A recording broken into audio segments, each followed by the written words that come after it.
Well, hello and good morning, ladies and gentlemen. Those of you that are tuning in to us from across the United States and across the world. This is the 78th Goode Water Ski National Championships coming to you live from Zachary in Louisiana. Great to have you on board, and we're going to have simultaneous streams on both lakes. Lake 1, where we'll feature the tricks and the jump event for the first time in these championships, and we'll continue on with the slalom event on Lake number 2. And for those of you hardy souls out there towards the western end of the United States, you're most certainly welcome, as indeed everyone is, to watching these webcasts. Some beautiful shots there, looking out towards the eastern sky here in from Zachary, Louisiana. A beautiful sunrise, which should really make for a beautiful day. And here is the tournament schedule of what you're going to expect today. On Lake 1, we're going to have the tricks event, starting things up and running with girls 4, 5, and 3. Followed up by boys 3, women 6, and men 7 and 8. That's the tricks event, and the jump event will actually follow on afterwards. More details on that schedule to come later. On Lake 2, we've got slalom, girls 2, followed by boys 2, 4, and 5. Then we've got women's 3 slalom, and then girls 4 and 3 for that slalom event. So, a great event like this cannot be put on without the help of some great sponsors, and here they'll be up on your screen.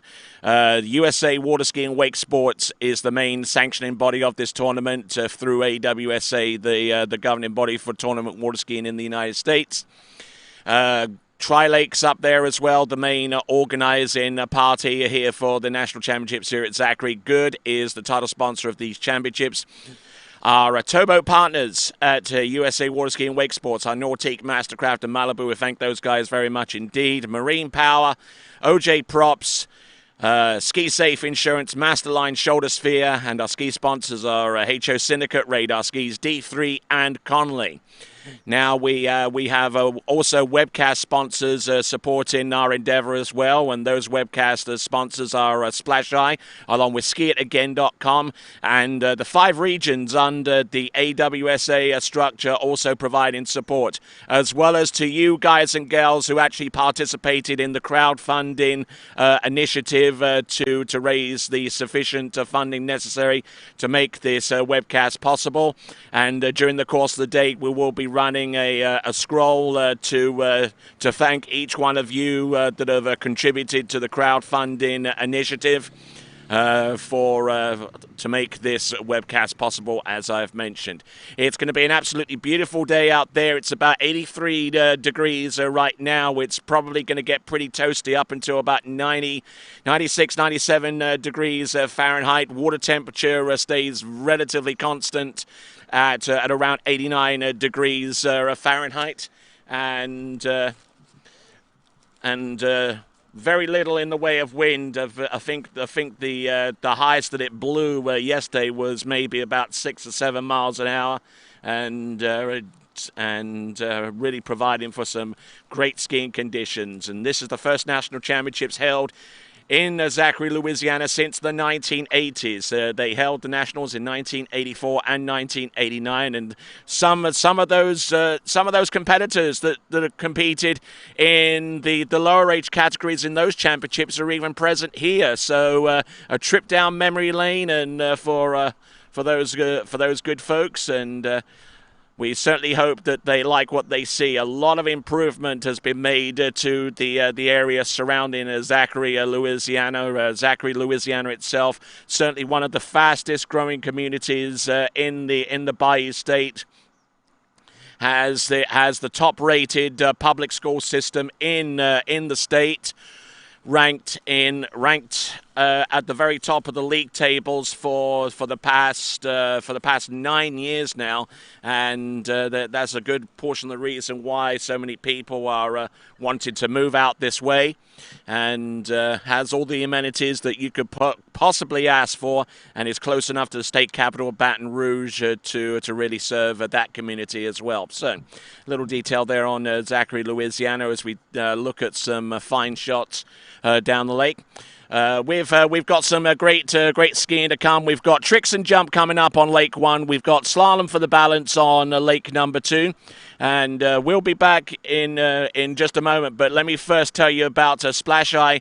They provide in water ski tournament water ski software since 1996. Over 120 installations worldwide across 20 countries, and they've been present as a technology provider for the national championships in the last 10 of 11 nationals. And you can find out more about their nationals specials. They've got some really competitively priced national championship specials, and you can find them out by going to splasheye.com/nationals. So, a few details right up front. And should be a great day's worth of skiing coming on up. A big shout has to go to my good compadre up there, Mr. Jeff Surde, for getting the crowdfunding initiative situated so that this webcast is possible. And we're going to have more right after this. The 78th Goode Water Ski Nationals coming right at you. I've been skiing on the Energy R1 for a little over a year now. Before the R1, I was on the original Energy, and I was skiing great on that ski. I really had no problems with it, but whenever they released the R1 with the wider forebody up front, it made the ski so much easier to stay balanced and have equal turns on both sides. So from my very first set on the NRG R1, I could just feel that this ski's just really balanced through the wakes and through the turns, and I found that I could just turn my onside turn better. I think that's because the tail of the ski just allows a little bit more water to flow through it, so it just rides through the tail of the onside turn better. That's definitely the big thing that I felt was different, and that's why I was really happy to be able to get on that ski straight away.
Burgers and egg.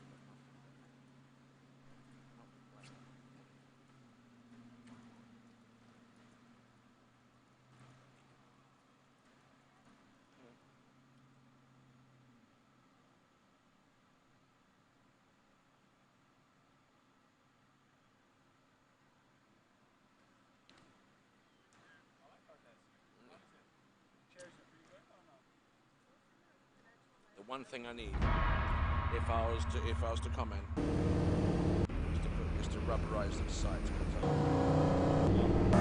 But I put them last moment for telling you that they were packing them. Yes, but otherwise it's good, no? It's pretty slow start. Yeah, and also that as well.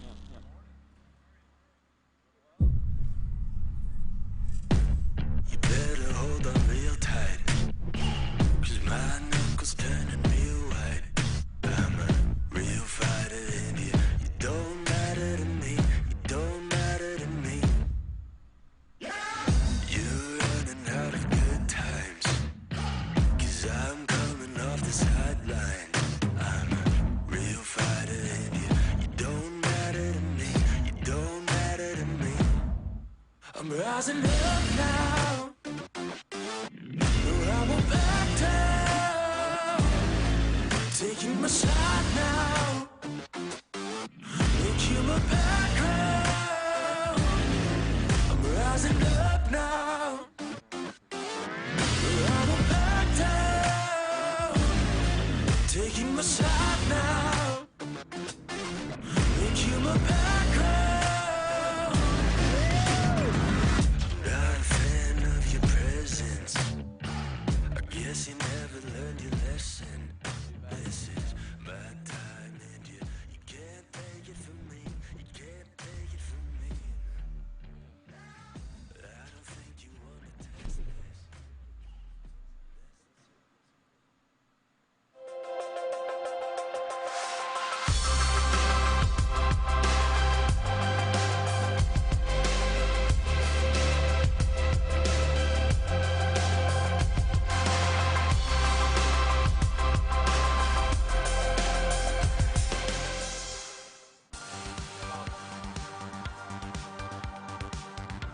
Well, hang on, hold on.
Well, good morning, ladies and gentlemen, and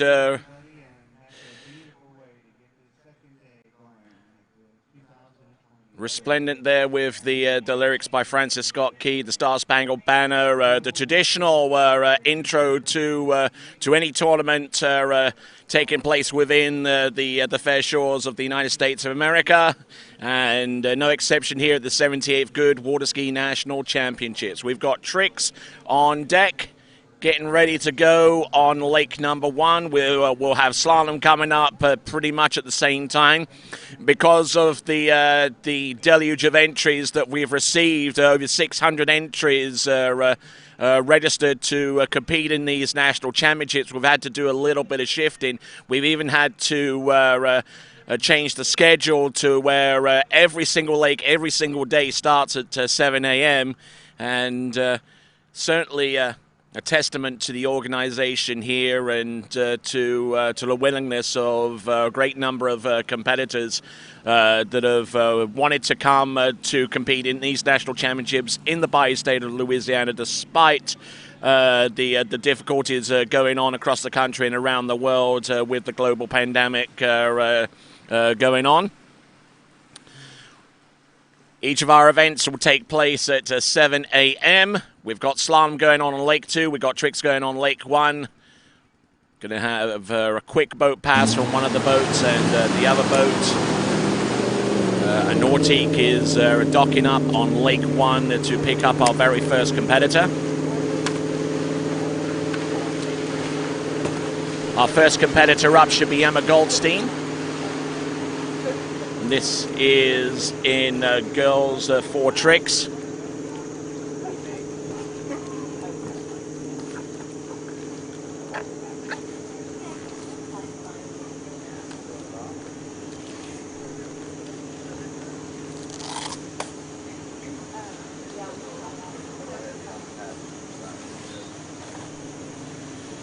So on lake number 2, we see Kennedy Carter, girls 2 slalom, and on the lake number 1, we got girls 4 tricks, and Emma Goldstein will get things up and running for us. We'll have a separate announcer ready to go on lake number 2, but I'm providing simultaneous commentary for both lakes for the time being at least.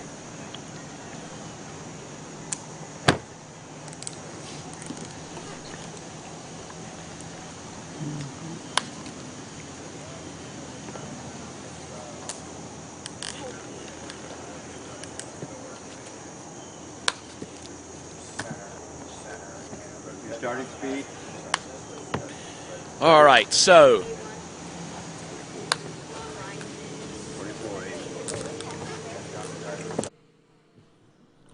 All right, so we are starting with Emma Goldstein, pass number 1 of 2, settling in with her boat speed. The time between the dock and the green buoy is where they can change their boat speed. They actually presented a card with their boat speed on paper to help expedite that. Past the red buoy, a couple of side slides, 80 points in the bag. Now working in through 180s and now going to the wake back. Here's the wake front. Does she hit the reverse? Yes, she does. Look at this, Emma Goldstein in girls 4 tricks. Little on the back of the ski as she gets towards the end. A Waco goes towards the outside wake, does the reverse. A little on the back, but she stands up her opening pass. Nicely done. That is Emma Goldstein.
Kirsten, what line do you use?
Good morning, Baton Rouge, or Zachary, Louisiana as it be.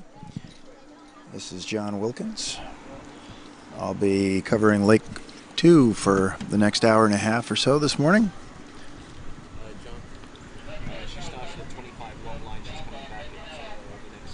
Thank you. So on the water right now in our girls 2 slalom event, our first skier of the morning is Kennedy Carter. She started at 25 miles an hour long line. She'll be coming back at the next increment up. I guess technically 26, so she's probably coming back at 28 miles an hour. So now moving on from Emma Goldstein, we got Cecilia. Kennedy heading back towards the dock through the gates. Round 1 ball. 2, standing nice and tall on the ski. Looks like a good start here. Round 3. Looks like Kennedy's skiing on a KD water ski. Unofficially a score of 6 on this pass.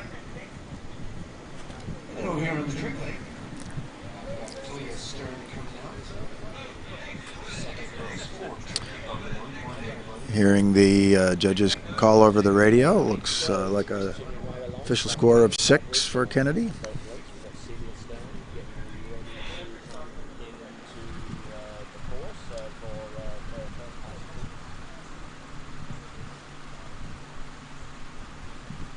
Then I'll need.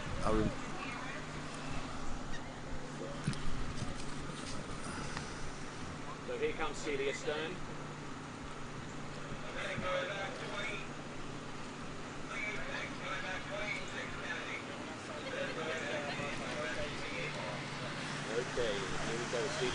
This is. This, in fact, is Kennedy's 28 mile an hour pass. Heading back into the course, the sun behind her, pulling out wide for the gate.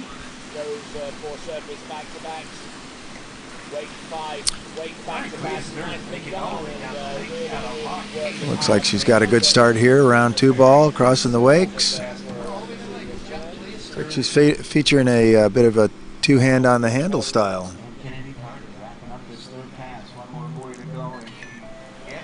Oh, and that looks like another 6 for Kennedy.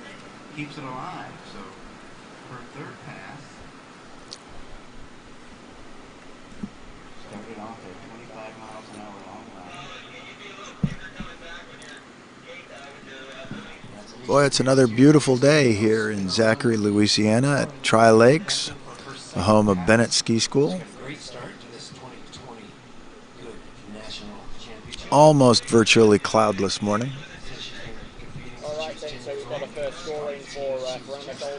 Had a real busy day of skiing yesterday. Started at 7 in the morning as we did today, and going well into the evening.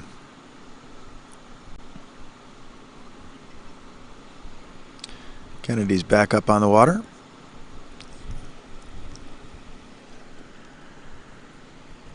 Sun's kind of low on the horizon over the start dock. There may be a little bit of a glare factor to deal with this morning for some of the early skiers.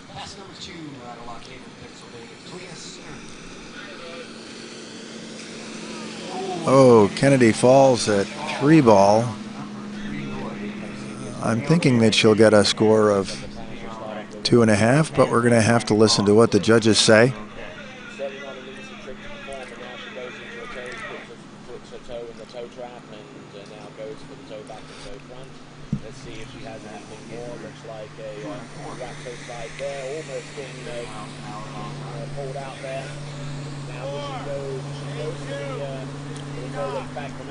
I heard the boat judge call in a score of 2.25.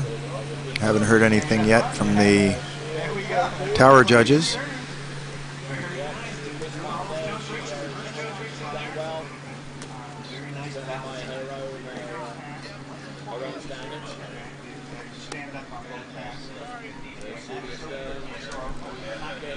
Sounds like a official, unofficial score of 2.5 for Kennedy.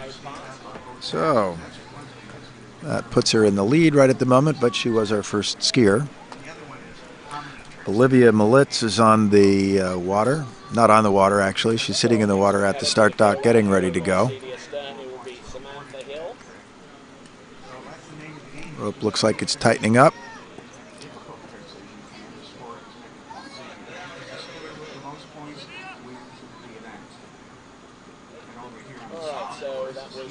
Haven't heard a starting speed yet.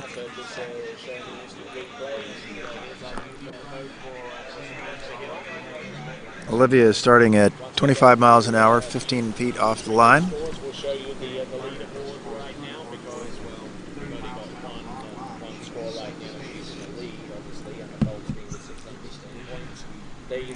Of course, our official speeds and official rope lengths are all metric. The higher speeds, I've got the metric conversions committed to memory, but the slower speeds I don't, so I can't do that conversion for you easily here. We will pull up a little bit of information in a bit and do that for you. But Olivia looks like she's got a score of 6 on that opening pass. Wait for the judges to call in.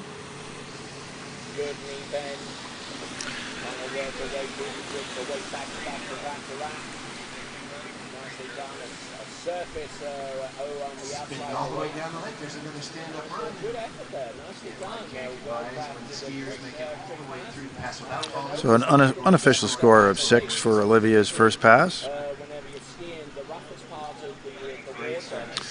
We have 9 skiers in the girls 2 slalom event.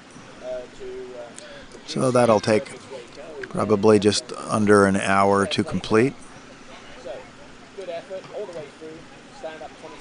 Girls 2 slalom will be followed by boys 2 slalom, where we have a total of 30 competitors on the list.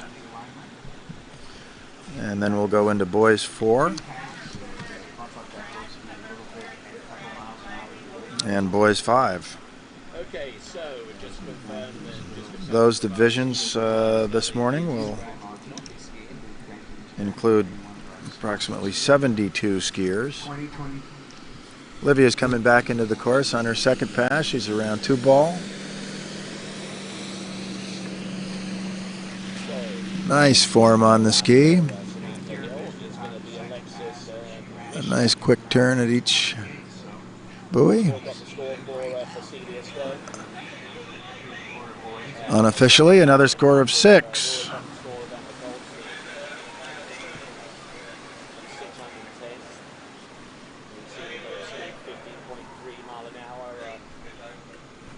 She's up and coming out from the second pass. So she can add to that trick. We're trying to rock her way through the reverse toe side. Let's see what she's got. Toe weight back. So this is Olivia's 28 mile an hour pass.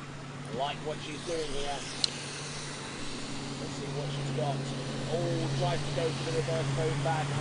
It looks like that could be Kirsten Cawley standing on the dock with her dad, anticipating her ski ride coming up momentarily. So Olivia is cruising into the course, pulling out wide for her gate. And here we go, turning for the gate. Round 1, pulling for 2. If she gets a full 3, that'll put her in the lead. She does. Around 4, oh, she's building her lead. A little bit of slack rope there. Oh, and unofficially a score of 6 for Olivia at the 28 mile an hour, 15 off pass. So, again, unofficially, that puts her in the lead. Oh.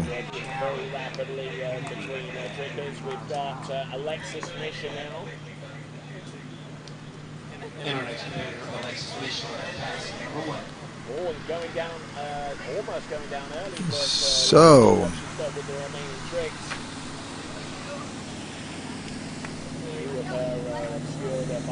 a little disagreement with the judges over the score on that pass, but I believe that she got credit for all 6. I think we'll find out definitively when the boat turns around and comes back to the course. Given that the boat is sitting and giving her a weight, I'm assuming that that means that the majority of judges voted a score of 6. Otherwise, the boat would have probably either spun or not given her a full wait period at the end of the lake in order to keep things moving.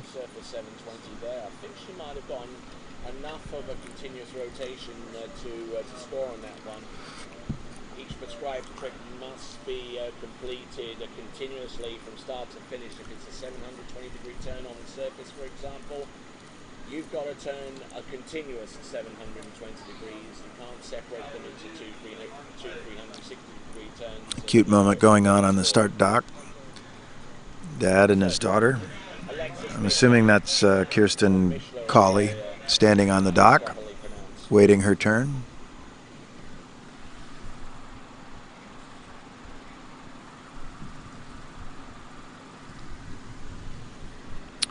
Olivia comes back. The boat's in the course, so it's looking like she got a score of 6 on that 28-mile-an-hour pass. This will be 30 miles an hour. Around 1 ball. 2. Boy, her technique and form and tempo seem to improve as the speed increases.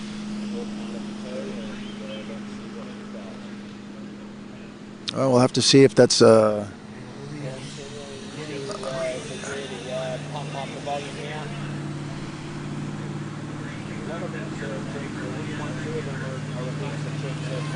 so unofficially a score of 3 at that 30-mile-an-hour 15-off pass for Olivia.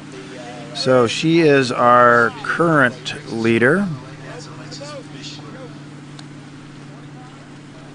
There are 7 more skiers in this division. Anything can happen.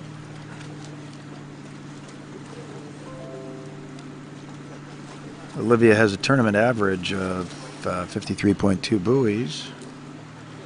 And our top seed, Cameron Davis, has a 76 buoy average, considerably larger average. So one would perhaps assume that Olivia's lead will be short-lived, but who knows? We have to wait and see. Kirsten Cawley up on the water, coming towards the Slalom course. I'll bet you her dad, standing on the dock, has more butterflies than Kirsten does. She's pulled out wide for the gate, turning in.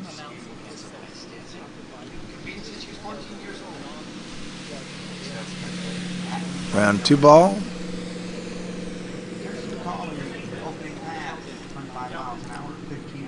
Round 4.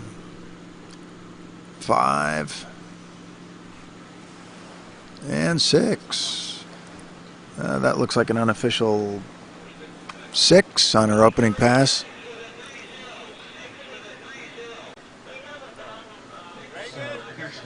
I did not get a starting speed, so I can't tell you what that is, but maybe we'll pick it up when she comes back.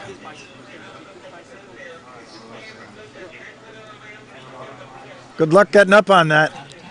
Put your foot in front of the seat post, or tip the bike way over. Yeah, there you go. Sorry about that. I had the mic on while we were getting a shorter person on a taller person's bicycle.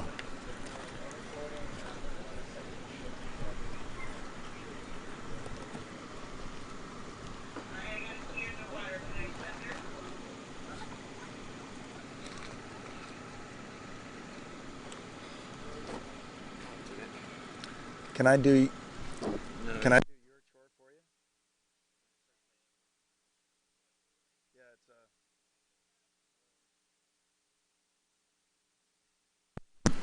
Yeah, all right, Kirsten's back in the course. She's around 2 ball. Wide and early at 3 ball. Oh, she's got really, really nice form. I don't know where she's from or who her coach is. I'm guessing it's probably her dad. And if that's the case, her dad's done a very nice job coaching her up.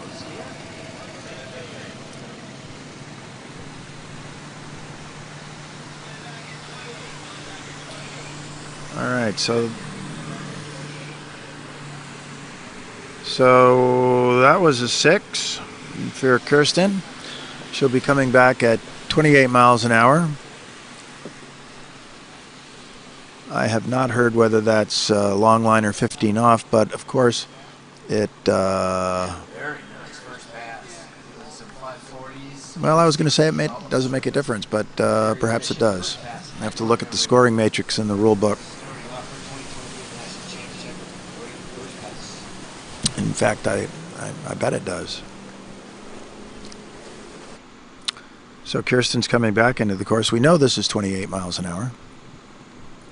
I like Kirsten coming back on her third pass. 28.6. It's about 29 miles an hour. Take it out like that. I'll do a good start on 1 2. Kirsten is looking really strong out there. She's just smoking this pass. She backsided 4 ball. Around 6 out the exit gates. That looks like another 6 in the pit, as we say in the Adirondack Mountains of New York, where I ski in the summer times. So this is going to be Kirsten's 30 mile an hour pass, according to my notes, and these scores are unofficial. Our last skier, Olivia Militz, had a score of 3 at this speed. Olivia was at 15 off. I'll be able to see what Kirsten is at when the boat goes by. We're using the new optimized 2.0 ropes from Masterline, and unlike other ropes or other Masterline ropes in other years, the line shortening segments are all bright contrasting colors, so it's easy to spot what line length the skier is at until the ropes get real short and shock tubes are long, and then sometimes it can be a little bit more of a challenge to see. This looks like it's 15 off. And so there's our first 30 mile an hour pass of the morning at 15 off. So that puts Kirsten Cawley into a comfortable early lead. I'm sure she'll want to increase that at her next pass. Her next pass will be easier going away from the dock. The sun is a little bit low in the sky, kind of over the starting dock, just to the left of the starting dock as we're looking at it from here. So glare can be a bit of a factor. And so this will be the pass going away from the dock with the sun at your back, so glare will not be any sort of an issue.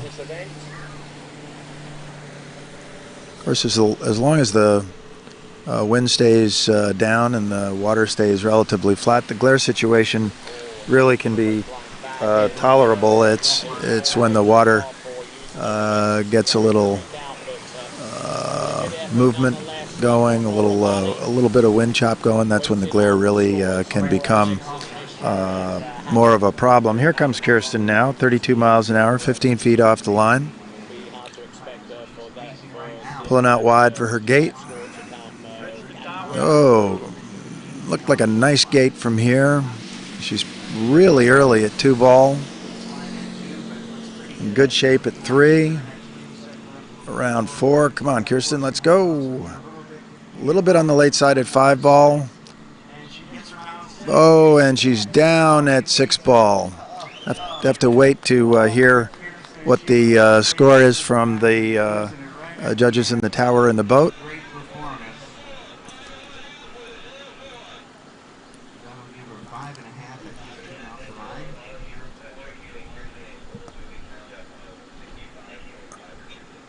So I'm hearing unofficial score of 5.5.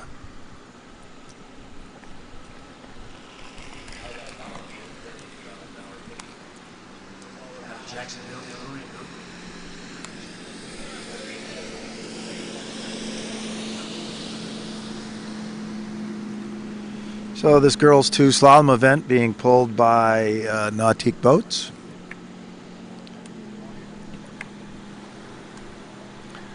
I skied myself yesterday behind the Nautique.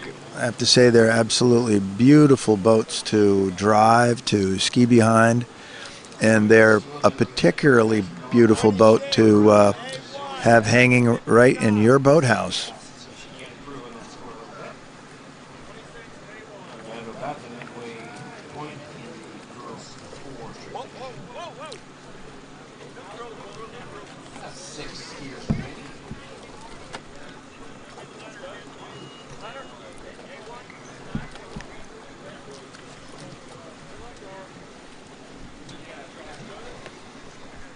I'm fortunate enough to be able to ski behind Nautique boat every summer.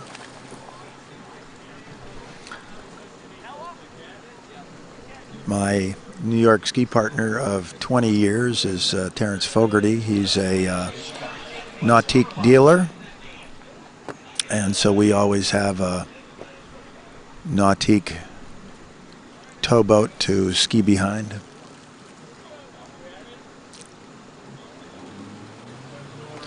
So Elegay is on the water. I again have not heard starting speed and line length.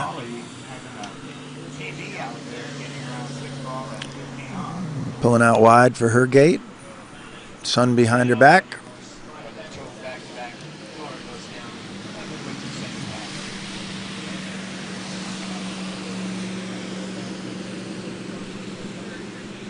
Looks like she's also at the 15 off line length, but have not heard speed. Maybe I'll hear it after she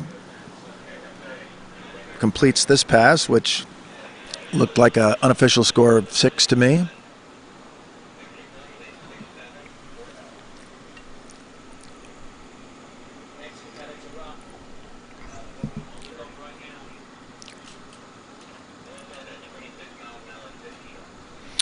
Sounds like she's going to be coming back at 26 miles an hour, 15 off.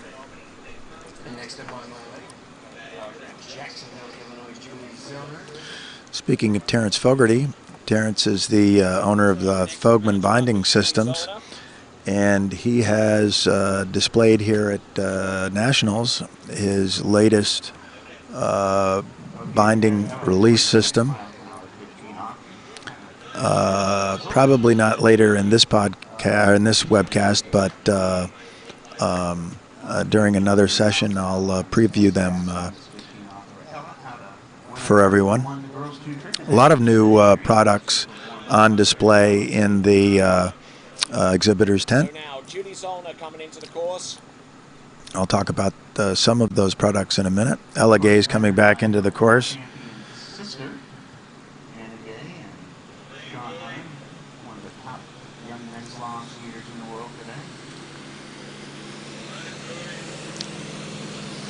Well, she's tearing it up. She looks great on her D3 slalom ski. Of course, her older sister is Anna Gay, one of the best female trick skiers in the world. Let me change that. I'll take out the word female. One of the best trick skiers in the world. Of course, her dad, Russell, is a trick skier of renown in his own right, and owner of Masterline ropes, Eagle wetsuits, and Quantum water skis.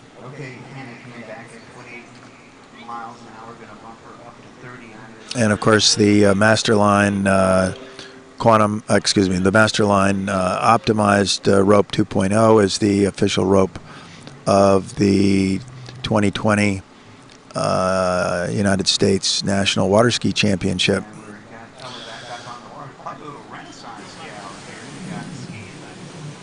skiing, loves gymnastics, and strict skiers. You have a leaderboard, top 4 scores. So Ella's back up on the water and coming back into the course for her third pass. She's through the entrance gate. Nice turn at 1 ball, very early coming into 2. Nice position on her ski. Heading over to 5 ball. Ooh, great little transition there and turn. And she's around 6 and out the etch gate. So I am thinking that this is going to be a 30-mile-an-hour pass coming up. We'll have to wait and hear. So, still got scores from Hatton, Montgomery, and Nora Bally to come in. For those of you that are just joining us, you are most certainly welcome to the 78th Goode National Water Ski Championships.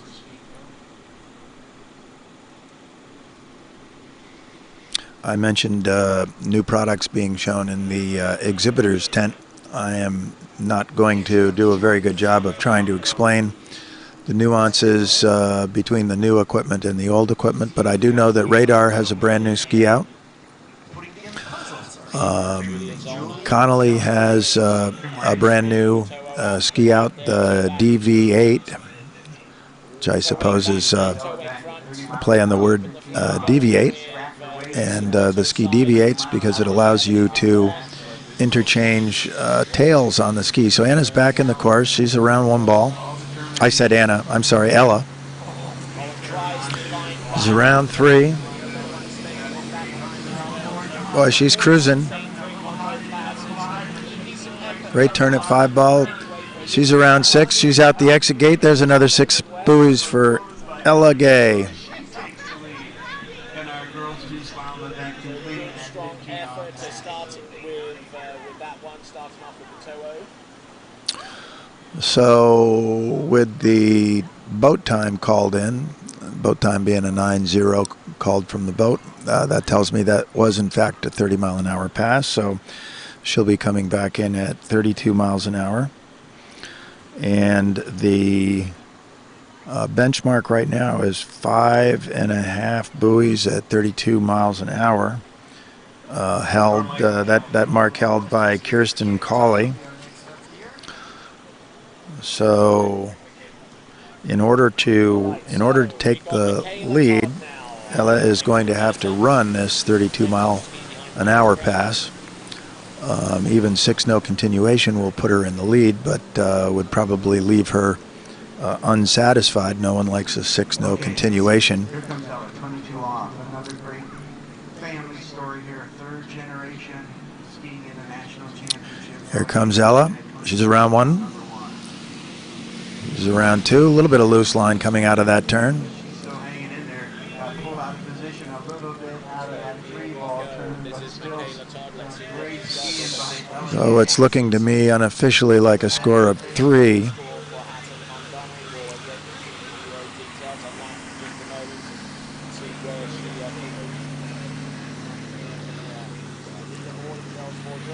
So an unofficial score of 3 at 32 miles an hour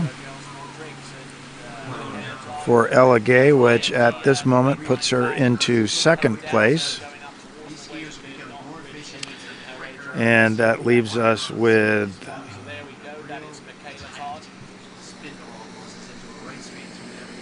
with 5 skiers left to go in this girls 2 slalom division. So as we sit here right now, Kirsten Cawley is in the lead with a score of 5.5 at 32 miles an hour.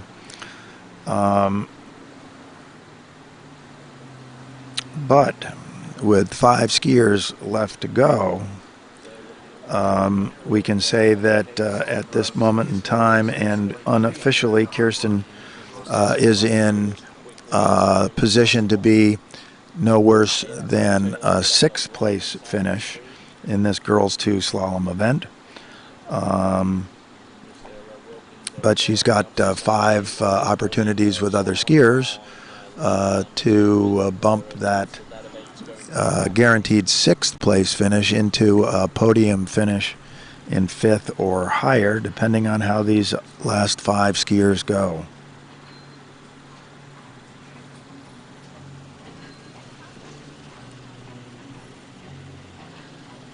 I started mentioning the new Connolly DV8 with the interchangeable tail. There are 3 different ski tails, about maybe 3/4 of an inch long, that can be removed from and changed on the tail of this new ski. So you can try a square tail, a round tail, a tail a little bit in between.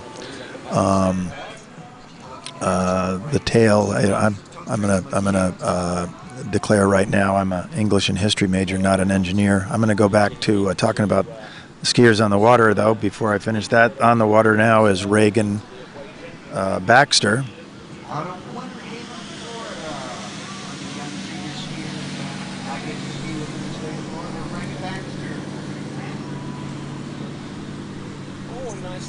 Reagan around 4 ball, going around 5, heading for 6.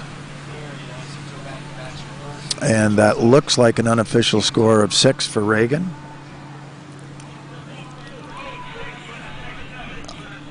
I believe that Reagan is from the Winter Haven, Florida area. I think her dad is Troy Baxter.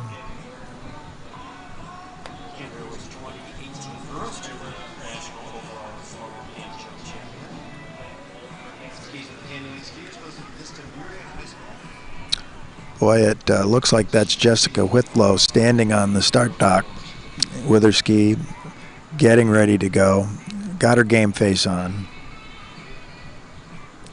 watching intently how Reagan does out on the water.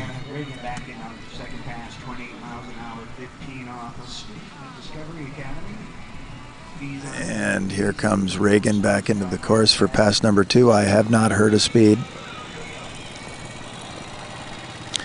I don't have a radio here at the announcing booth, so I have to get my information from the announcer or hearing radios that other people have. Looks like she's at 15 off. You can tell that part from looking at the rope. And she is around 6 ball and out the exit gates for another unofficial score of 6.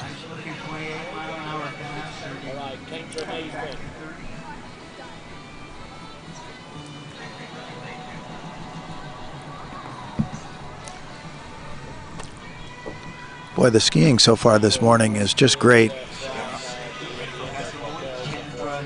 Okay, so it sounds like that was 28 miles an hour, that last pass. And Reagan will be coming back in at 30 miles an hour, 15 off. Again, the mark right now set by Kirsten Cawley is 5.5 at 32. So Reagan is going to have to run this pass and actually run the next pass in order to move into first place. But first things first, here we come at 30 miles an hour. And Reagan is pulling out for her gate, standing nice and tall on the ski. Reagan Baxter, 30 miles an hour, 15 off. She's nice and smooth, patient on the water. Nice tall body, nice tall stance on the ski. She's around 5 ball, she's around 6 ball, and she's out the gate. So an unofficial score of 6 buoys at 30 miles an hour. So unlike the other girls that have skied the 32 mile an hour pass, Reagan is going to be taking this pass into the sun, back towards the dock. Perhaps that indicates that she expects to run this pass and she wants to take her harder pass with the sun behind her. So it could mean that she's expecting that that this pass will be something of a automatic activity for her, but we've got to wait and see. Reagan's back up on the water. Reagan Baxter from Winter Haven, Florida area. It might be one of the small towns around Winter Haven, but that's the spot she calls home. She's around 1 ball. Again, she needs to run this pass in order to move into first place. Oh, and she does not do it. She is down at 3 ball. Skiing so well and just coming up a little short.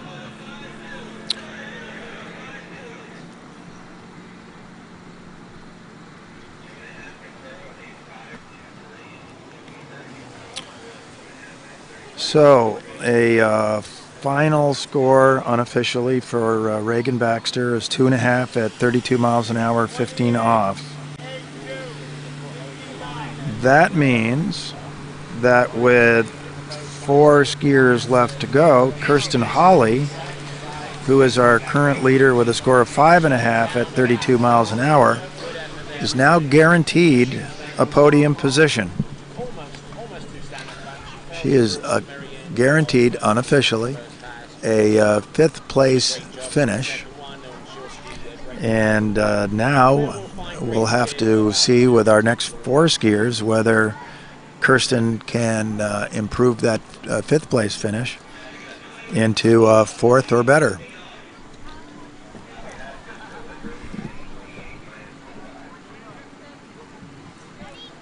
So our next skier on the water is Jessica Withrow. Excuse me. She's going to be starting at 28 miles an hour, 15 off. She's up on the water, pulling out for a gate. Nice tall glide. Nice smooth merge with the boat. That was a good gate. Jessica Withrow, our skier. And she's around 2 ball, going around 3. This opening pass is kind of getting the butterflies out, finding your balance on your ski. Looks like she's around 6, unofficially a score of 6 at 28 miles an hour, 15 off. So she's got 2 more passes to run to take over first place. She'll have to run her 30 mile an hour pass and complete her 32 mile an hour pass to move Kirsten Cawley out of first place.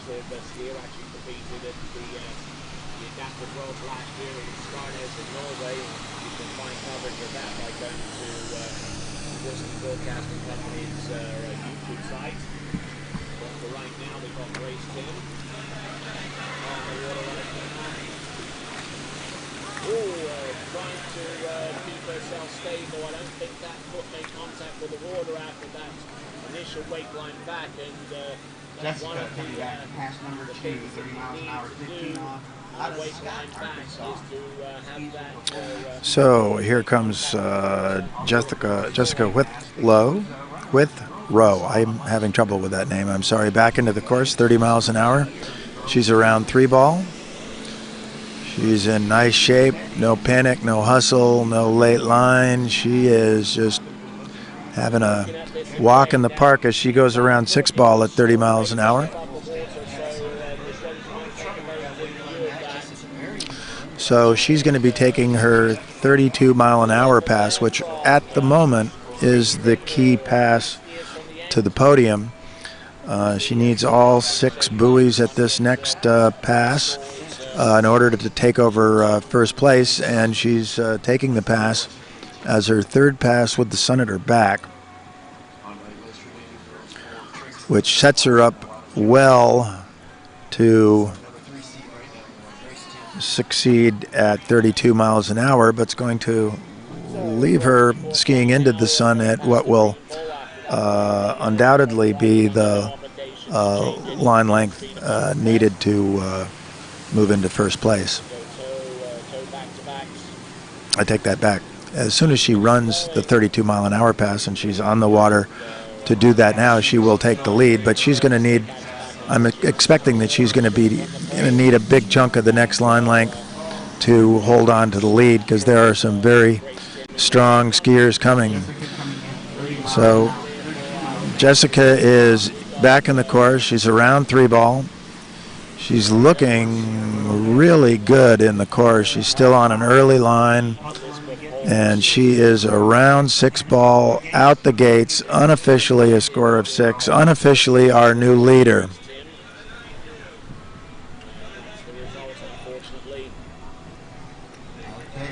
So 32 miles an hour being the top speed for the girls 2 slalom skiers. We are going to see our first skier shorten to the 22 off line length, the 16-meter line as it's known in metric ease, if that's a word.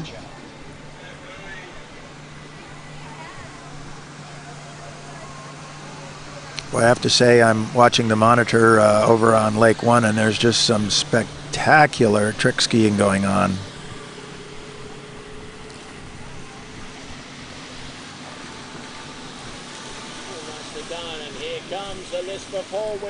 Okay, so Jessica Withrow coming back into the course at 32 miles an hour, 22 off.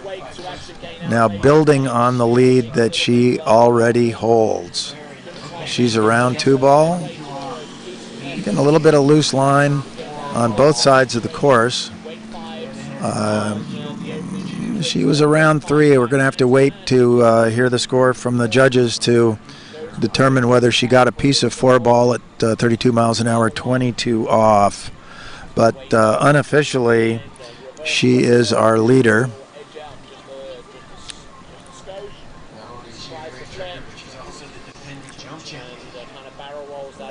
Haven't heard anything yet coming over the radios, but that doesn't mean anything other than the fact that I'm not hearing it.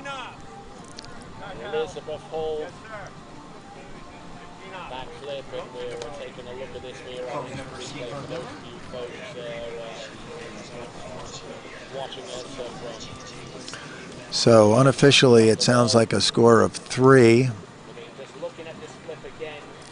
at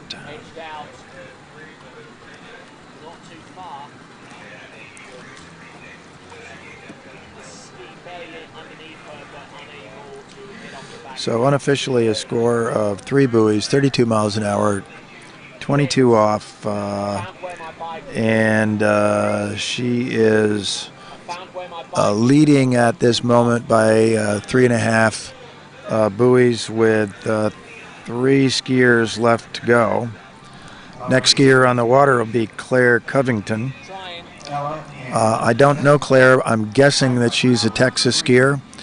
And I make that guess because she was standing on the start dock with Big Trent Finlayson, who I'm assuming was standing there because he's her coach.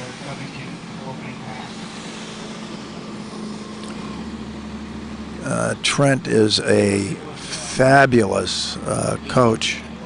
I've had the pleasure of knowing him and skiing with him since the late 90s. He's very smart, very analytical. If you ever get a chance to take a set or a clinic or book a week or 2 with him, it'd be time well spent.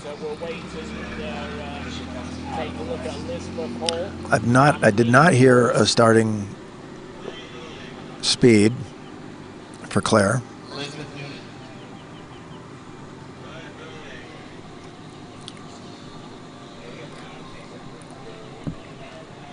Past the green buoy, past the red, just got to go. Good turns, staying over her ski. Good knee and ankle bend. So I can't tell you where we stand speed-wise. We'll know in just a moment when the boat goes by what the rope length is. This is Claire Covington coming back into the course for her second pass.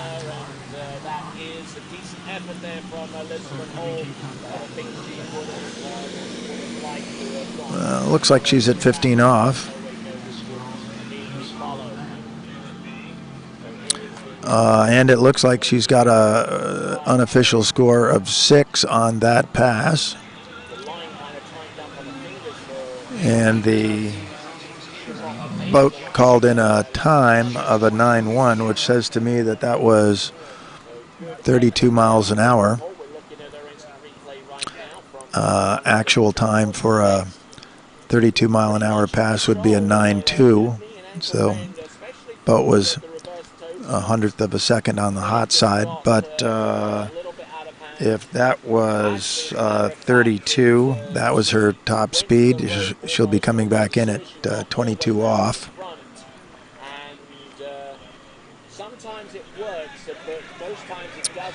Yep, that is the case. That was 32 miles an hour. She's coming back into the course at 22 off, and she needs...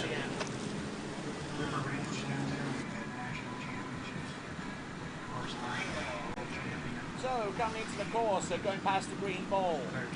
Driver can't do anything to adjust the speed. She's around 1. Here we go. This is Olivia Militz. Oh, she's stroking this pass. She's around 3, 4, 5. And unofficially, a score of 6 at 22 off, 32 miles an hour. Skiing into our lead.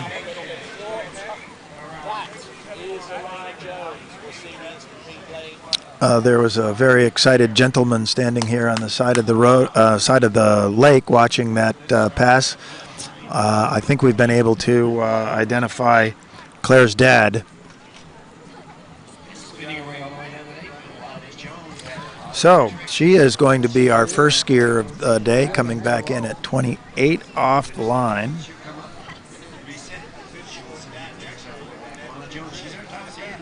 So she has surpassed the 3 at 22 off score posted by Jessica Withrow.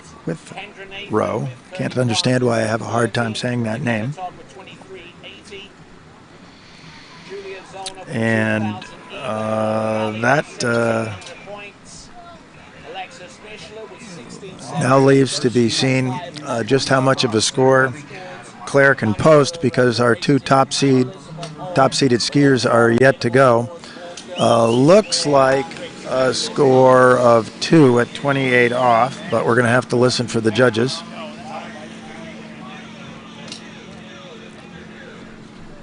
That is the score to beat right now, 2 at 28. Get you guys some shade. So unofficially a score of 2 buoys at 28 off. Skiing into our lead in this girls 2 slalom event, our first slalom event of the day on beautiful Lake 2 here at Tri-Lakes in Zachary, Louisiana, the home of Bennett Ski School. Well, I mentioned Big Trent as a great coach. Well, the coaches here at Bennett Ski School are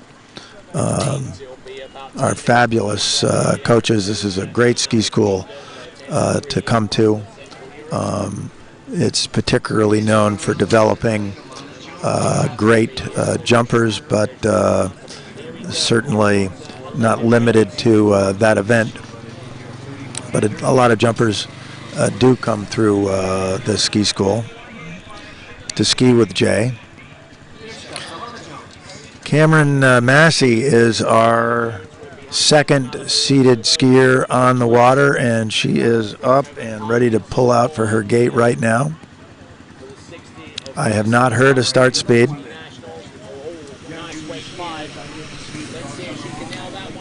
She's around 1 ball and 2. Looks like she's starting at 15 off, but I won't know the speed until I hear the boat time called in from the boat judge.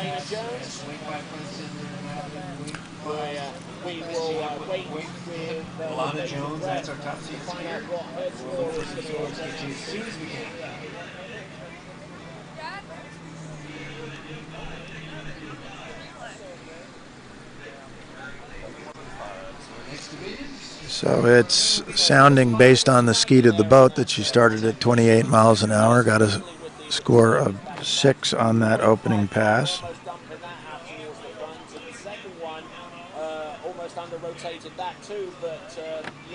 I'm surmising on the speed, listening for information to come in over the radios to. So that was 28 miles an hour for her opening pass. And she'll be coming back at 30 miles an hour. She's on the water pulling out now for her gate. And makes her move through the gate. Nice turn at 1 ball. Round 2, over to 3. 4 and 5, and she's just coasting out there, skiing very, very well. Unofficially a score of 6 at 30 miles an hour, 15 off. So she's got 1 more increase in speed to 32 miles an hour before her first rope shortening. Although she can, under the rules, opt to skip a pass.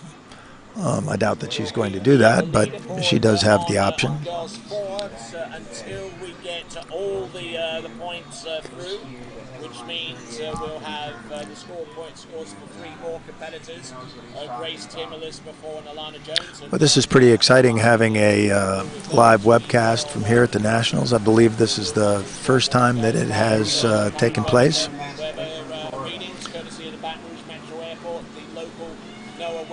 The Water Ski Broadcast Company is in charge of production. Tony Lightfoot's on Lake One, sitting next to me, calling the trick event over there. So Cameron's back on the water. She's around 3 ball. Around 4.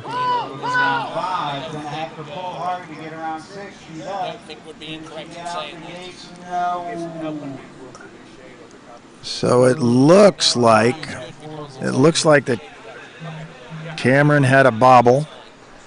She got around 5 ball, but she missed 6 unofficially. So this is a bit of a surprise. So we have a score of 5 at 32 miles an hour, 15 off.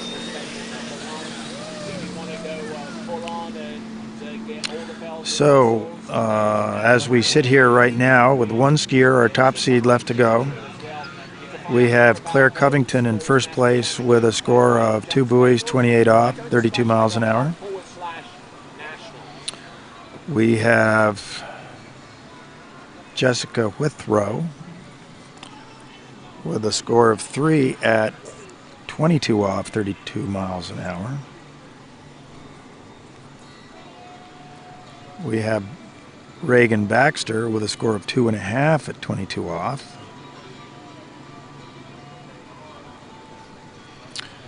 And we have Kirsten Cawley with a score of 5.5 at 32 miles an hour, 15 off. Those are our leaders, with Davis Cameron on the dock, ready to go. Cameron Davis is our top seed. Her tournament average is 76.0, which is 8.7 buoys, more than a full pass higher than Cameron Massey, who just skied, who was our second seed. So, if we look at our seeding and if we look at our ranking list, we are kind of expecting a big score out of Cameron. Fortunately, I'm sure she's not listening to me, so I'm not putting any pressure on her by saying that. but she is going to have to get some piece of 3-ball at 28 off, 32 miles an hour, in order to claim the top of the podium in the girls 2 slalom division.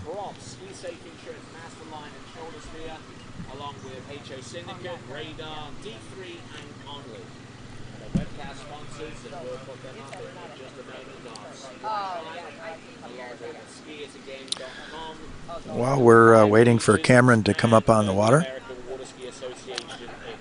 I want to mention our event sponsors. Of course, United States Water Ski and Wake Sports Association is our, they put on the tournament. Our lead sponsor is Goode Water Skis. Our tournament is hosted at Tri-Lakes ski site here in Zachary, Louisiana. Our 3 boat companies, Nautique Boats of Orlando, Florida, Mastercraft, and Malibu, both of Tennessee, are sponsors of our event.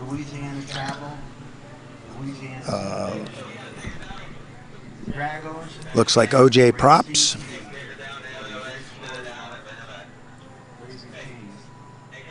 Marine Power,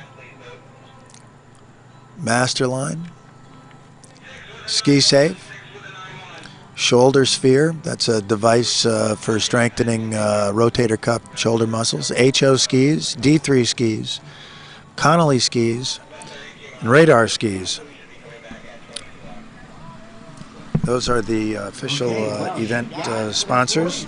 We encourage you to patronize their products, whether you're here on site visiting the exhibitor booths, or you're shopping online, or you're shopping in your local ski shop.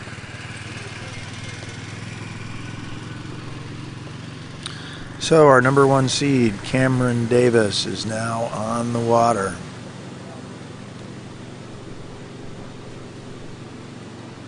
Alrighty, well, we're going to bring Cameron Massey kind of a 9 lives of the cat. So Cameron is starting at 32 miles. We got some new lives going in here, and we got world coach down there screaming again. Of course, So it looks like we could have a re-ride situation going on. I'm not sure what the details are, but that's Cameron Massey back on the water, and she was towed back down to the far end of the lake. I am guessing that upon video review she may have gotten a 6-ball at 32 miles an hour, 15 off, and that they're going to bring her back at 22 off, but I do not know that for a fact. I have not heard anything over the radio. I'm just drawing conclusions based on what I'm seeing. Okay, here we go. Cameron Massey, our number 2 seed.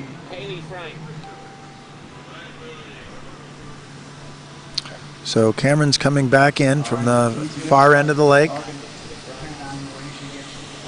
skiing into the sun at this point. She's around 1 ball, the round 2 ball. This is the 22 off line length. She's around 3. I don't know if she got around 5.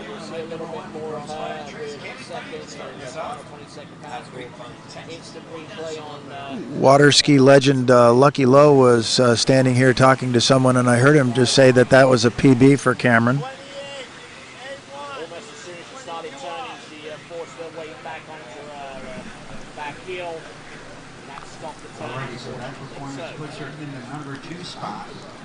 So, unofficially, a final score for Cameron, 4 buoys at 22 off.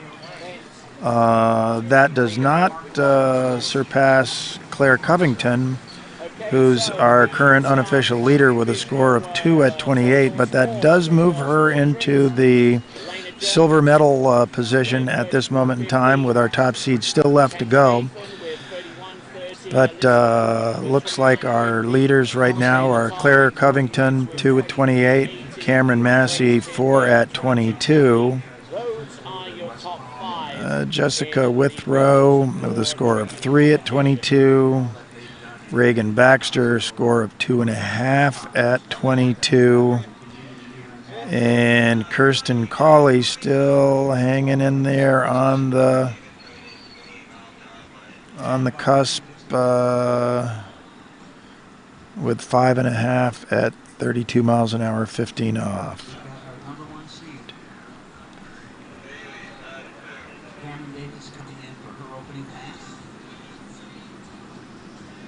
So, Cameron Davis coming in, her opening pass.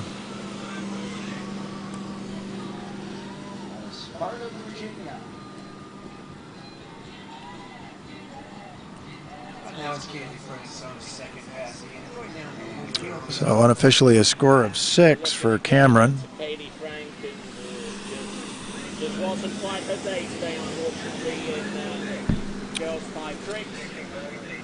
So it sounds like she started at 28 miles an hour based on boat time.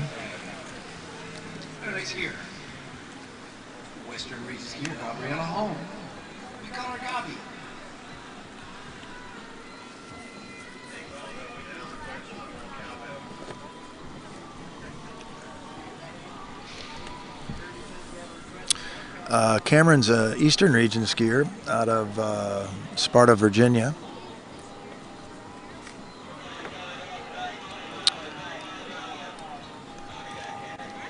Sadly, she was not able to participate in the Eastern Regional Tournament.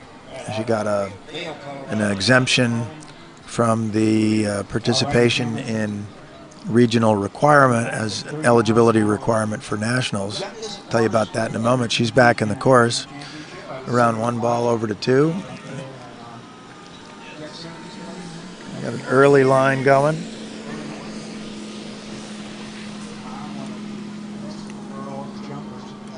She's around 6 ball and out the gate. Unofficially a score of 6 for Cameron Davis.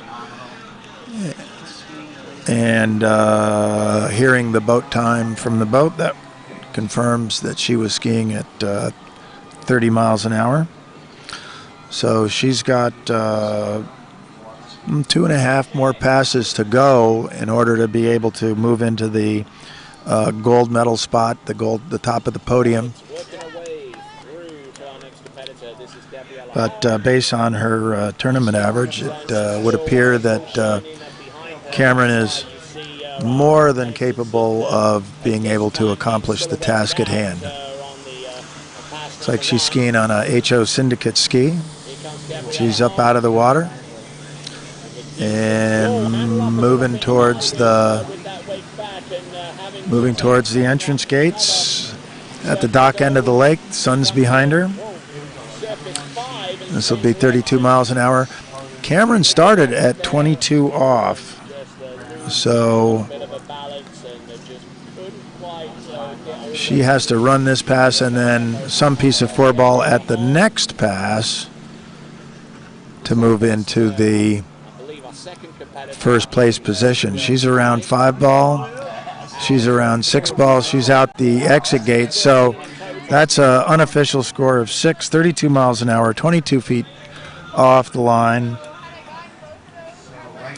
So she is 3 buoys away from the gold medal in this Girls 2 Slalom Championship. She needs some piece of 3 ball. 2 1/4 will do the trick. Anything after 2 1/4 is for bragging rights and certainly for fun. Anyway, Cameron got an exemption from participating in the regionals because of the COVID virus. Not that she had it, but since she was coming from Virginia if she traveled to Connecticut, where our Eastern Regionals were held. Tell you back this in a minute again. She's back on the water. She's coming back towards the dock. She's around 1 ball. She's around 2 ball. Now she needs a piece of 3 balls. She gets it. She gets it. That's our champion right there. She stands up after getting back to the wake. Unofficially a score of 3, but that looks to me to be our 2020 Girls 2 gold medalist in the slalom event.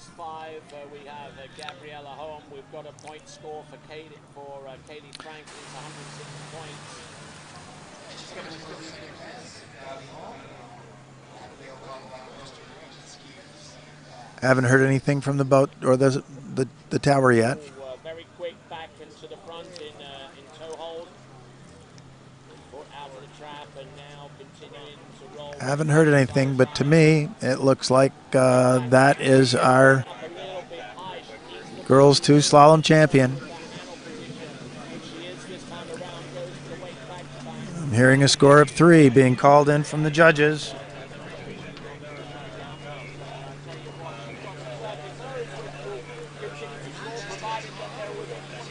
So, that being the case, and again, unofficially, that means that Cameron Davis of Sparta, Virginia, is our 2020 Girls 2 Slalom champion with a score of 3 at 28 off. Claire Covington is finishing in second place with a score of 2 at 28 off.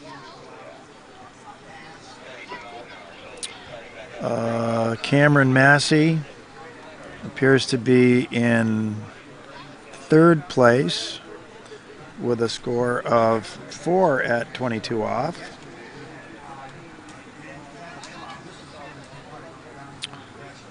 Jessica Withrow, that's the umpteenth time I've messed up that name. Withrow, Jessica Withrow, is in fourth with a score of 3 at 22 off. And Reagan Baxter of Winter Haven, Florida, fills out the podium in fifth place with a score of 2.5 at 22. Those are the unofficial results based on my notes. They are not official, but I believe them to be correct. And we are now moving right into the boys 2 slalom event. Our first skier on the water is going to be another Eastern region. Oh, wait a minute. We have a runoff. We have a runoff. Ella Gay is on the water.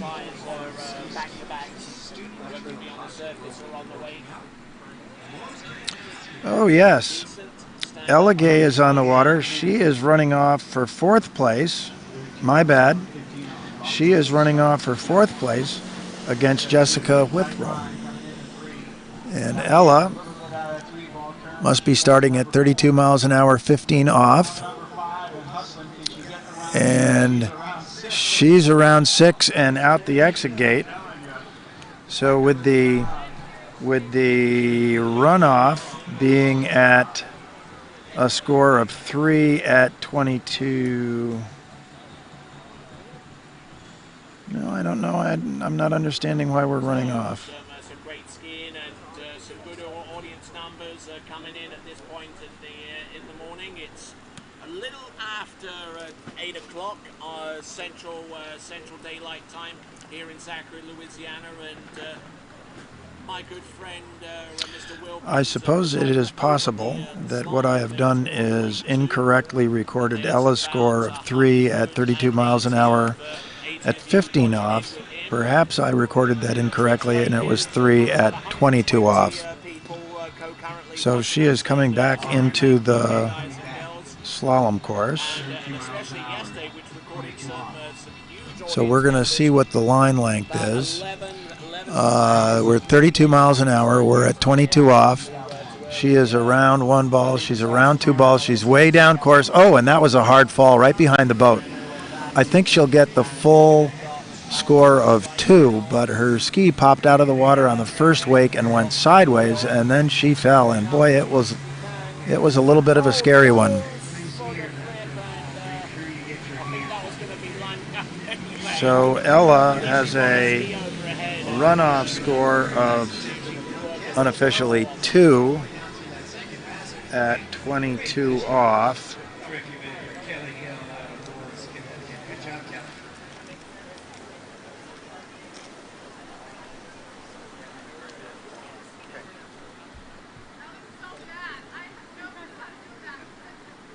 And she must be running off against Jessica.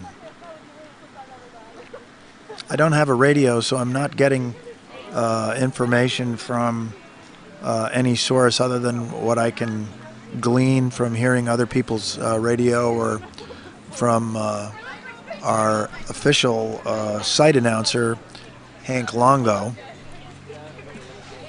Hey ladies, if you want, you could sit round here and actually watch some of the stuff on the TV. And we'll probably put a camera on you. Just like watching.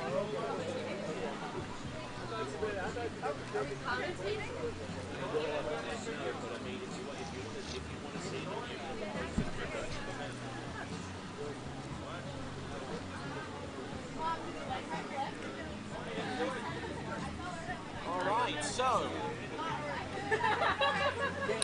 So by all appearances, Ella's okay after that fall.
All right, our next skier is on the water.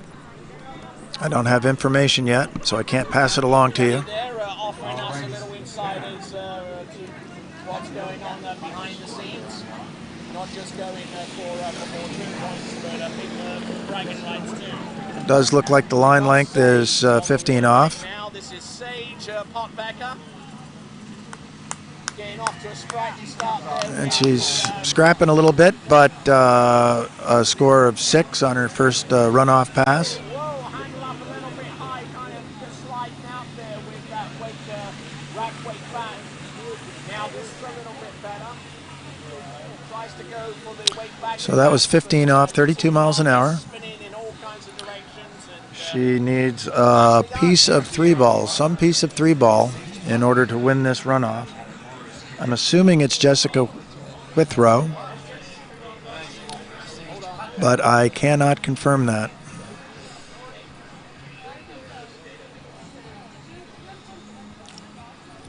Give a shout out to my friend Chelsea Mills. She's been texting me while I've been announcing. Chelsea always makes my heart go pitter-pat. Now she's embarrassed. So we've got some point scores that have just come through. Katie Frank had a point score of 160 points. And this is going to be of immense interest to the two individuals that I just interviewed. Boy, if you missed it yesterday afternoon, we had a spectacular finish to the men's 7 slalom event. Middle of the pack, Chris LaPointe goes off the dock. Chris has been injured for the better part of 3 years, hasn't skied tournaments, doesn't have scores. So his tournament average doesn't put him at a high seed. He's got maybe 5 practice sets at 32 miles an hour under his belt. Normally skis 34.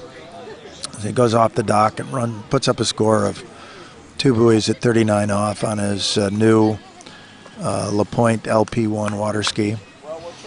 And then sits and waits. Jack Everett goes off the dock, second skier. Okay, I'm going to go back to action on the water. Jessica Withrow, 32 miles an hour, 22 off. She's around 1 ball. She's around 2 balls. She needs a part of 3 ball. She gets it. She gets it. There's their runoff winner, Jessica Withrow. 3 buoys at 22 off in the runoff. That was something to see. Anyway, going back,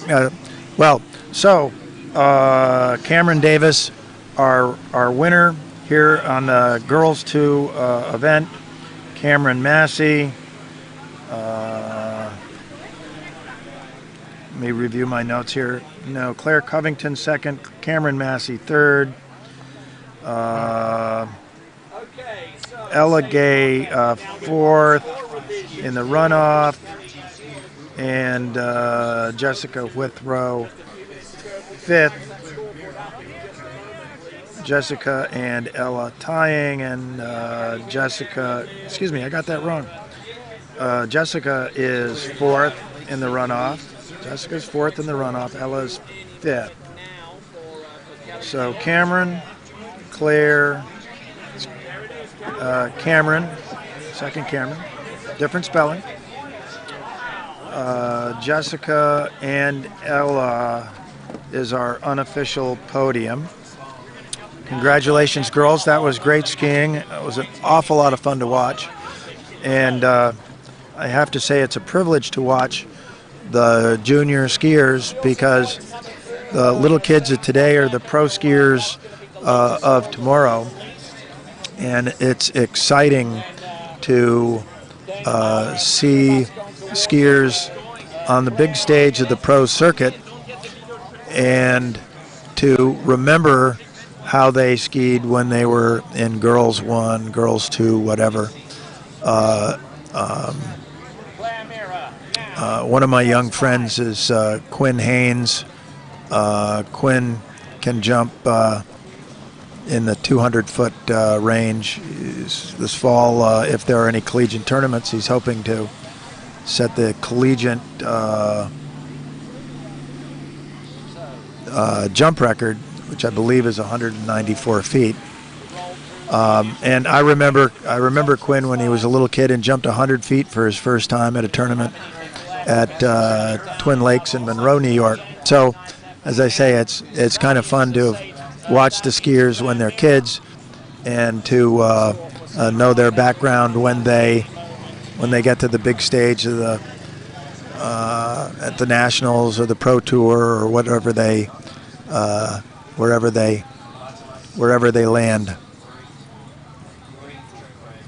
Hey, give a shout out to the American Water Ski Association and its 4 regions, the South Central region where we're sitting right now here in Zachary, Louisiana, the Midwest region, Western region, which is the biggest region of the association and spans from the Mexican border to the Canadian border. The southern region, where I'm fortunate enough to spend my winters, and my home region, the East. East is beast, as our t-shirt says. Give a shout out to skiitagain.com if you've got used ski gear that you want to sell, or if you're in the market for ski gear and you don't want to spend on new, Ski It Again is the place to go. SkiItAgain.com. Skier number 5 on this list. So we're about to start the Boys 2 Slalom division. The tournament boat is taking a simulation pass through the course. We'll be underway momentarily. Going back to the men's 7 event, Jack Everett was the second seed.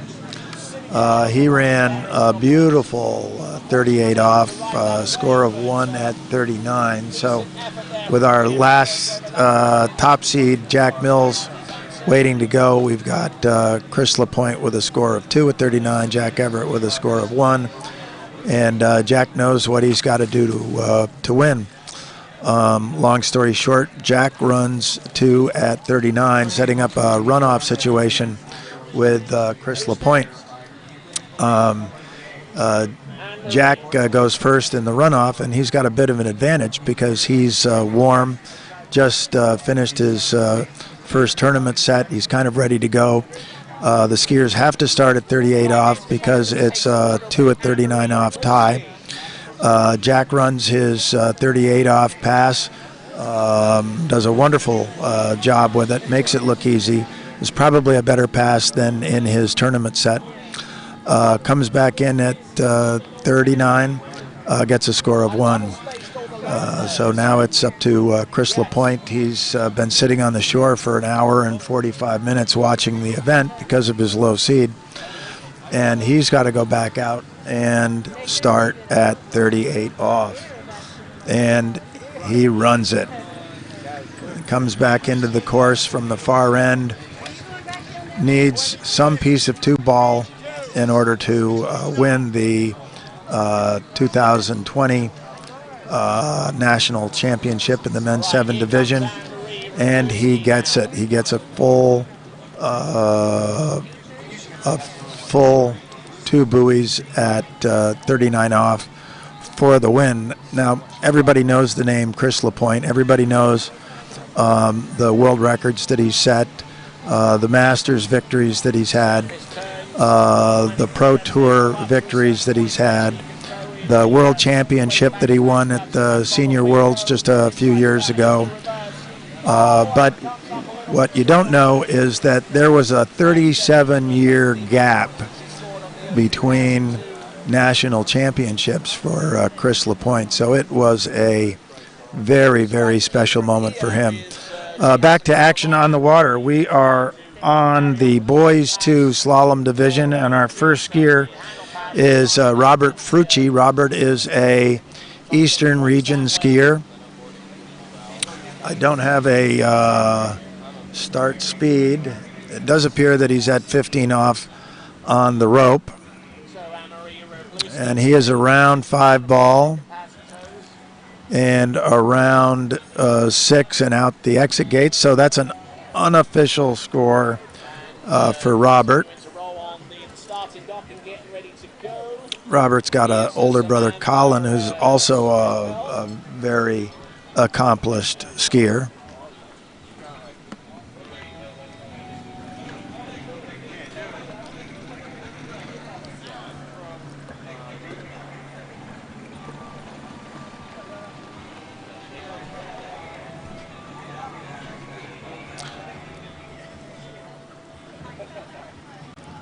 So I'm hearing an unofficial score of 6. I do not have information on boat speed. Rope length was 15 off. Okay, folks, we are underway with Boys 2 Slalom now. Robert Frucci, our skier on the water, making a 26-mile-an-hour pass, coming back at 28.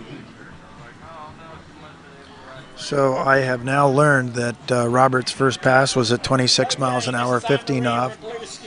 He had a full pass, 6 buoys. He's coming back in at 28 miles an hour, turning in for his gate, and off to the races. He's around 1 ball,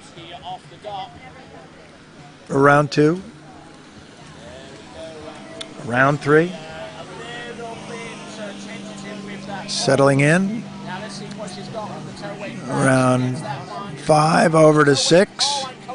No problems there. Unofficially a score of 6 for Robert Frucci, 28 miles an hour, 15 off. But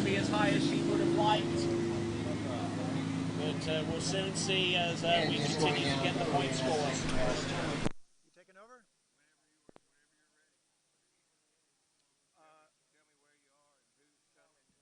So we just started boys 2.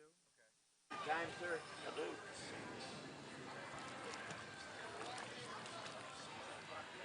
8:30.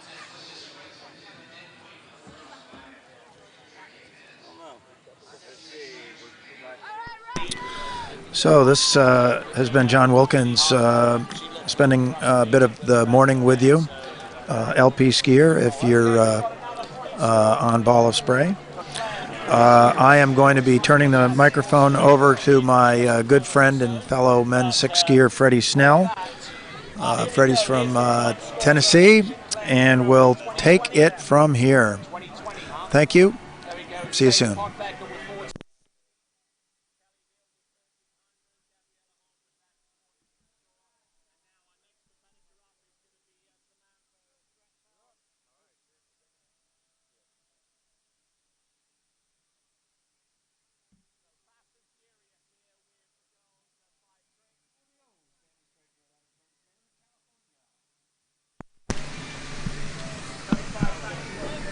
Well, we've changed up announcers on Lake 2.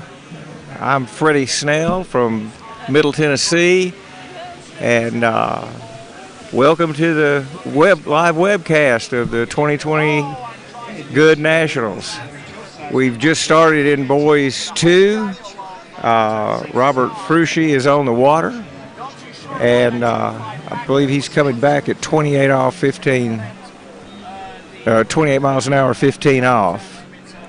And you can see he is pulling out at the pre-gates and going to get this started.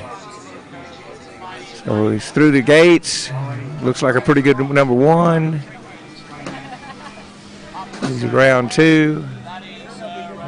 3. Looks like he's having no problem with this pass. A little bit of a reach there at 5. Round 6 and through the gates.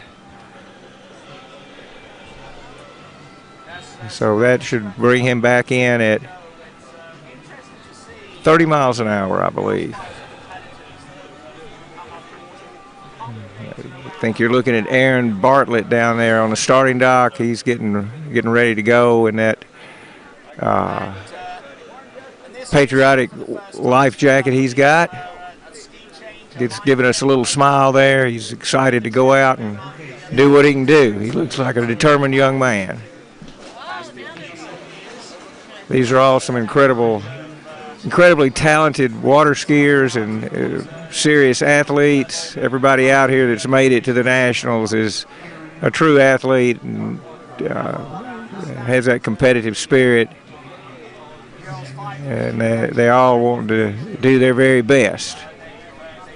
That is everybody from these young skiers all the way through to old guys like me and either the people who are much older than I am.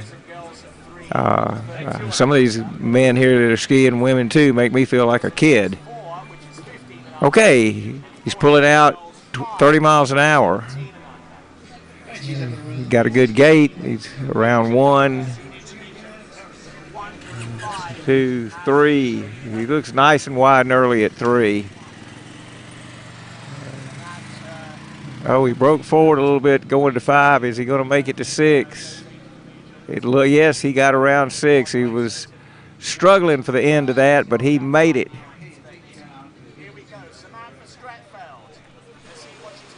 Setting him down. For some reason, I just realized I don't have a radio. I can't hear the information from the boat. I'll see if I can get something fixed about that. I'd sure like to have a radio so I know what's going on. Well, we're on the Trick Lake. There's an amazing little lady skiing on the Trick Lake, and she just did a couple of tricks that were really iffy, but she made them, and then she finally fell. But really nice skiing over on the Trick Lake. We're sitting right in the middle of the two lakes, so I can glance in the other direction and see Lake One. There's a big tent in the way of seeing the whole lake, but we can see some of it.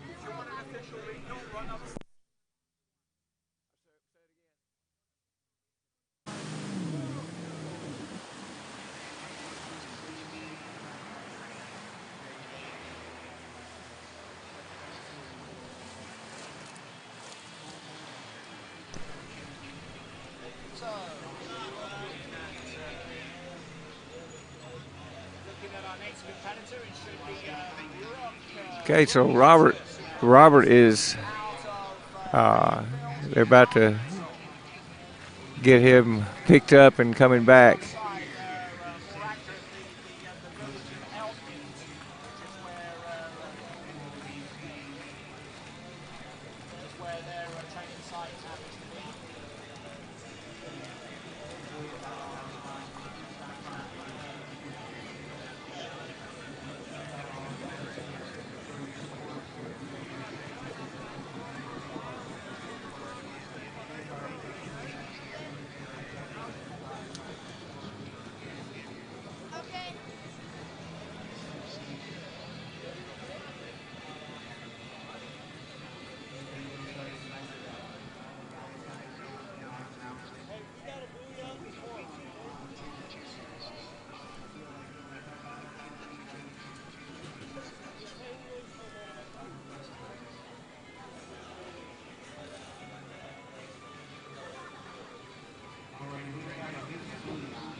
We've got a little issue going on down at the starting dock. I'm going to run upstairs and see if I can get myself a radio. I will be right back.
Take a shot there.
bring one.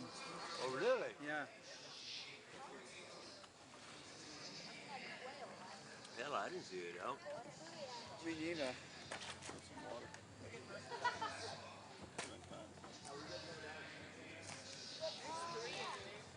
How many skiers have you got in this division? You guys are all really close. Just gotta figure out what hockey schedule. We're rolling north. Very confusing. That's why we don't play. Oh, okay. You got that water is empty. I mean, if it's not been used. Yours? Yeah. Okay. I can get one for you. If you don't mind, my son's real fast.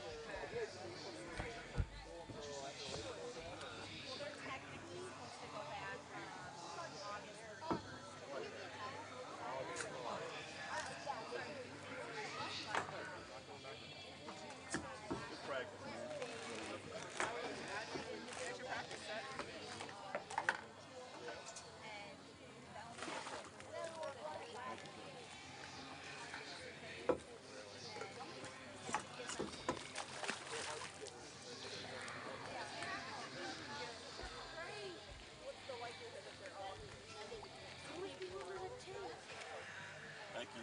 You're welcome.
Okay, this is Freddie Snell back at Lake 2, and I have an update for our webcast to let you know what's going on. Nobody knows. I just took a little short walk with the judge that was asked to come down to the starting dock and try to work out a problem, and I asked him what the problem was, and he said, I don't know, I'm going to figure it out. So shortly we will have Lake 2 back up and running. We have technical issues apparently from looking at the picture of the boat. They'll get this worked out as quickly as possible and we'll be back in action. But until then, for you people at home and around the world, this is part of what tournament water skiing can be, which is very much like watching paint dry at this point. So if you need to make a phone call, or if you need to check out your facilities, or if it's on the other side of the world and it's nighttime and you need to make a drink, or if you're thinking it's 5 o'clock somewhere and you need to make a drink, this would be a good time to do it, because there's going to be a few minutes of a delay until we get this technical issue worked out. And until then, enjoy the show.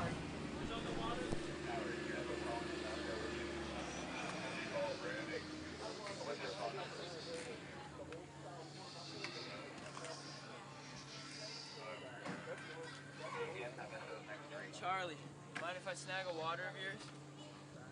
Go get one. I can get one for you. Yeah, I'd appreciate it. Yeah, I'll go. I'll get it. Good.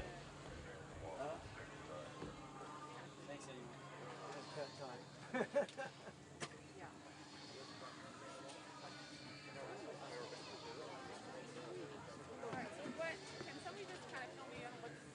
a decision on what point we start over. Okay.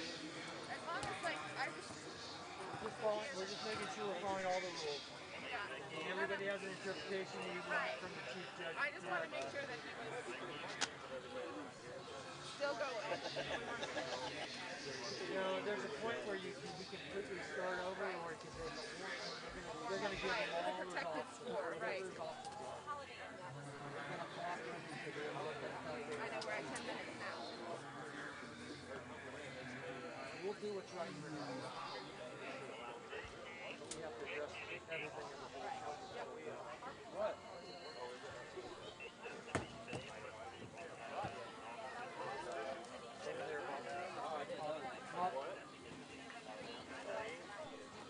They're up there.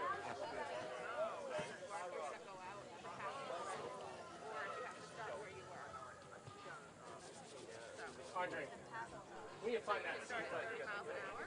Got it right?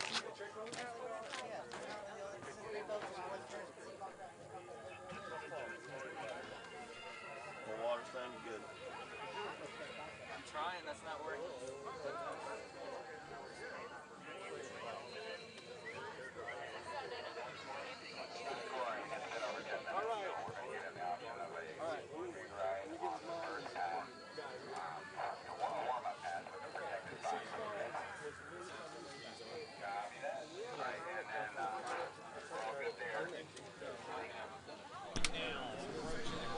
Okay, there was a technical difficulty with the boat. In order to move things along, they've decided to give the skier an optional re-ride on his first pass. He'll have a protected score of 5 at the last pass he completed, because that's what he did, but he gets the opportunity to redo it because there was a problem with his opening pass.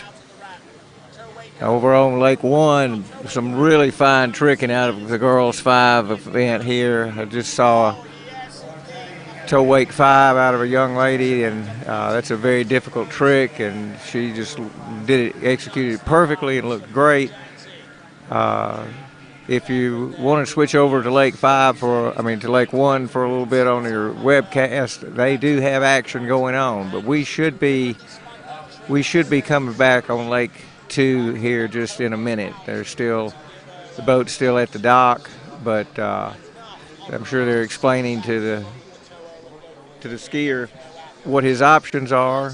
If he wants to, there's really be no reason not to take this. He can start over, and if he does better, then he'll get a better score. If he doesn't do better, his 5 at what I believe was 30 miles an hour is protected. So I'm sure they're trying to figure that out, and he's probably getting some coaching from either his parents or. Let's give you the update. We are going to give this young man a practice warm-up. We're going to be coming back on an unscored practice at 28 miles an hour minus 15, and then we will be returning on a re-ride on pass 2 at 30 miles an hour minus 15. Okay, so we're giving him a re-ride warm-up pass, and they're running a boat simulation right now to check out the boat. Then he'll get to come back at 28 miles an hour at 15 off. That pass is just to warm him up. He's been idled for too long, so that's to get him a little bit of a warm-up. Then he'll come back in at 30 miles an hour, and if he runs the pass or gets better than 5, then he will get the new score. If he fails to run the pass or fails to run at least 5, then his 5 will stand. This is one of those kind of tie goes the runner thing. They couldn't exactly work out the technical issue. It's probably, I don't know for sure, but it's probably a timing issue where they didn't get a time that they needed, and they couldn't go back and pull it up out of the computer.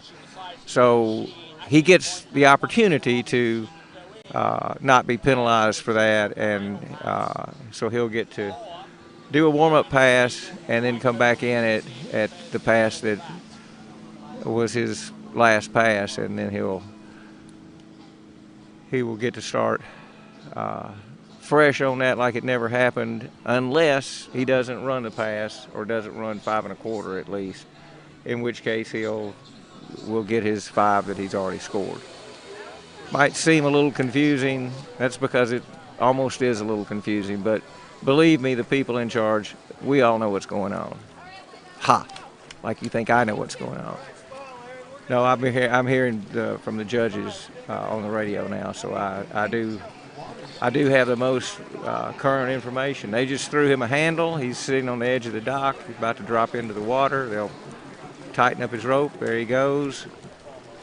And this has got to be a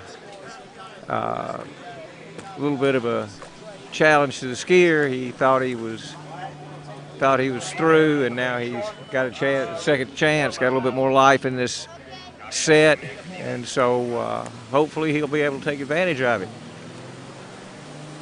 All right, he's up on the water. This is Robert Frucci. He's still our first skier in boys 2. He's pulling out for the gates.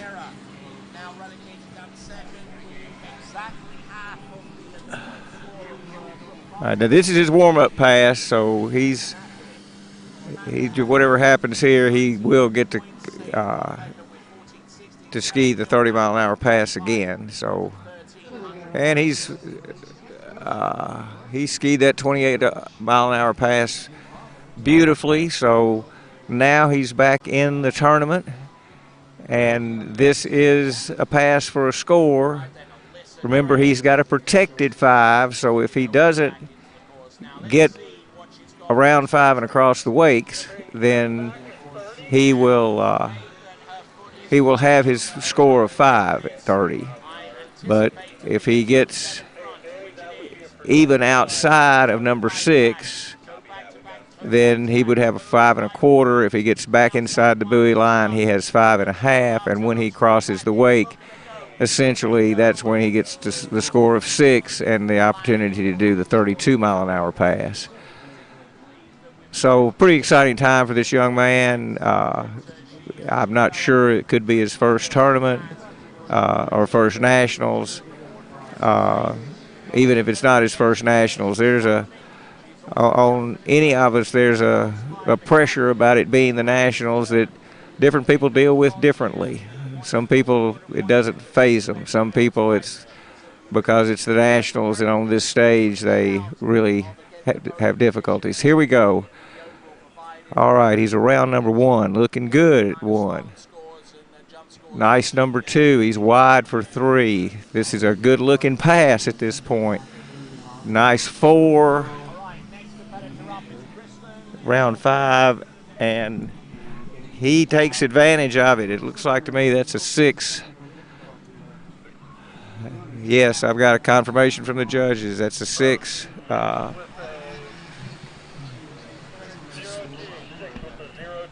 So he gets to come back at 32 miles an hour, and he's got new life in this pass, and he's got to be happy about that. Robert Frucci will be coming back at 32 miles an hour.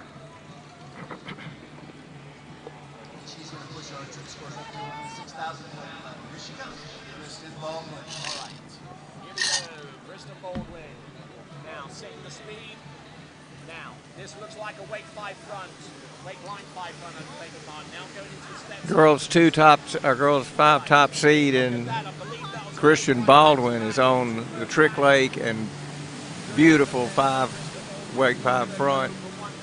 She's out of my sight now, but there's some real skiing going over there. Okay, Robert is pulling out for his gates.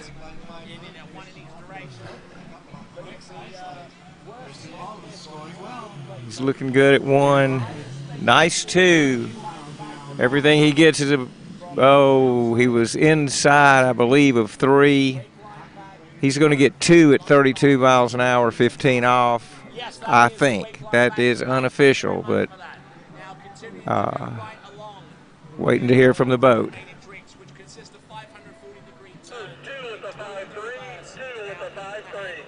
Okay, so he did, in fact, get 2.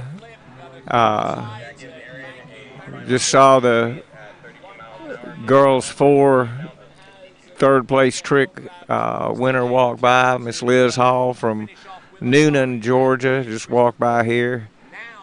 You see amazing skiing on the water, and then you see these amazing skiers walking by you. And I got the pleasure of talking to Lucky Lowe a little bit earlier today. Lucky is a legend in the sport. He has won about every title that there is, world champion, masters champion,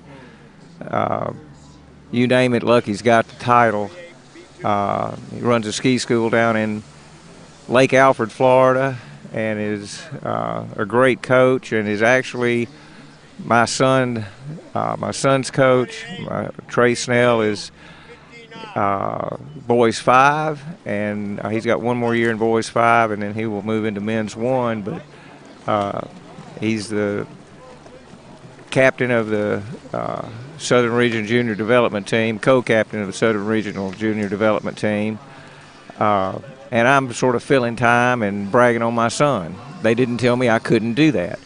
I ski with Lucky as well, and I think I frustrate him because I've got 50 years of bad habits that I'm trying to overcome, and he doesn't understand why I don't ski like he does. But it's because I'm not a world champion. Okay, Aaron Bartlett has been waiting patiently on the dock all this time on Lake 2, and he's coming in at 28 miles an hour, 15 off. Oh, and he's looking very good coming round 1. I'm sorry I lost count. He's going around 4 right now. No problem. 5 is easy. And number 6 is sewn up the pass. And the judges say he got 6, so that's a confirmed 6 for that.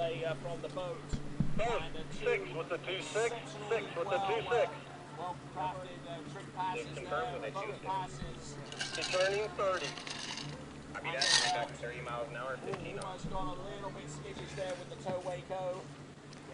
So Aaron Bartlett will be coming back at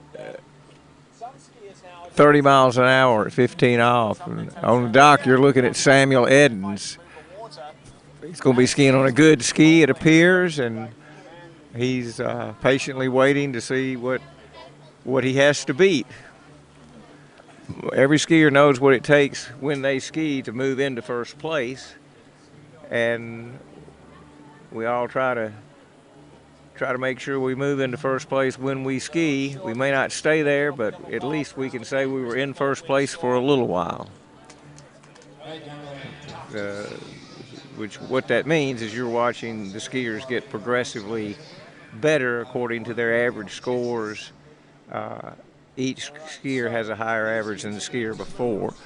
Okay, so here he comes back, and he's looking very, very good. Really wide and early at 3, just right where he wants to be. A nice 4. Gets pulled out a little bit at 4, coming around 5, and has no real problem with 6. He really looked very good on that pass.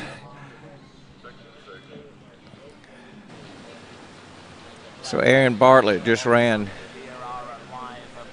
6 at 30. 6 with the 0-2. 6 confirmed with a 0-2. The next skier to go should be Ali Grafwald. Returning 32. Copy that. Coming back 32 miles an hour. Minus 1.5. Look at the concentration there on Samuel Edens' face as he thinks about what is up in front of him. But right now we've got Aaron Bartlett coming back in at 32 miles an hour. If he gets any part of number 3 ball, he will be your new leader at this point.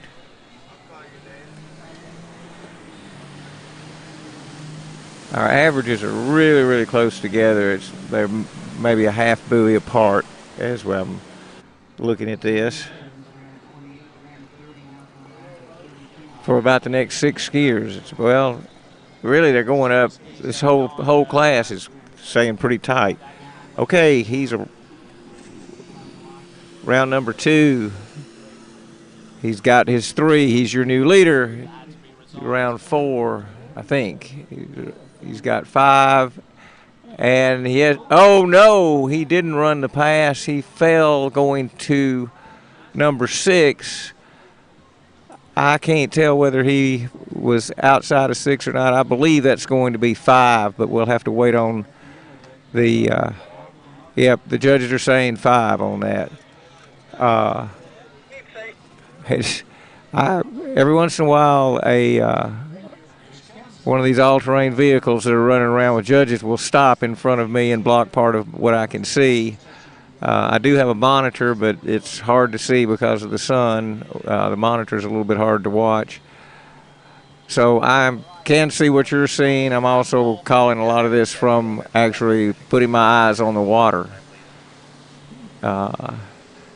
So you might have had a better idea of what happened to him at number 4. I was blocked from seeing that, but nonetheless, that was 5 at 32 miles an hour.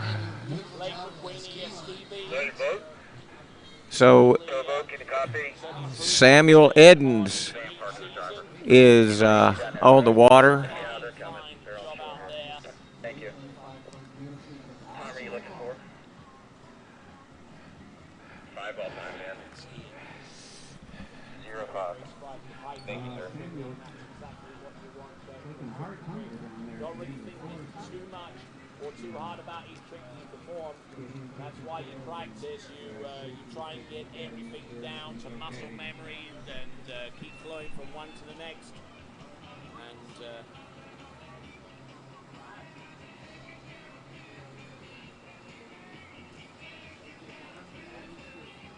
looks like we've got a little bit of a situation unfolding on lake number 2.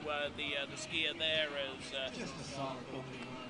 took a big old hard fall, and medical is over there on standby right now to assist.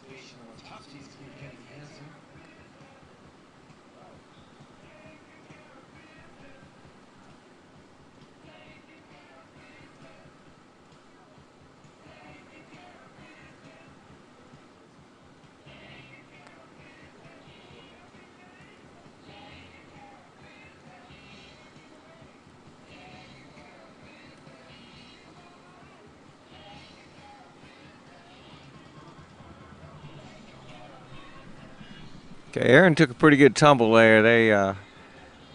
They're still down there with him. Normally the boat would have already gone back and let him swim in, but they have not sent safety swimmers out, so that I can see. Well, actually, I think they did send safety after him, and they're pulling him in. We'll hope he's just shaken up a little bit and not injured. This is sort of a brutal sport. It looks pretty and it looks easy to a lot of people, but it is anything but easy. And that young man his boat was going 32 miles an hour. He was probably traveling faster than 45 miles an hour when he took that fall, when he lost the handle and fell.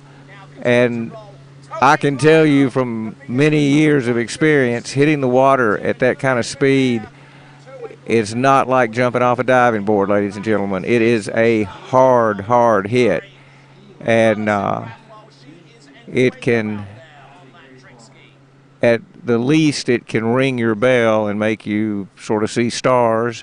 And at the most, there are injuries that are pretty severe that can occur. I don't believe we have that situation. I don't think he's injured. I haven't seen, well, safety's walking back right now, so I don't believe that that there's any huge problem. This doesn't look like it's a trip to the hospital or anything, but that is always a possibility, and it's a possibility in any of the three events. Jumping is probably the most catastrophic. Some of these people jumping 200 feet, 150 feet, flying through the air at pushing above 60 miles an hour. And those landings, if you land them right, can be beautiful. Those landings, if you're upside down and hitting the water on your head, can be very, very brutal. And, well, now they are sending the EMS truck down, so that's a little concerning. The fact that they didn't send it earlier means that it's probably not terribly bad, but still they did send the truck down there. Wyatt, 28 minus 15. Wyatt, 28 minus 15. Copy that. Wyatt Booker coming in 28 minus 15.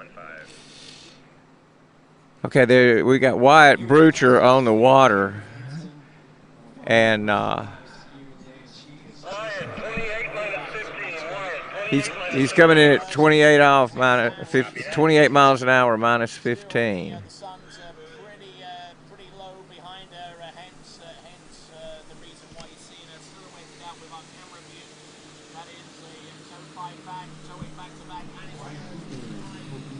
All right, here he comes. Looks like this is a nice, easy opening pass for him.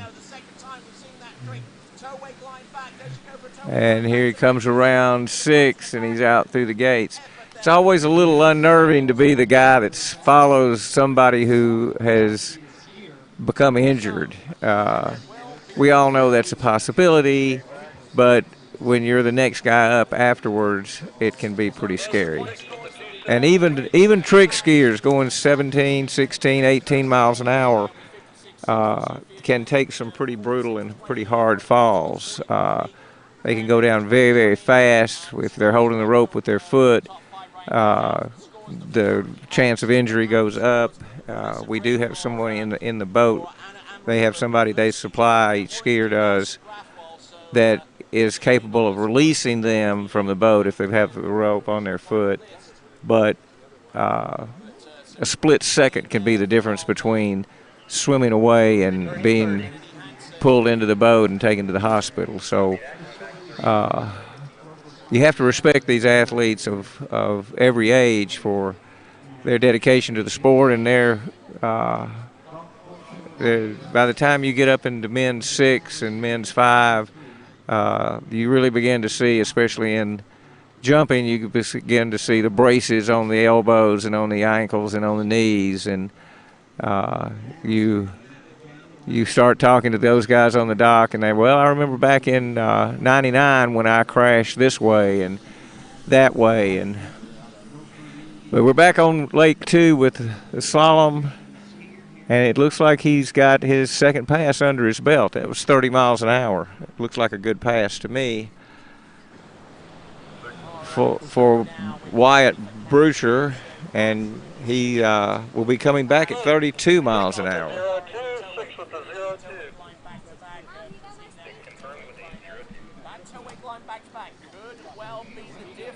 So Wyatt Brucher is coming back in at 32 miles an hour. He's still at 15 off. This is the leader pass. He needs a piece of 6 to move into the lead.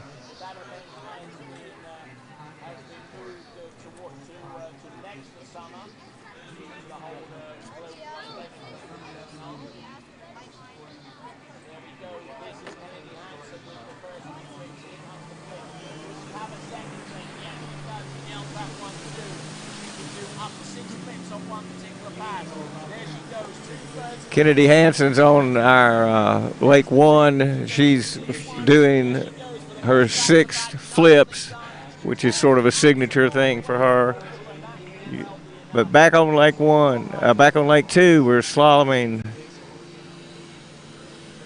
And, I believe he came up short. He Looks like he got around 3 and either got 2.5 or 3 for Wyatt Bircher. Okay, he must have been inside of 3. He got 2. So he's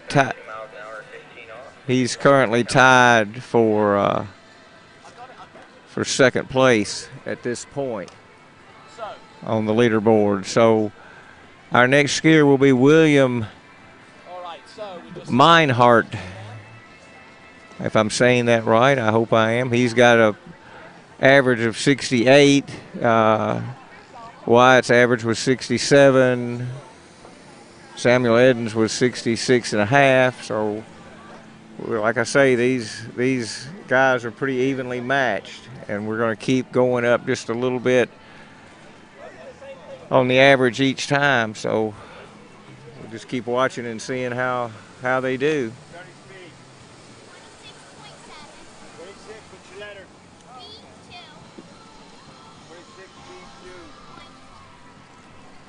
26, B2, 22 off.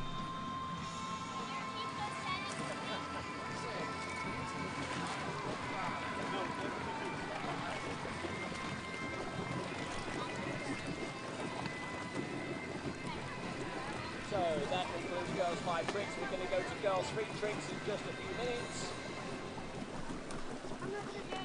Let us quickly flash up the scoreboard.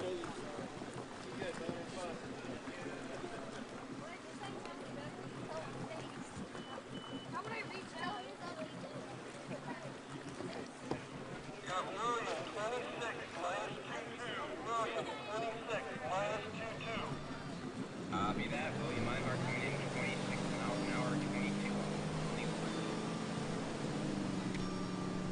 22. Okay, William Meinhardt's coming in at 26 miles an hour. He's opted to go at 22 off. He's not messing with that 15 off line. He's taking 22 feet off. Nice one. He's early at 2. Got a little bit of slack at 3. He made 4. He's picked it back up. He looks back in good shape. Hey, man. And he has run his opening pass, it appears. Yeah, got a confirmation from the judges. With a 6.7, 6 with a 6.7. 6 with a 6.7.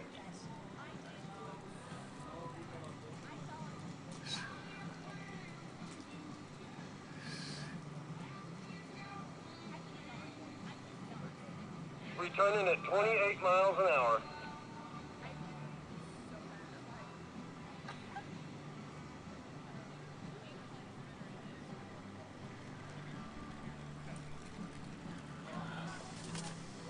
He's coming back in at 28 miles an hour, 22 feet off the rope.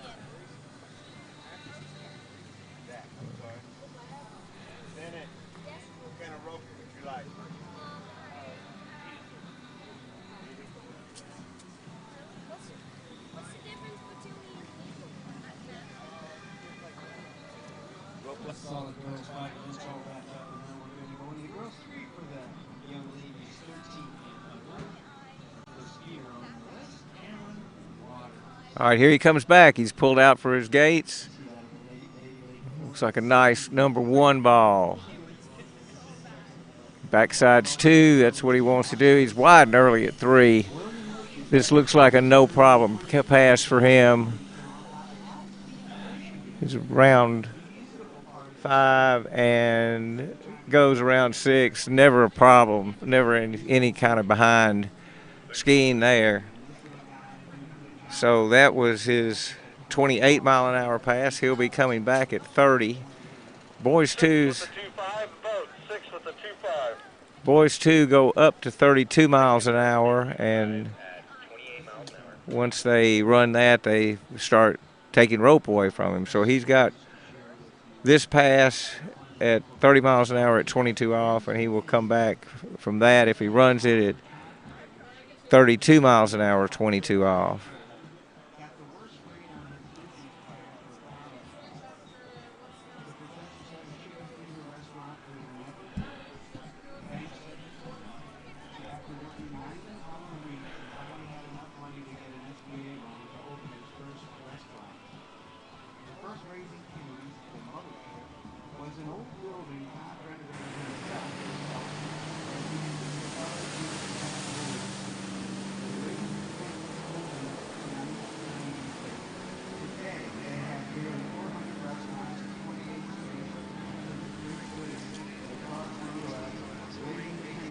proud to sponsor the June Awards banquet. Okay, here he comes back. Round number 2. Looks good at 3, got a little bit of slack at 3. Can he get to 4? He's around 4. He picked it back up, got his line back tight. It's round number 5. He's looking great. He's going to run this pass. Round 6 and through the gates. William Meinhardt. Just Both 6 with a 0-1, 6 with a 0-1. 6 from a 0-1. so that was. 32. He's coming back in at 32 miles an hour. He just moved into the lead.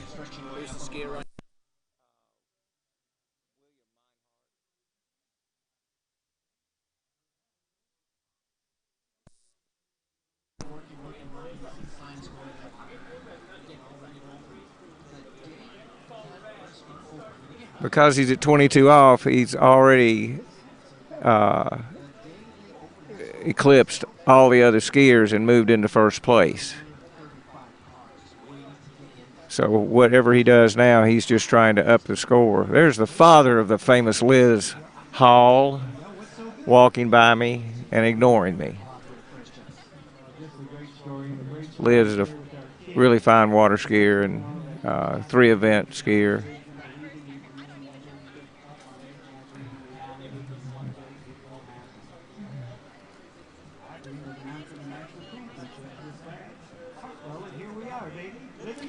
Okay, here he comes back, William Meinhardt. He's round 1. Every buoy he gets is putting more pressure on his competition. He's a little high, a little bad pull at, and it doesn't look like he's going to get past 4.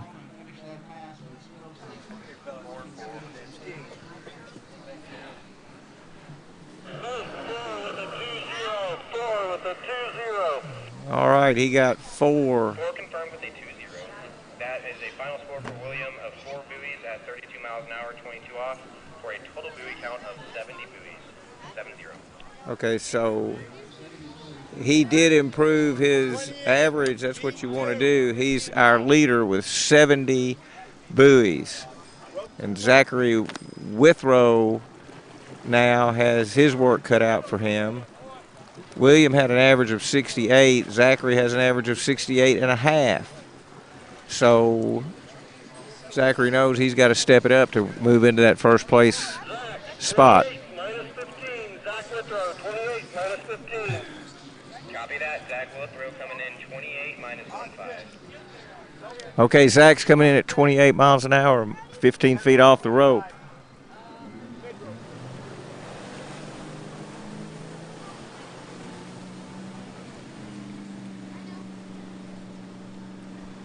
He is up on the water and about to pull out at the pre-gates, getting set up to take a good gate and start his pass.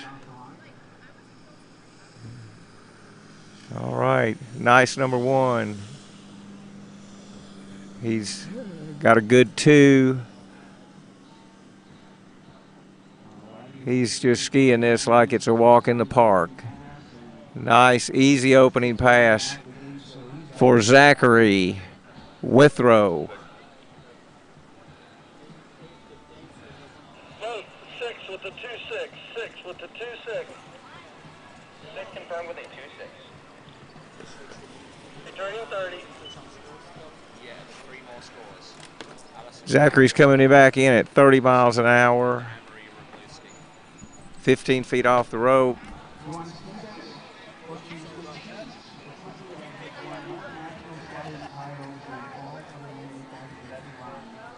Another shot of the starting dock, and our next skier will be Bennett Covington, but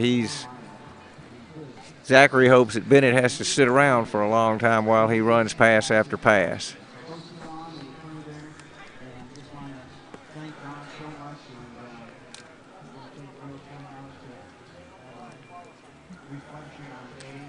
Bennett's putting his ski on, getting locked into that ski, so he's ready to go as soon as the boat gets to him and Zachary is through. But Zachary's got a good pull out on his pre-gates. The pre-gates help you get lined up for the gates, and if you don't get a good gate, this is going to be a short ride, but it looks like he's good. Oh, he really backsided 2.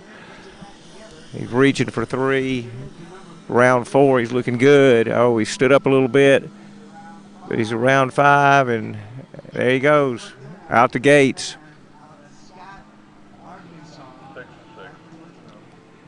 Confirmed 6 from the boat judge.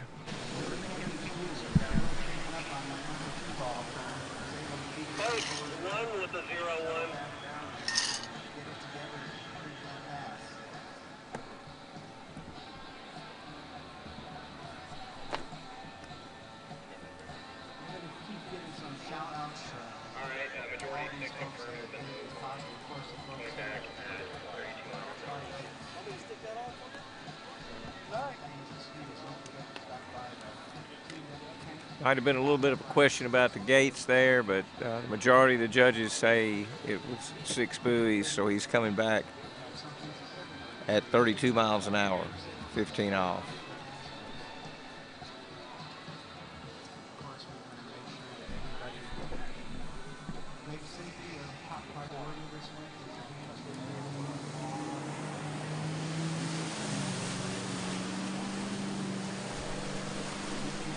Towboat is fired up and pulling him around. He's coming in to set up for his gates. There he goes, his pull out for his pre-gates. You get out to a certain point, judging from the pre-gates, and then you cut through the gates, and he's around number 1. Nice 2. A little bit of slack coming out of 3, but he picked it up, and he got a good pull into 5. And he sewed that pass up. Looked a little scary there for a second, but he knew how to take care of it. He remained calm. He didn't rush. And he 6 with the 9-2, 6 with the 9-2. Skied the pass. 6 confirmed with a 9-2 at 32. So that was 15 off, 32 miles an hour. He'll be coming back at 32 miles an hour, 22 off.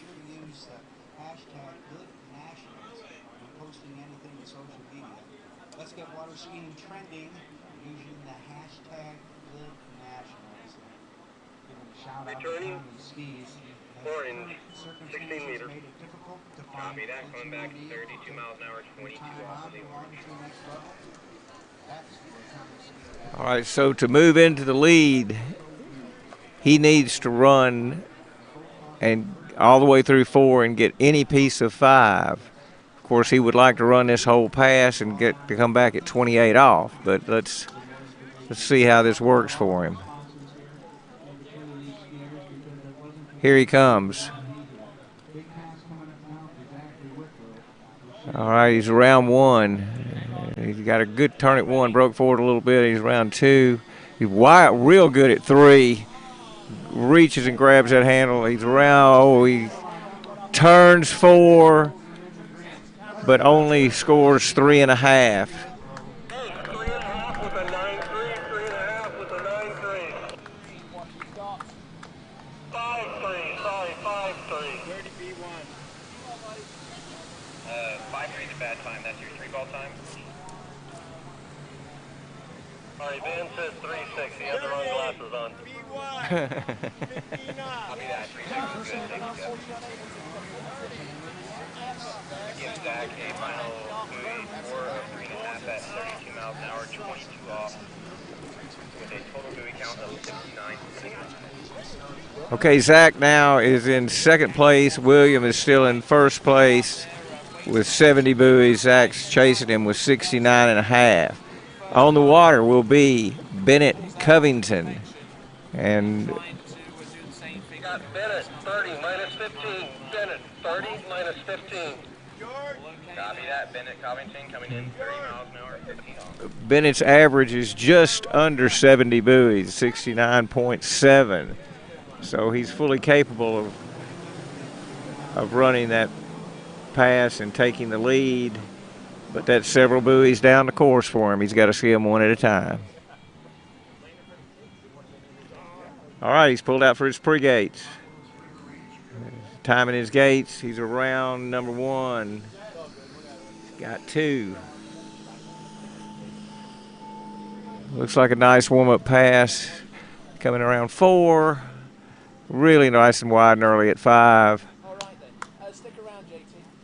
And the emergency vehicle was in front of me, but I assume he made 6. He was looking really good.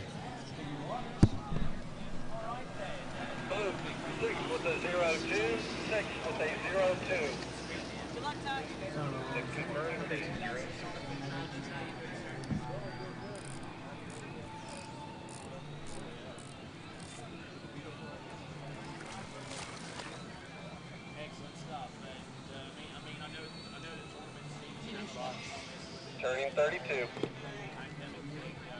Copy that. Coming back at 32 miles an hour, 15 off for Bennett. Okay, Bennett's coming back at 32 miles an hour, 15 off. I guess that's our Austin Steen on the starting dock. He's getting himself ready, getting himself pumped up, watching the action, thinking about what he has to do. But for right now, we're watching Bennett Covington.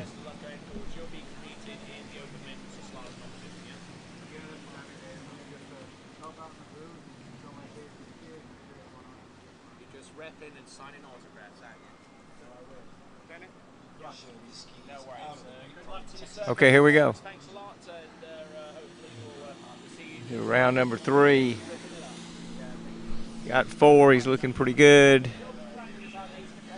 Nice 5. And looks like he sews up that pass. All righty, Benny Covington taking care of business there at 32.15. 6 with the 9-1. 6 with the 9-1. All right, as we see, Okay, the judges are confirming he got 6 on that pass, so they will shorten the rope to 22 off.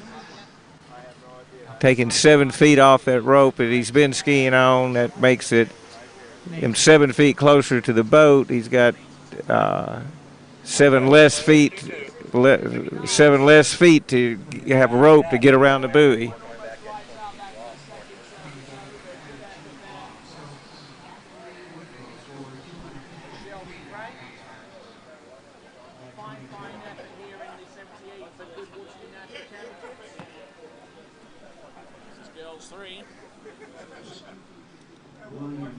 All right. He's coming back for his 3rd pass, his 22 off pass. This is the pass that can put him in the lead. He's pulling out.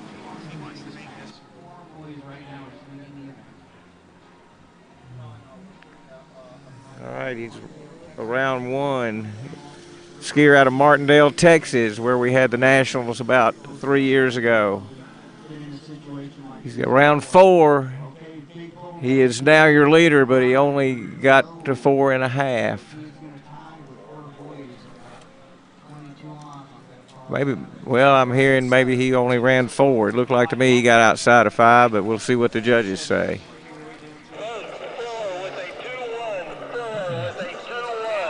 We have a tie, ladies and gentlemen.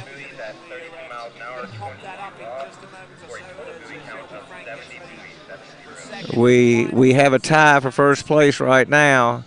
We still have a lot of skiing to go, a lot of skiers to go, but if the tie holds up in the first 5 places, there will be a runoff. Really good skiing there. All right, so next on the water is going to be Austin Stein.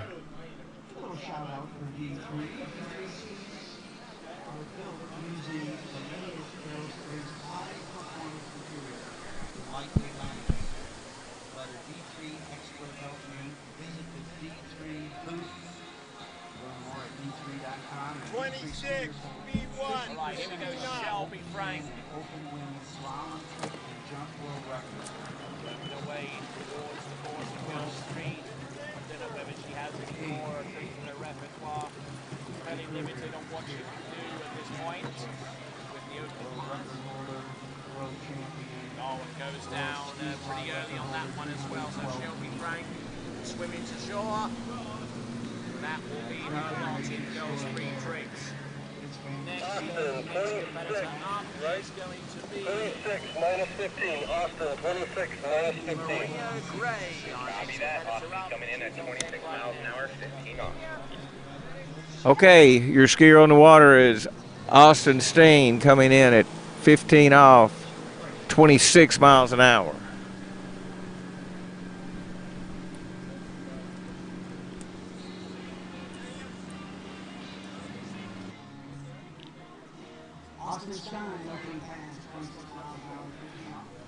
Austin Stein on the water, 15 off, 26 miles an hour.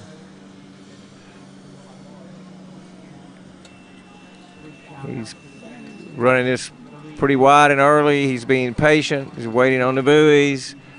He's around number 6. He's through the gates. I'm calling it 6.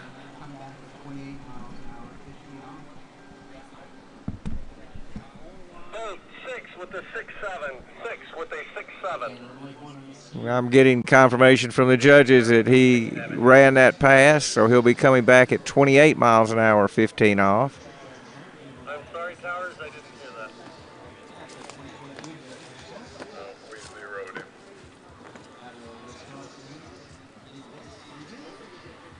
So we've got no gates? Correct.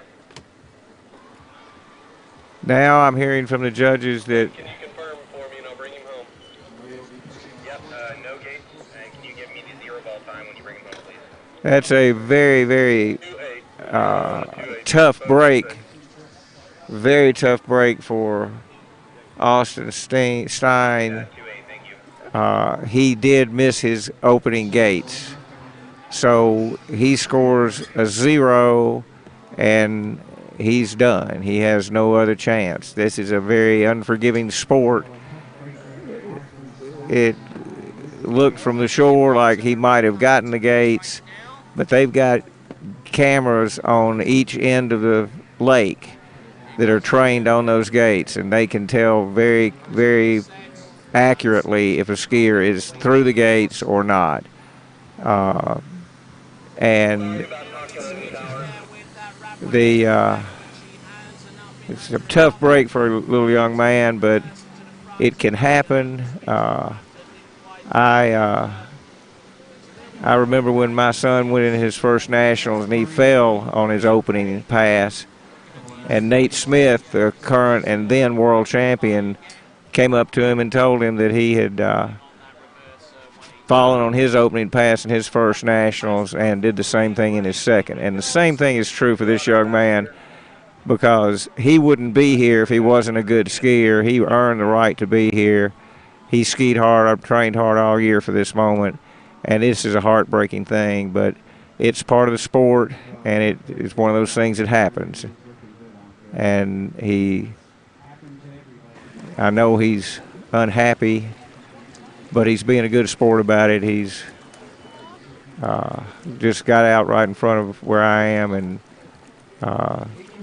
young man did a good job. He's a good skier. It was a really pretty pass. It's just sad that he didn't get the gates.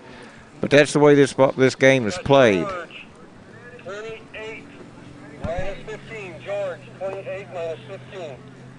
All right. George Jones coming in at 28 miles an hour, 15 off. Okay, the skier on the water is none other than George Jones. He's coming in at 28 miles an hour, 15 off. I don't know that this is the George Jones of country music fame, but I don't believe that it is, because he would be way, way older than this. But nonetheless, he's got a big name, and he's looking like he's going to put down a big score. He's around number 4, wide and early at 5. This is no problem for him. He's got 6, and he's through the gates.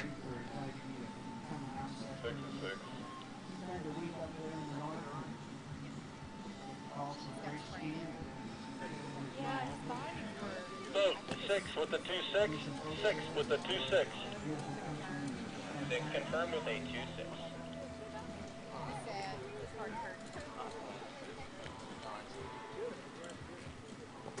Returning 30.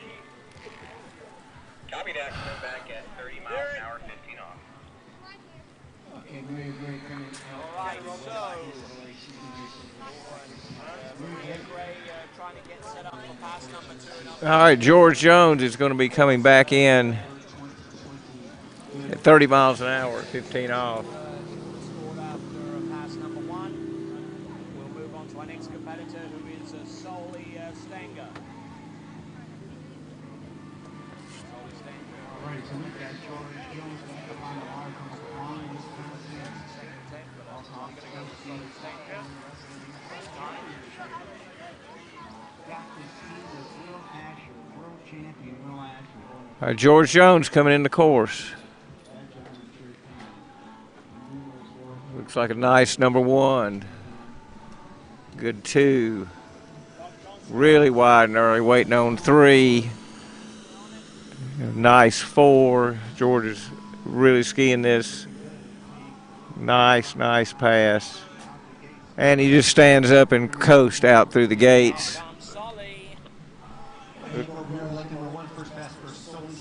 Looked like a good 6 to me. So that was 30 miles an hour. He'll be coming back in at 32. He's coming back in at 32 miles an hour, 15 off. Again, if he can get past number 4 and just outside of number 5, he will take the lead.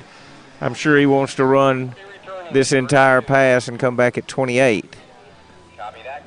Keep pushing that lead up.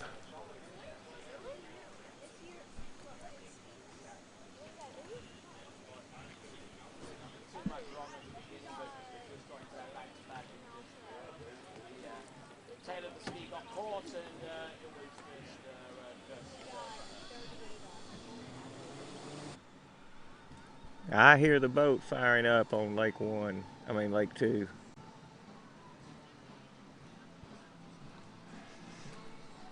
George Jones coming back 32 miles an hour. This is the lead pass.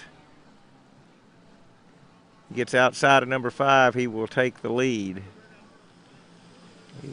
Looks good coming into 1. All right, he's round 3. He's still in good shape. He's around 4. He is definitely around 5, and I believe he has run 6. You just saw your new leader. The judges say it's 6, so you just. 6 with a 9-2, 6 with a 9-2. So George Jones is your new leader.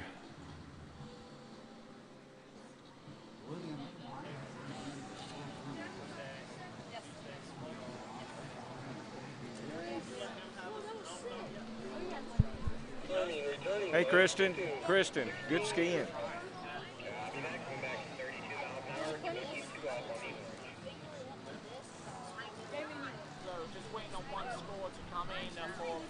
Yeah, Kristen Baldwin and her mother,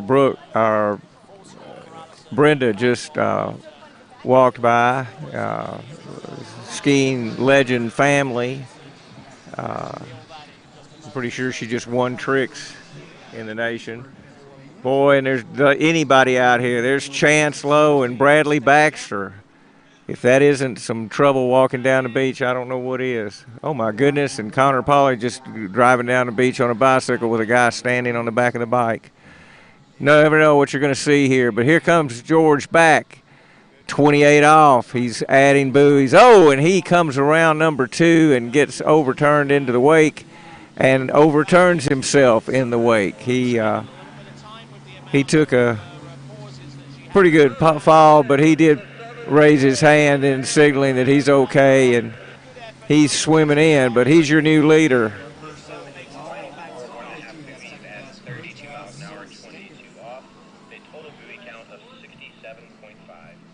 Hold up.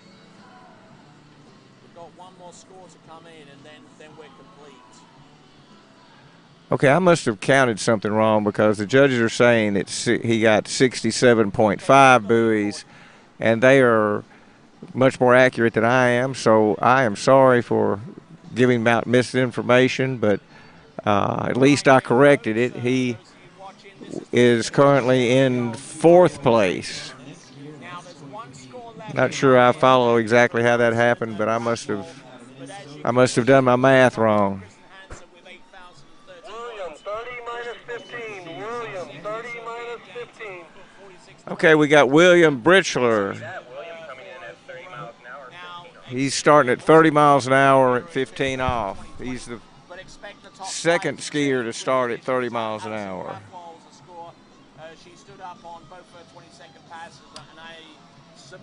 He's on the water. He's pulling out for his pre-gates. He got his gate shot going, and he's through the gates. Round number 1. Nice turn at 2. Good 3. He looks good at 4. He seems to be in good control. He's keeping a tight line. He's standing up and reaching, and he's through the gates. Looks like a good 6.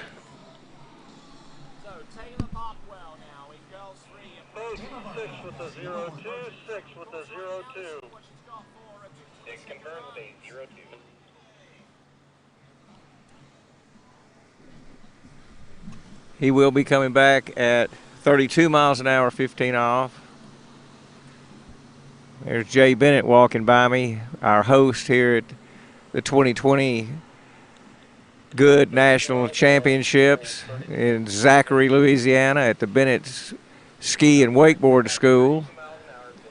Jay has been a legend in the sport for a very long time. His wife,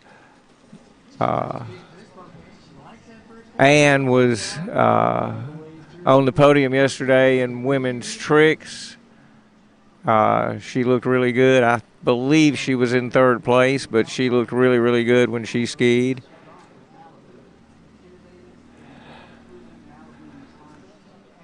There's tricking going on Lake 2. I believe I heard that it was girls 3 tricking over there on Lake 2. And on Lake 1. On Lake 2, we have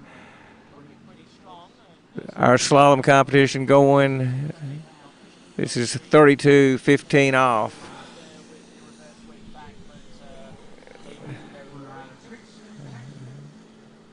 And that looks like a good pass to me.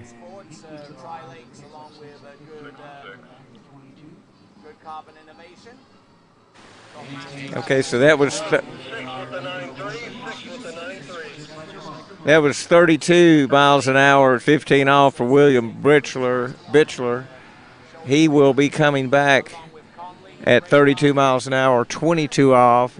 This really is the leader pass. I got confused on the last skier, but this is the leader pass, and he will be coming back with the ability to take the lead. All he's got to do is get outside of number 5, and he will move into the lead. I'm sure he wants a better score than that, though. So we're going to see what he can do. Billy Britchler.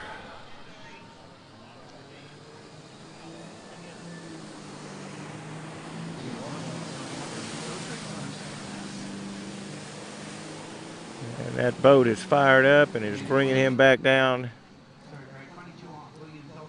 He pulls out at the pre-gates. He's timing his gates. Looks like a good number 1. Good 2 behind that beautiful 2020 blue and gray Malibu skier.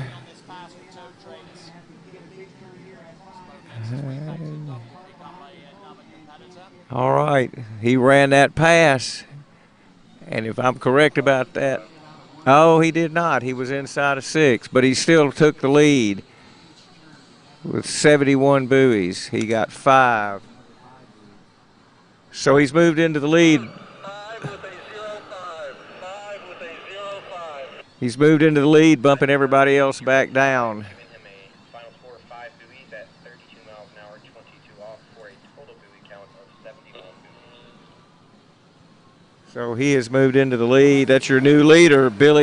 William Britchler is your new leader. Lyric Pavour is the next skier on the water. This is one of the biggest jumps in, well, this is the biggest jump in average we've seen. William had an average of 72.5. Lyric's average is 76 buoys. And we're going up by no more than about a buoy and a half from here on out through the rest of this class.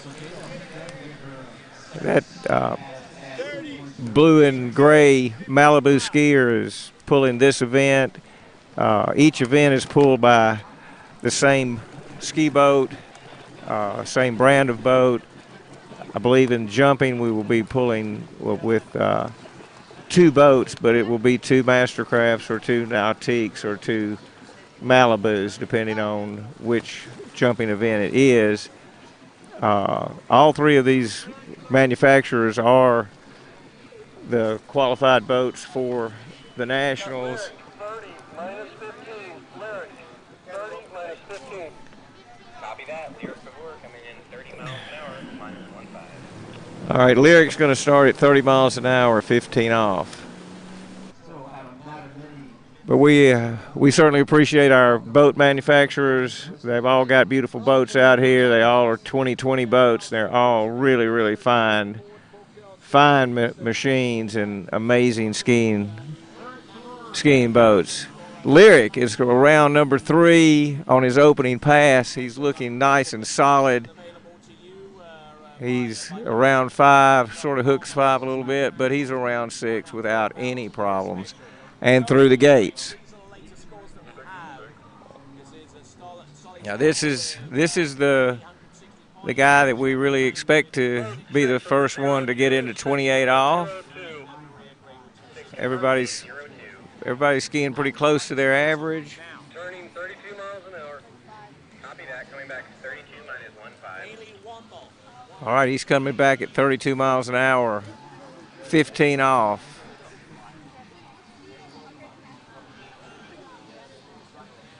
This should be another easy pass for him.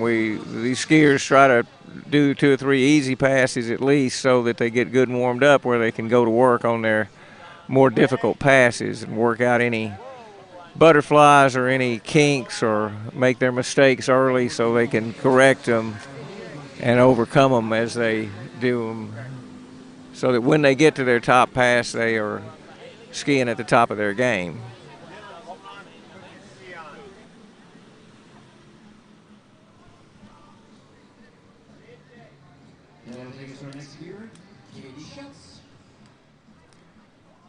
All right, Lyric Purveyor coming back. He's running good at 3. 4 looks great. It's around 5. And a nice, easy cleanup through the gates. The judges have confirmed that that was a full 6. He will be coming back in at 32 minus 22. Once again, this is the pass to beat. This is the pass he wants to definitely run, and then he gets into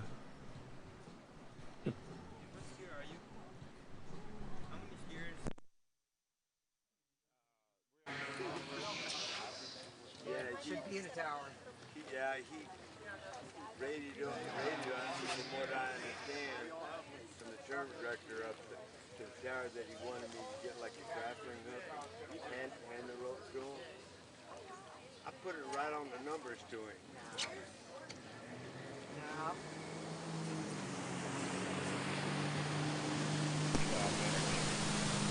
Okay, Lyric is coming back. This is the 22 off pass. We're hoping to see Lyric run this pass. He's very capable of it. He's out for the pre-gates, out at the pre-gates, turning for the gates. He's around 1. Nice 2. He's around 3. Got a little bit of slack in the rope, but he pulled it out. He's looking good going to 5. He had a really good pull out of 4. And he did it. He cleaned it up. He is your new leader.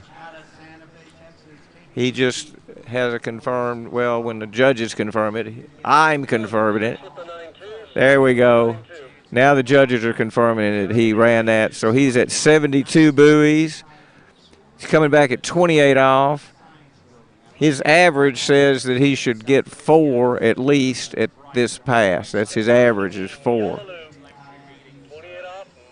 So if he can run 4 as an average, that almost surely means that he has run this pass many times, and I know he wants to run it today. All right, now. Darn right.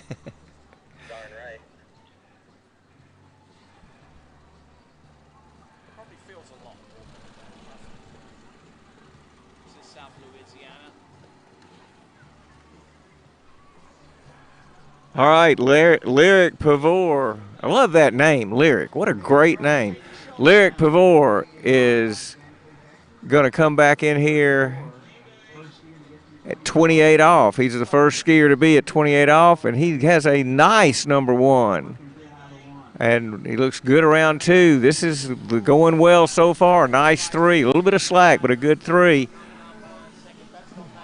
He's around 5. Is he going to make it to 6? Oh, he was inside of 6. Inside of 6. That's going to give him 77 buoys.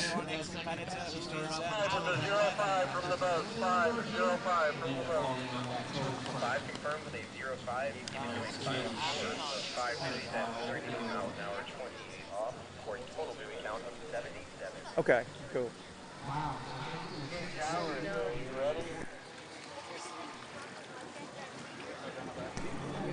All right, Lyric's final pass, Lyric's final score is 77. We're going to have a little short break, apparently. It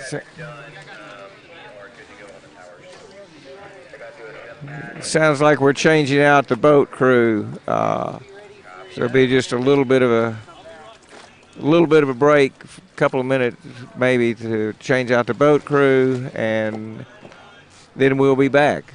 There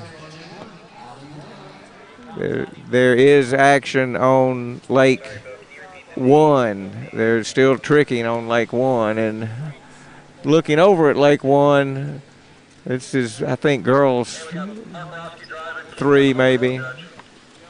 Looking some girls 3 tricks is what's going on Lake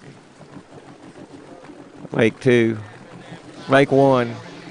I wish they would put a big 1 and 2 in the middle of the lake somewhere so I would stop being confused. If I'm looking north, it's Lake 2. If I'm looking south, it's Lake 1.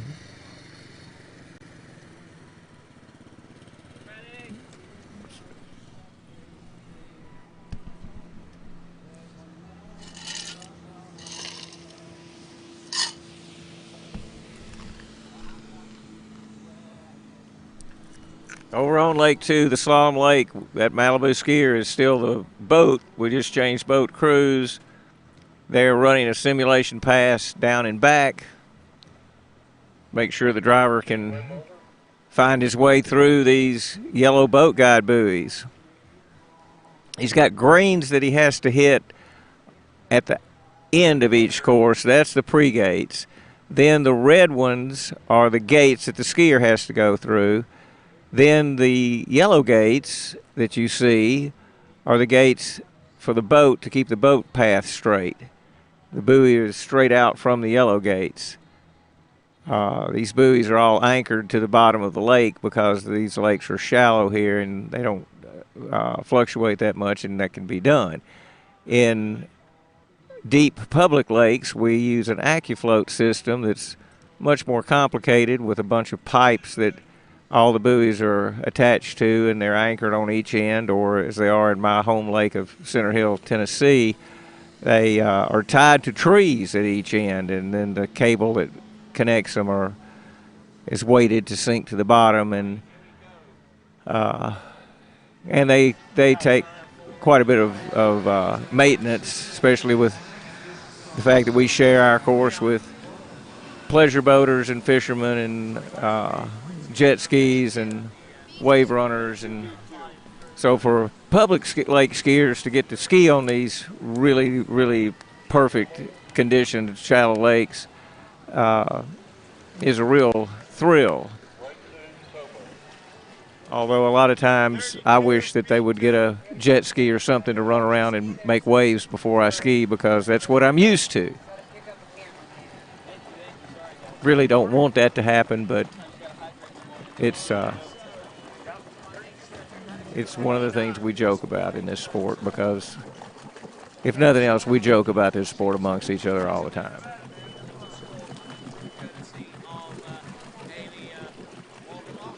We take our skiing really seriously, and we take our fun really seriously too. And so it's a great family sport. If you're just watching this and stumbled across it and wondering about it, it's a great, great family sport. Great bunch of people. The kids in this sport are all amazing. I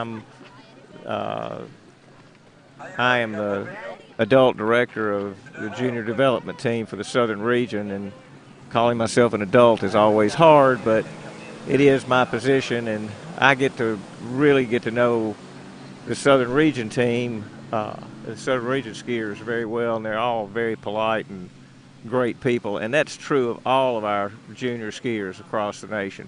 Speaking of which, here we go with this first pass. And he is looking really, really good. He's round 4. He pulls good to 5 and got a good, nice 5. Round 6 with no problem. That's Dylan Anderson that you just saw. 6 with a 9-2. 6 with a 9-2. It was Dylan Anderson. And Dylan.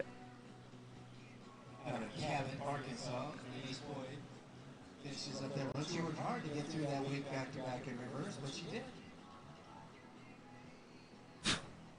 Dylan coming back 16 meters. Okay, Dylan, that was 32 minus 15. He's coming back at 22 off. He's got to run this pass and get a piece of 6 to go at 28 off to go into the lead. But right now his task is to run 22 off. By starting at 32.15, that's a pretty good indication that he expects to run this pass.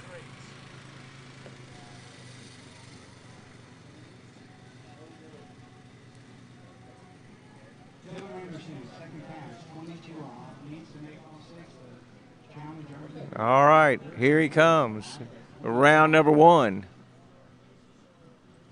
He's got a nice 2. He's looking good. He's really wide and early at 3. Oh, he got deep coming out of 3. Sort of overpulled that. That stood him up, and that ended him. Low score is 3 with a 3-7. 3 with a 3-7. Good edge on each side. 3 confirmed with a 3-7 for a final score of 30 miles an hour, 22 off, for a total buoy count of 69.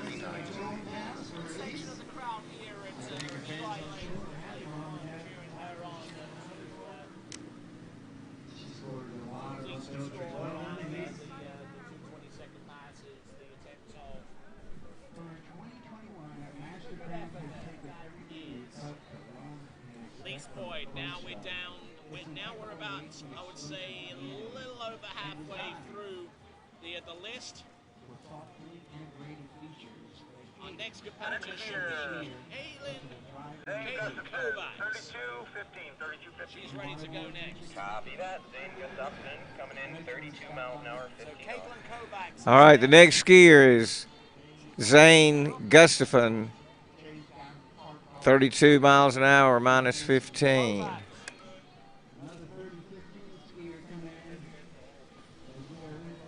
He's out at the prees, going through the gates. Round number 1. Nice and early at 2. This is looking really good. He's way early at 3. Staying in control, waiting on the buoys. He's going around number 5. And number 6 is just a walk in the park for Zane Gustafson. 6 with a 92. 6 with a 9-2. That's a confirmed 6.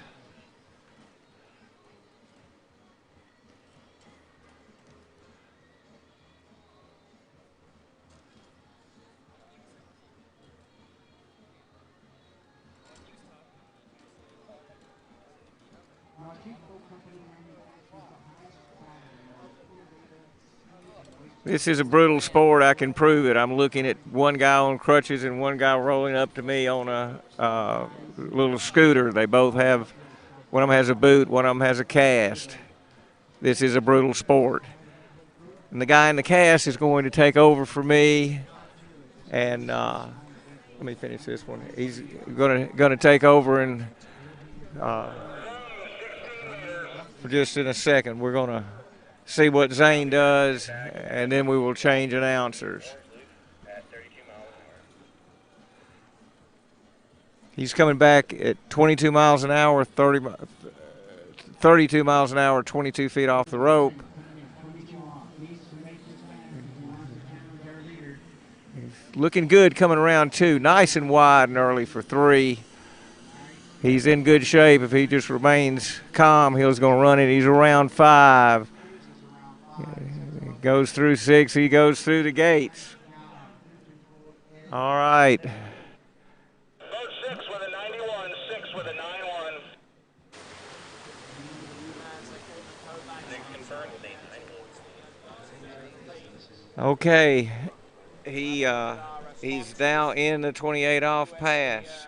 This is the pass that if he gets a piece of 6, he goes into the lead. If he runs 6, he comes back at 32 off and can put that leaderboard on up. We are in the last third of this boys 2 event. We're seeing some amazing skiing. We want to keep seeing how they're doing.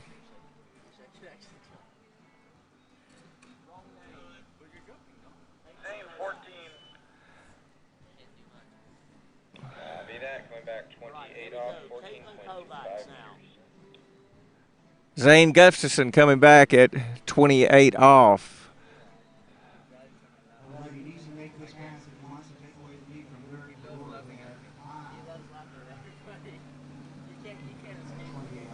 He's through the gates. Good number 1. He's good at 2. He's around 4. He's going to make 5. All right, if he gets around 6, he is your new leader. Oh, and he's through the gates. 28 off, first one of the day. It puts him in the lead. Zane is in the lead. 1, 2, 3, 4, 5, 6. There are 8 skiers after Zane. What he does here could hold up. He could wind up on the podium. He's knocking on the door of it. If he gets 3 or 4 at this 32 off pass, he will be a real contender.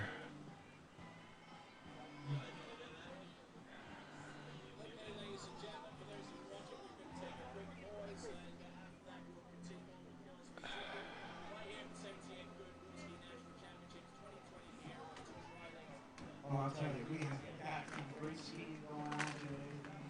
Boys and girls are ripping it up. I think it's so much fun to watch them ski. Skiers sort of last. Copy that. Coming back at 13 meters, 32 off. Okay. I knew, but I didn't. You know what I mean? I know we've met before. Okay. This is Zane coming back. 32 off. He's got 2. He's around 3. He's got 4. Come on. He's around 5. He made 6. All right. That is, he got 6. He gets to come back at 35 off. Is that right? Yes, that's right.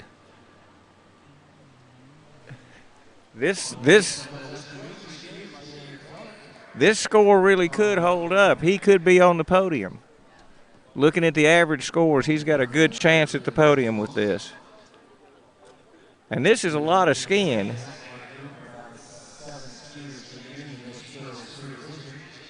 This is his 5th pass he's coming in on.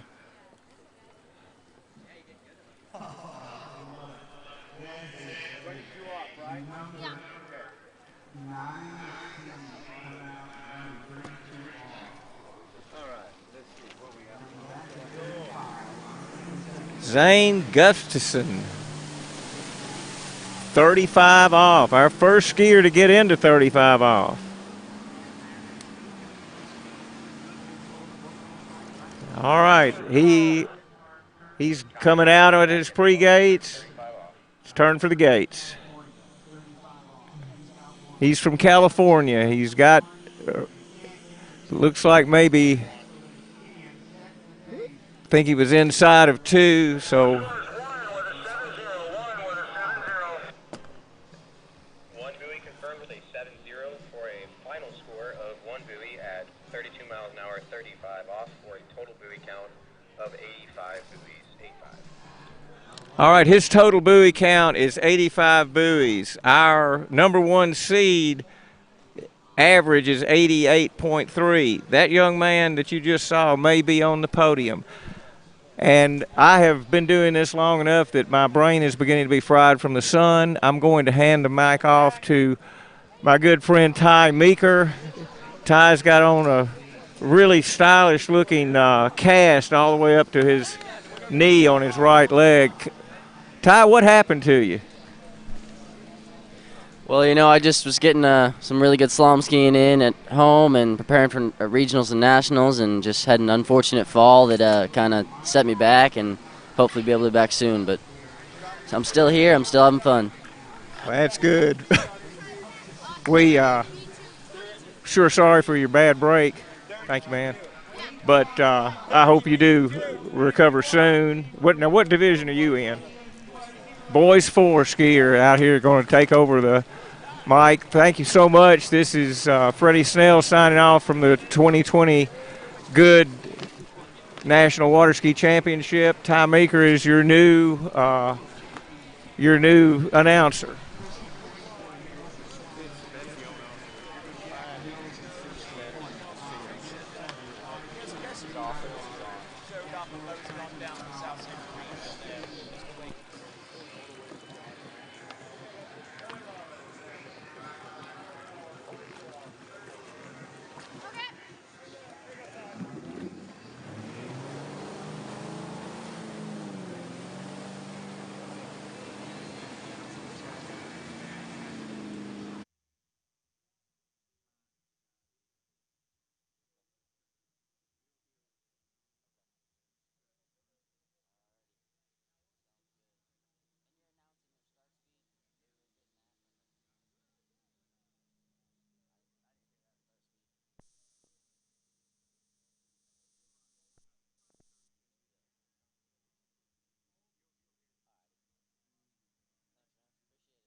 Ty Robbins looking good on his first pass.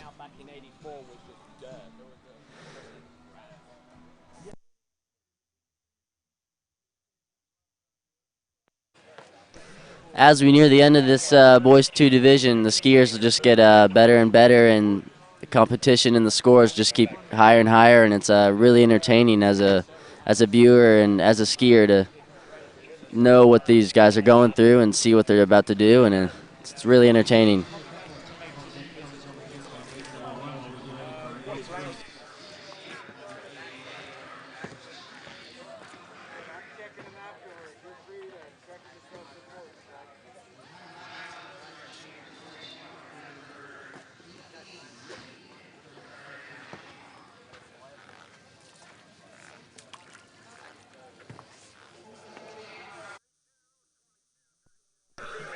Ty Robbins being one of those top skiers coming back in at 32 miles an hour, minus 22 off. Turn it in, nice turn in for the gates, good angle. Nice one ball turn. Through the wakes, really nice too. Little bit of slack. Good 3, over to 4. Looking good. Got a 5. Oh, I think he lost the handle out around 5. Unofficially, that'll be a 4.5 at 32.22.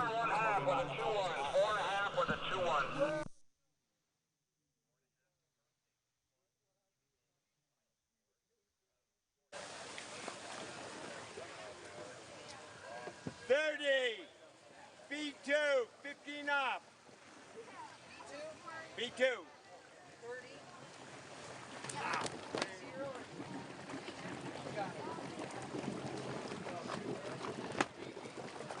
we take the long line sections off of here?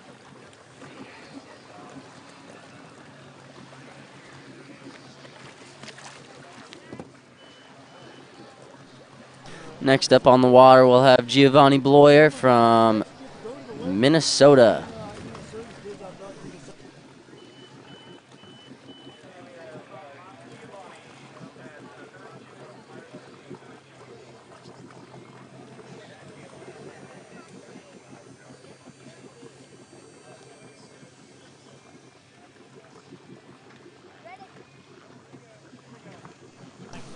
Giovanni coming in at 32 minus 15, like all of our other top competitors in this division.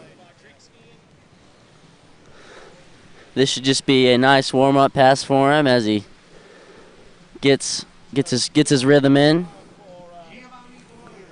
Nice one for Giovanni.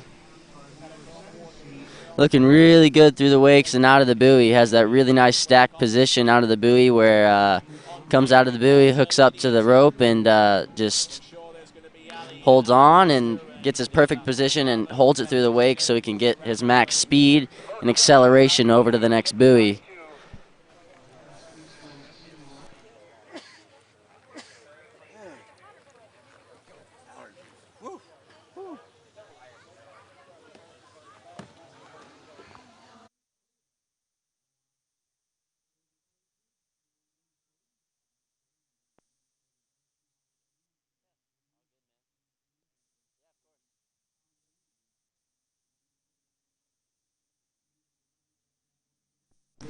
I think Giovanni Bloyer did a trick set yesterday, and I think he ended up with a 3rd place on the trick lake yesterday, which is really impressive as you kind of see these overall skiers do really well on all 3. As you're really good at one event, that'll benefit your other events. So if, say, Giovanni's really good at tricks, his trick balance will definitely help him on the slalom course. It all comprehends to one another, but he'll be coming back in for his 2nd pass.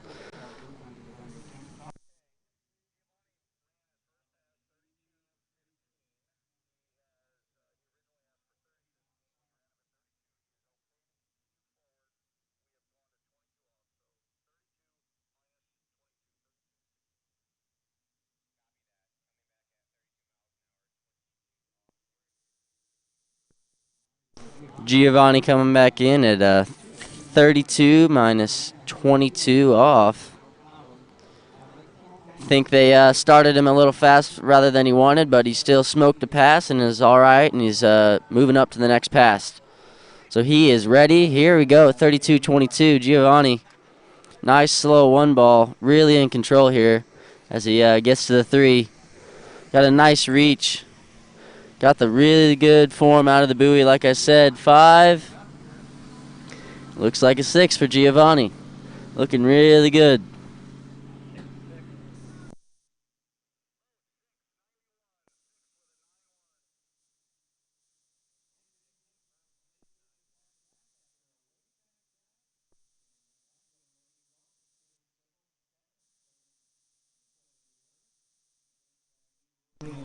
The whole Bloyer family I know pretty well personally, but they are all a talented family of skiers, and it's really exciting to watch them ski because I have a somewhat of a personal connection to them, and it's really impressive to see the whole family just go out and start to tear it up.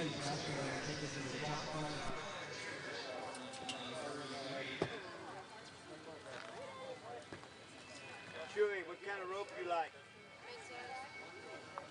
Beautiful.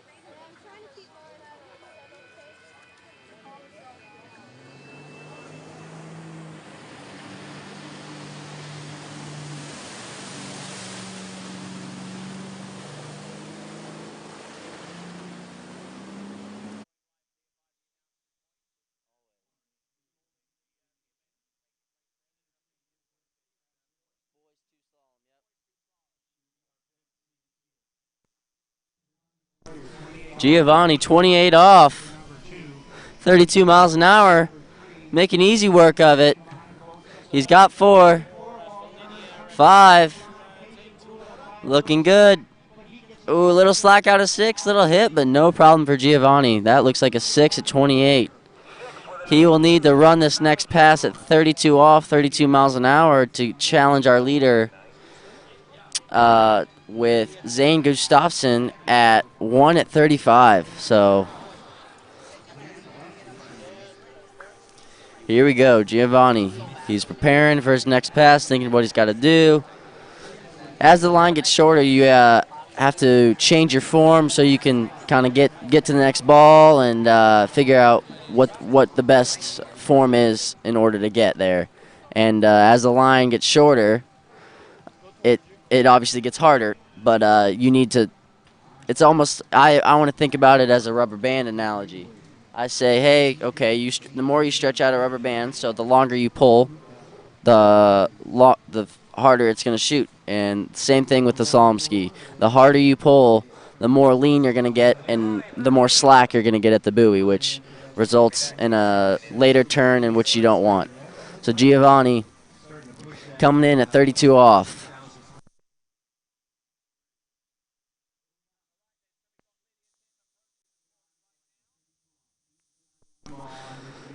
Really good one, a little slack. Can he get outside of 2? I don't think so. Unofficially, I think that might be a 1 at 32 off, which will put him in second place for right now.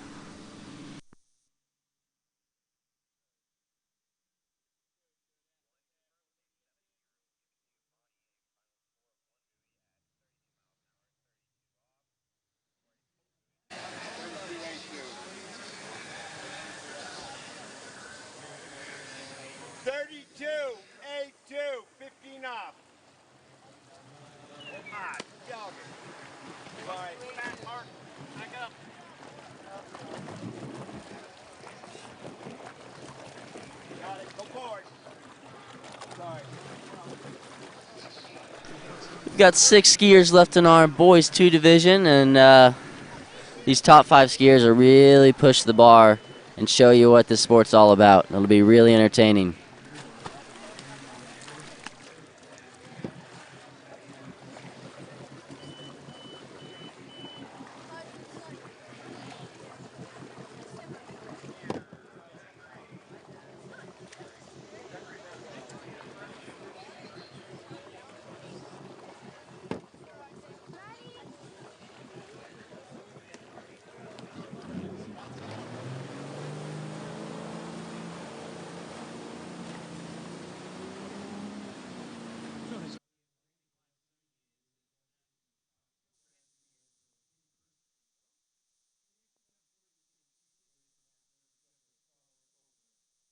Zachary Barkwell coming in on his first pass.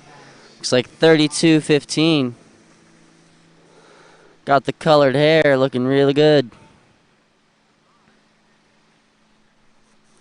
6 and out the exit gates.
Zachary Barkwell, 22 off, 32 miles an hour, turning in for that gate. Really nice one ball. Dropping that hip at 2 ball. Really good form in the turns. I think he skis up in Minnesota with Zane Nicholson for the past few months, and Zane is a syndicate team skier, and he's been helping the Barkwells out, and they have been skiing really, really well, and I think his goal is to get that 32 off past this tournament and possibly take that lead.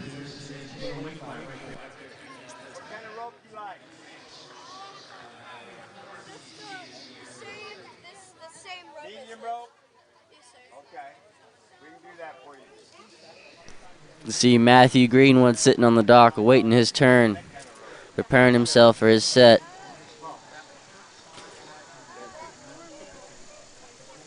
There's a reason why they call this Coca-Cola.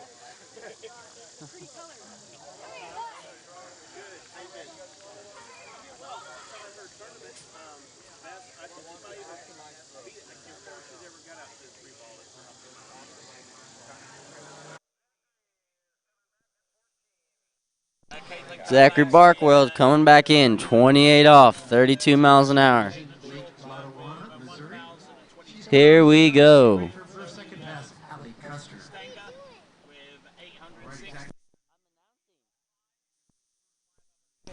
Got that wide gate, nice turn in. Tight one, looking good. Little crush out of 2 ball. Nice 3, making it up at 3 ball. 4. He's got the 5. Little late out of 5. He has the 6. Looking good out the exit gates. He will need to get a full pass of this next pass, 32 off, in order to challenge our leaders.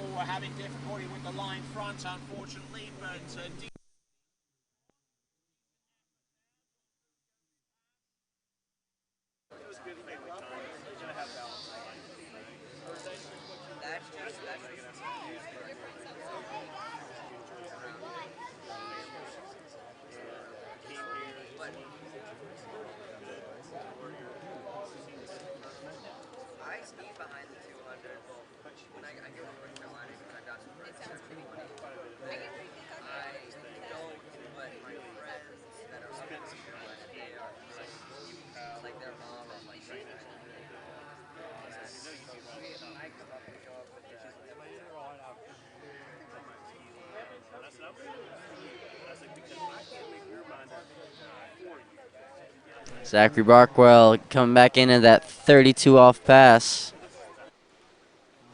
This is the money pass for him here. Pulling out for the gates. A nice, a little crush out of 1 ball. A little slack out of 2. Got 3. Can he make it? He's got 4. Lots of slack out of 4. Got around 5. Looks unofficially like a 5 at 32. So unofficially that will be your second place right now with 5 at 32 off, Zachary Barkwell. And in the lead we have Zane Gustafson with 1 at 35. Zachary Barkwell, second place with 5 at 32. And we have Giovanni with 1 at 32 in third. And I believe we have a 4th place Lyric Paver with 5 at 28. And I think we have William Bickler with 5 at 22.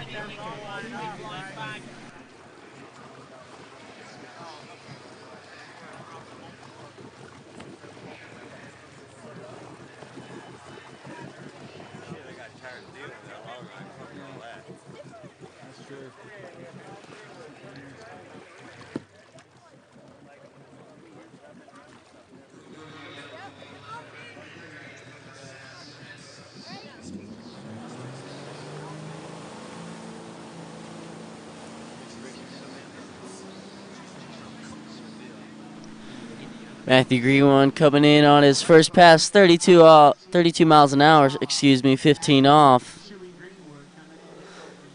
Nickname Chewy Greenwood. Looking good. Got those nice bright gloves to attract some attention as he goes across the wakes. Smoking that first pass, that looks super easy. Now he is our 5th seed, so now we have only 4 after him. And this will be the top of the division. It'll be starting to get really, really good.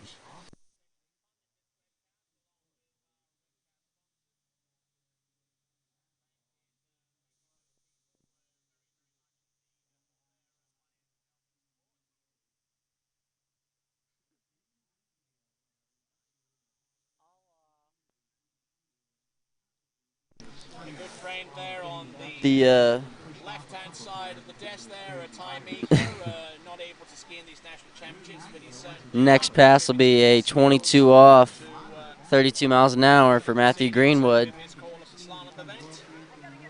So for anybody that does not know, the line starts out at 75 feet of rope, and then from the center of the boat guides out to the buoy is 37.5 feet.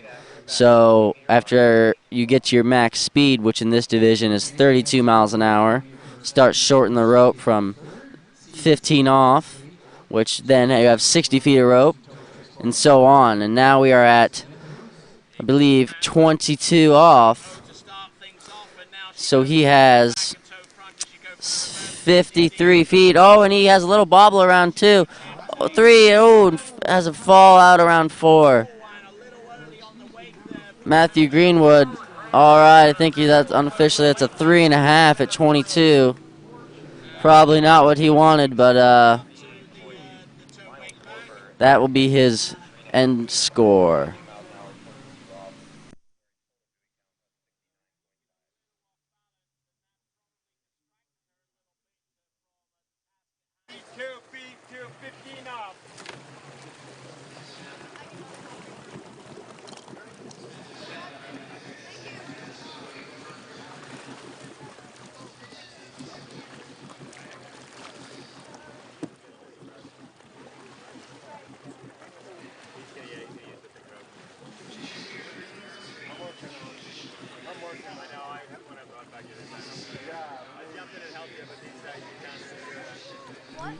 If you want to watch some tricks, head over to the Lake 1 broadcast, where Tony will be announcing tricks over there as we get to the top of the Girls 3 Tricks division.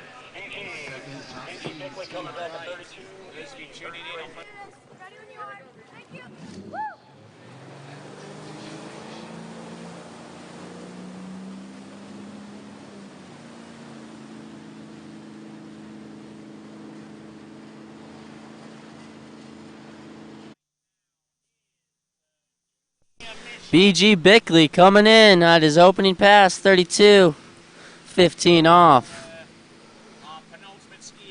Looking really good. Got a really nice counter out around the buoy so we can get his hips around as he comes around the buoy so he can hook up to the handle and just not have to worry about getting any form out of the buoy so he can get his form through the wakes and get over to the next buoy super easy.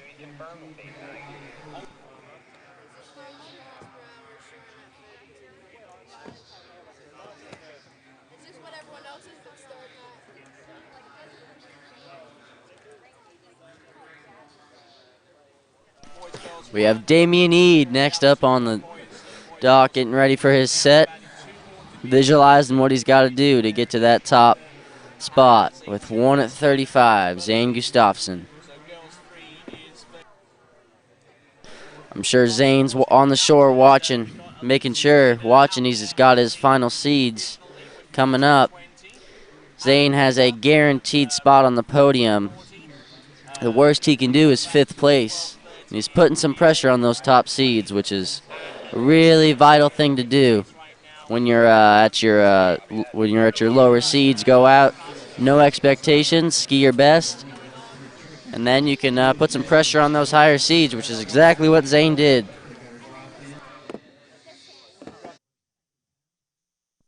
B.G. Bickley coming in back at the second pass, 32-22. Really low at 2 ball, looking really good. Making this pass look easy, easy, easy. Little does everybody know, he has about 5-6 years probably of training going on at home, and it really shows and pays off here.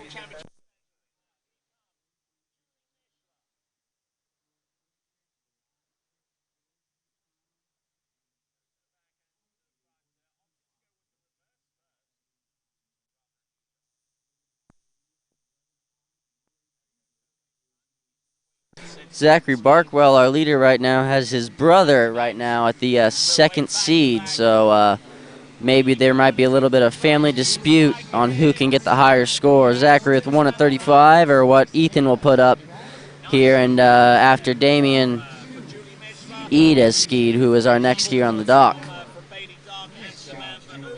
But B.G. Bickley should be coming back in at 28 off, 32 miles an hour.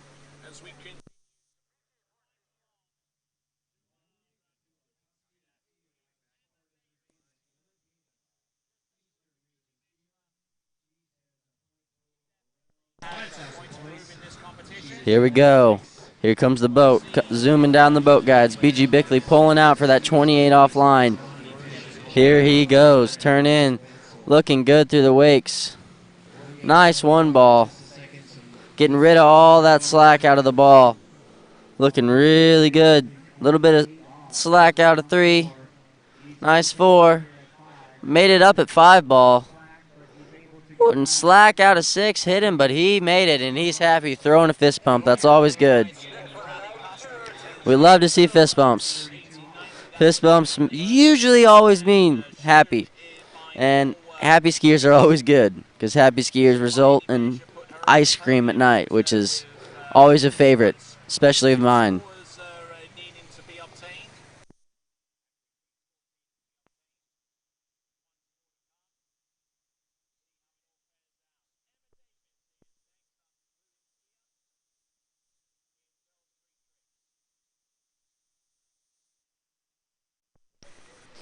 Here we go. Our top seeds are putting up some really nice scores here in Zachary, Louisiana at Bennett Ski School. Have all our vendors down at the end of the lake. We have a couple T-shirts, and Goode has their 10 up in memory of Dave Goode, obviously. We lost him this year, and honoring him, and obviously this is the Goode Nationals, and we miss him very much, and we really are doing this for him. Everybody's skiing for Dave. Everybody.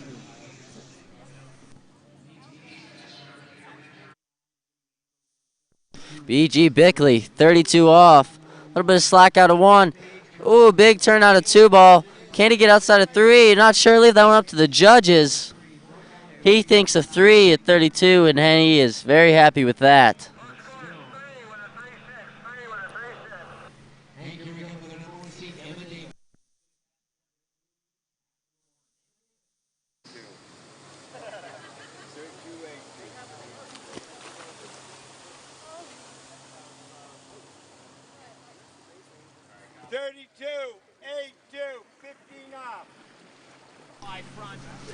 Judges are going to be reviewing the pass, deciding whether or not that will be a 2 or a 3 at the 32 off line.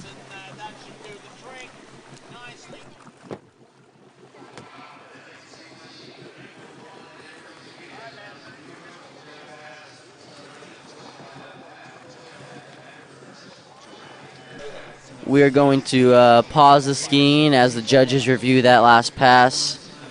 See whether B.G. Bickley got 2 or a 3.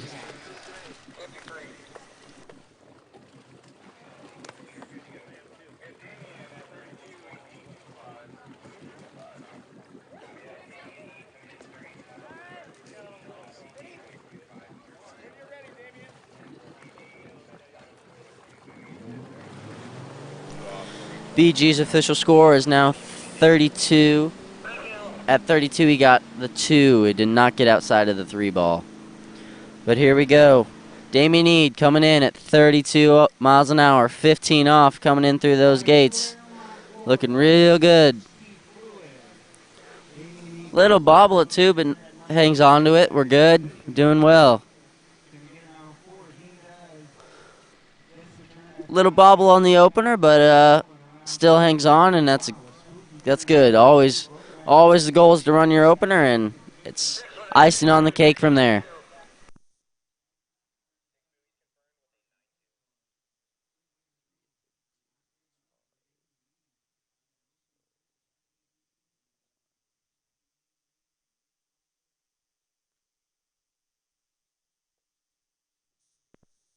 Damien Eade is your third seed in this boys 2 division as we near the end.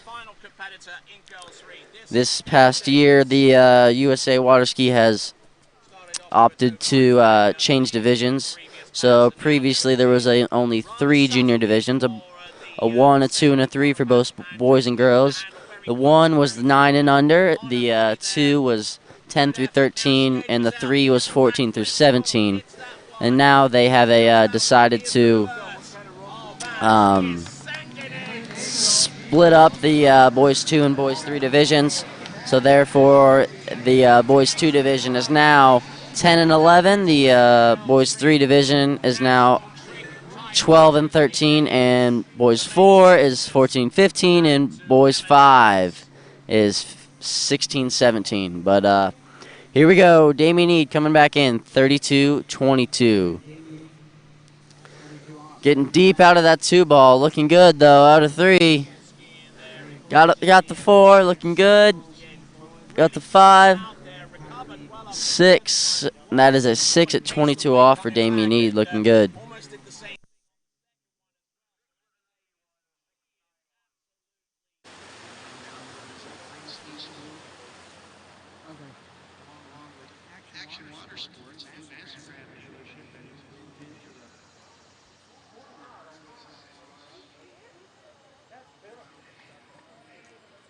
How many more skiers have we got in the SH division?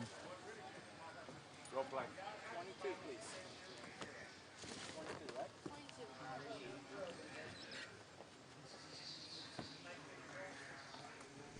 Damien Eade's next pass should be a 28 off. And you can see Ethan Barkwell on the dock getting ready for that pass, getting warm, getting loose, getting in the zone.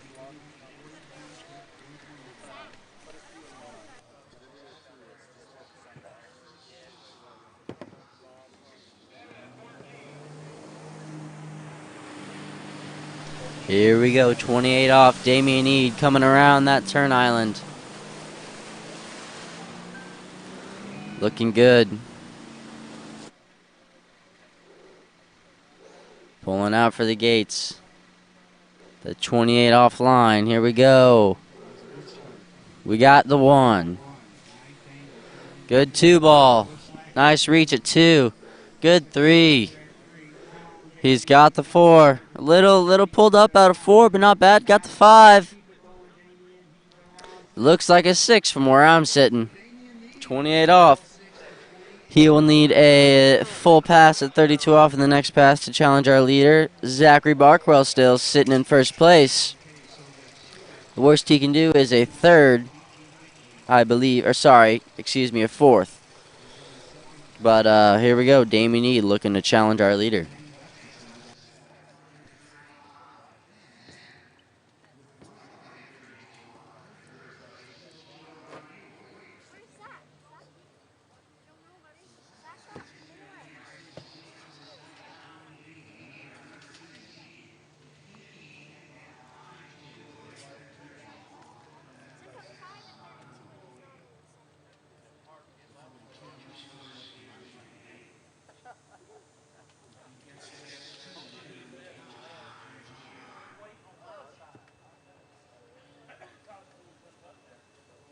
Please God, let's not have a tie. Yeah, true. Huh? True.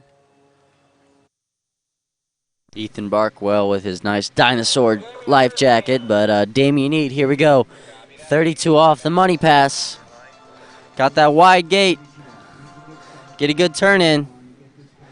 Got it. Oh, pulled up out of 1 ball. Can he keep it going? Got the nice 2-ball he needed. Come on, buddy. Got the 3. He's got 4. Nice 4. Made it up at 4-ball. Got 5. Can he get to 6? Whoa! That is a 6 at 32 off with a fist pump. Woo! That was a really good pass. Really, really good. That was fun to watch. And as we get to these higher seeds, that's what happens. These higher seeds get those money passes, those harder passes, and they pull them out of their bag, and it looks really good.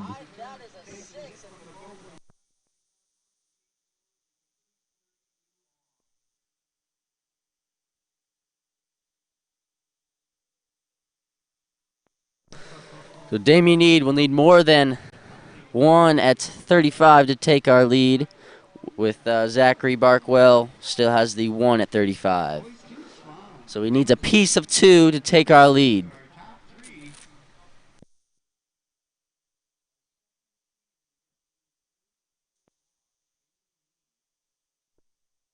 Second skier in this division to make it through that 32 off line. Here we go, 35 off, 12 meters, whichever you prefer.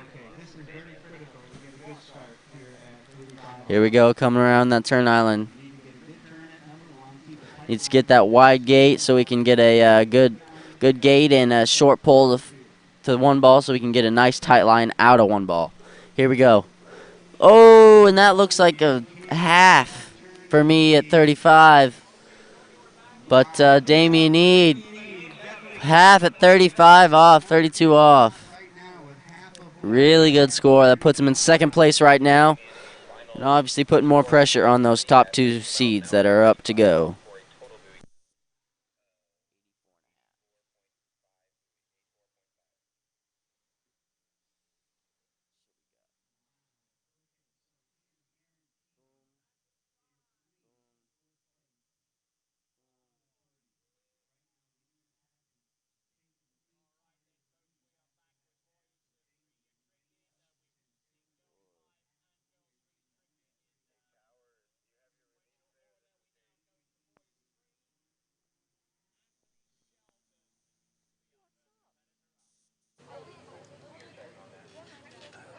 As we approach our top 2 seeds, see if they can push the lead of 1 at 35 right now.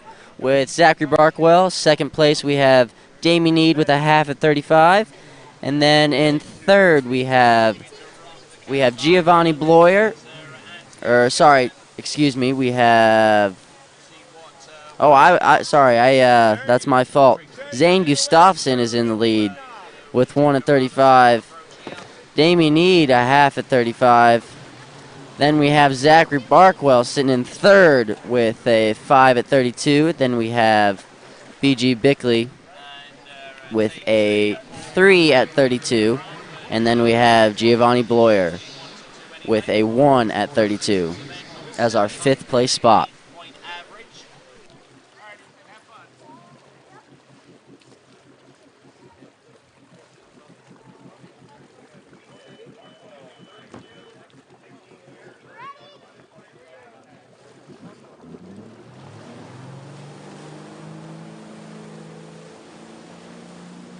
Ethan Barkwell starting at 32 minus 22 off.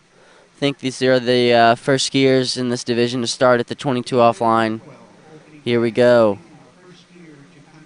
First pass, your second seed in this division. Both brothers with colored hair. Looking really good.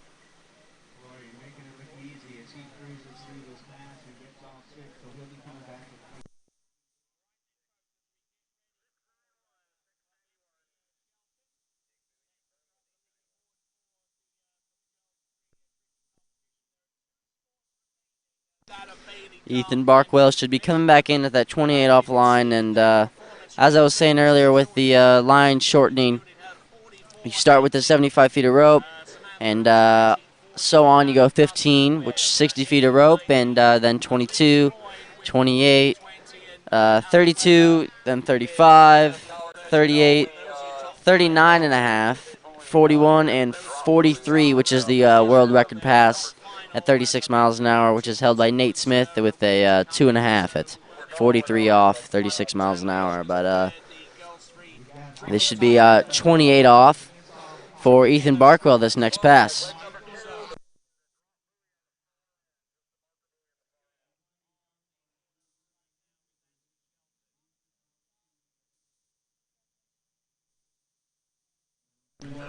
This is the 28 off pass, Ethan Barkwell.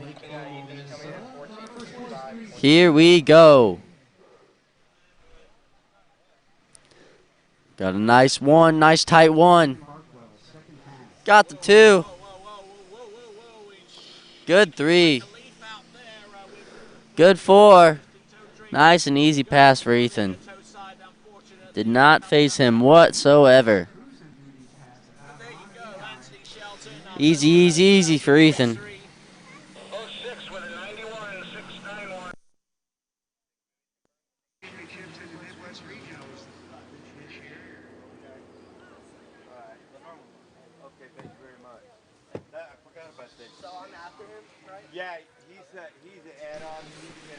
On the dock is Luka Zazadeh, our #1 seed in this division.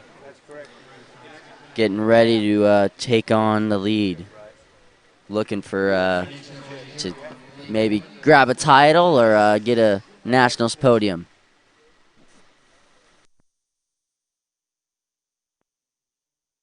So here we go, Ethan Barkwell.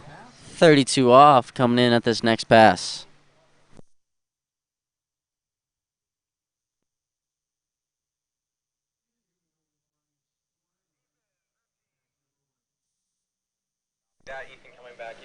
The 13-meter line or 32 off, whichever you prefer.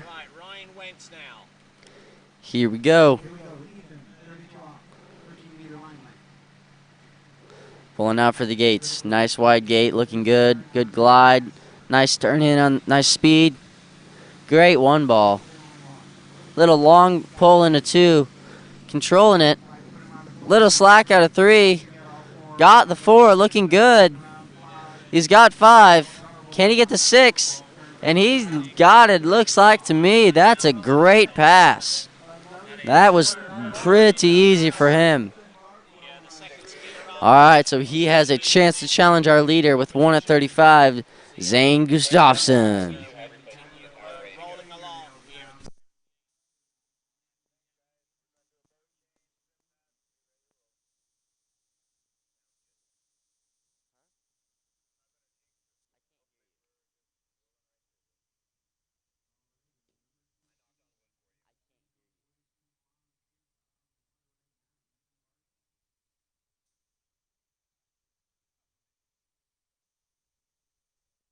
Ethan Barkwell thinking what he has to do to take the lead here. All he needs is a piece of 2. Here he goes. I believe he has a guaranteed spot on the podium running that 32 off pass, but he's the 3rd in this division to run that 32 off. But here we go.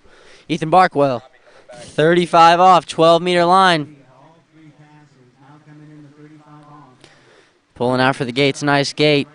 Turning in, nice speed. A little long into 1. Looks like 1, he has a piece of 2. Oh, and I will leave that up to the judges. Skis off, that is a good crash. That's a happy crash.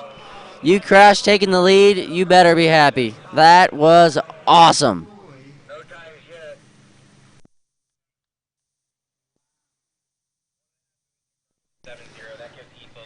That is a 1.5 at 35. Your new leader, Ethan Barkwell.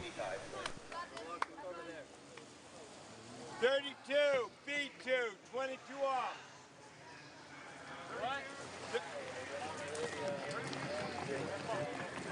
B2.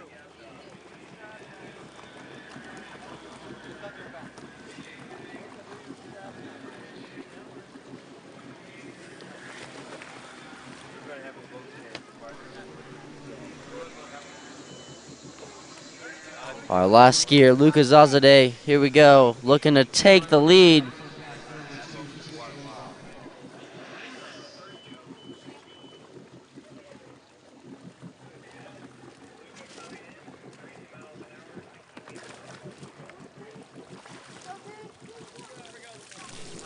Luka Zazadeh coming in on his first pass, 32 miles an hour, 22 off.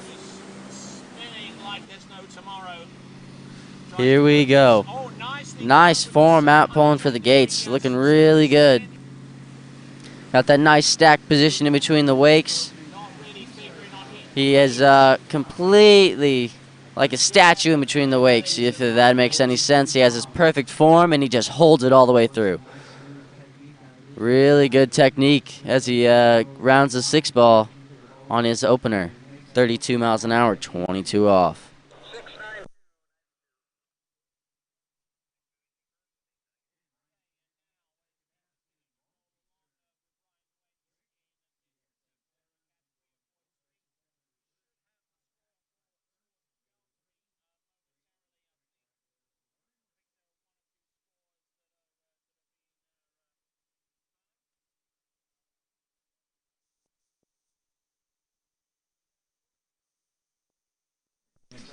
.28 off, the next pass for Luka Zazadeh.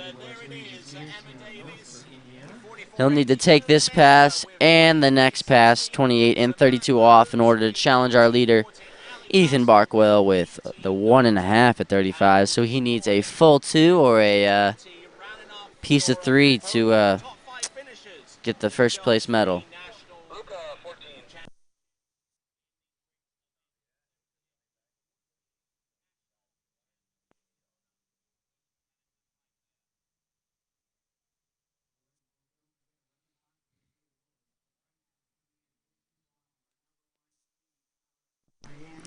.28 off, your number 1 seed, Luka Zazadeh. 1 ball, 28 off, looking really good. Nice hip drop out of 2. Got a good 3, nice tight line. Easy for him. Still warming up. Looking good. Nice and easy out to 6.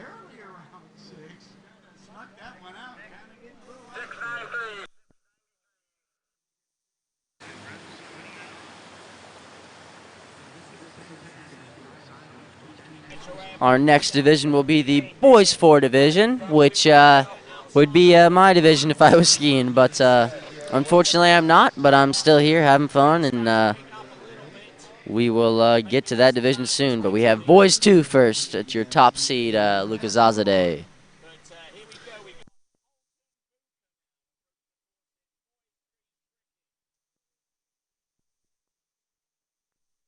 As you can see, I have my orange cast here. Doing good and having fun at the 2020 Goode Nationals in Zachary, Louisiana.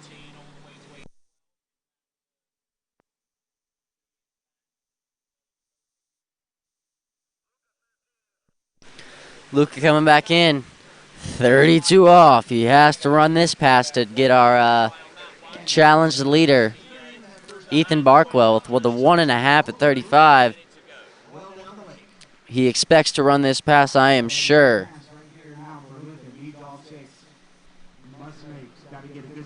Got a good gate. Nice edge change it into 1. Nice tight line out of 1 ball. Little stood up out of 2 ball. Not bad. Ooh, slack out of 3. He needs something at 4. He has it. He has it at 4 ball.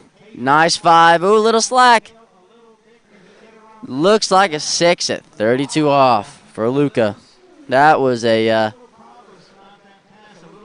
pretty good pass. He kept with it, kept his stature, and you know, not every pass is going to be perfect, which is something I myself and all slalom skiers struggle to understand. It's nothing in this sport's going to be perfect, and to think that is going to happen is not the most realistic thing. Obviously, not every turn, not every pull, not everything is going to be perfect, and that shows there. And it's really important to have a plan B in your back pocket to be able to scrap the pass out of your back pocket, and he showed it there, and that was really impressive.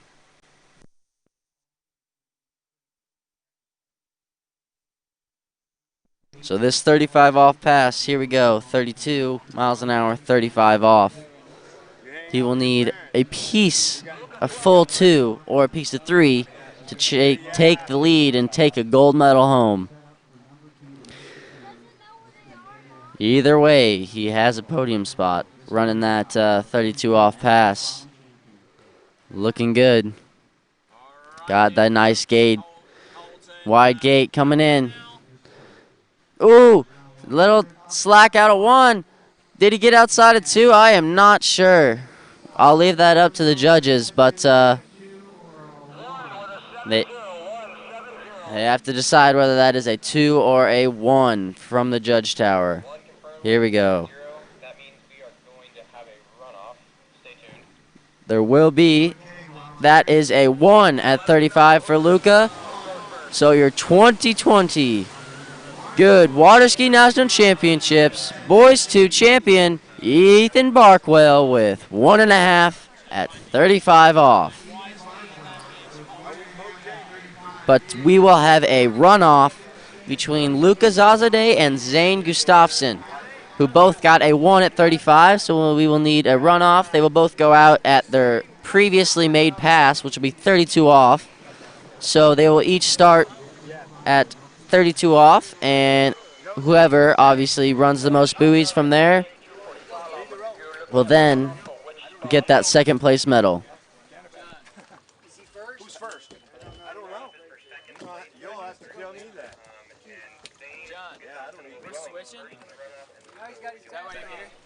First in our runoff is Zane Gustafsson. He will be going out, obviously, at that 32 off line, like I said, to get that silver medal. The worst he can do is a bronze medal, which, hey, nationals medal always means you're happy, which should be good. Obviously, everybody wants that higher medal, but almost the mindset has to be, hey, I get a medal no matter what, so here we go. Let's just go have fun, and I'll ski what I can do and do my best.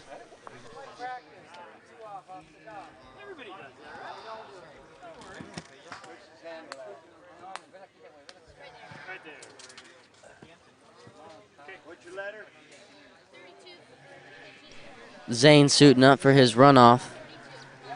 Sticking that foot in the binding. Passing handles, getting ready for the runoff.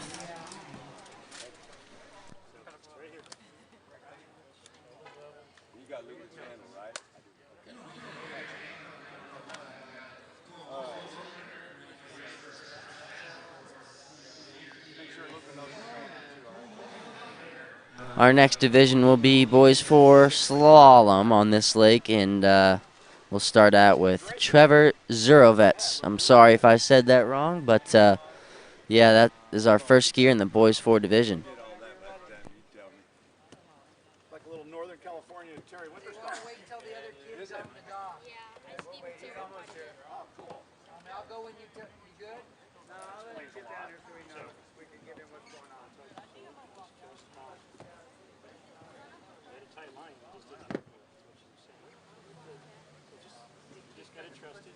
Hey, run on. I got my foot. I'm holding out.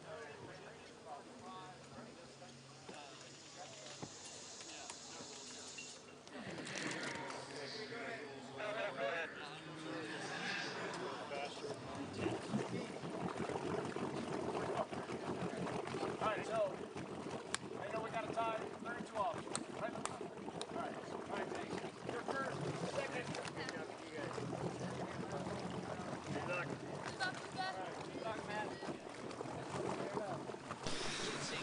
Zane hopping in the water, getting ready, preparing for that runoff. So like I said, they will both start at the 32 off line, 13-meter line, and they will attempt to either run this pass or get the most balls of this pass that they can and attempt to beat the other competitor. But here we go, 32 off, Zane Gustafsson.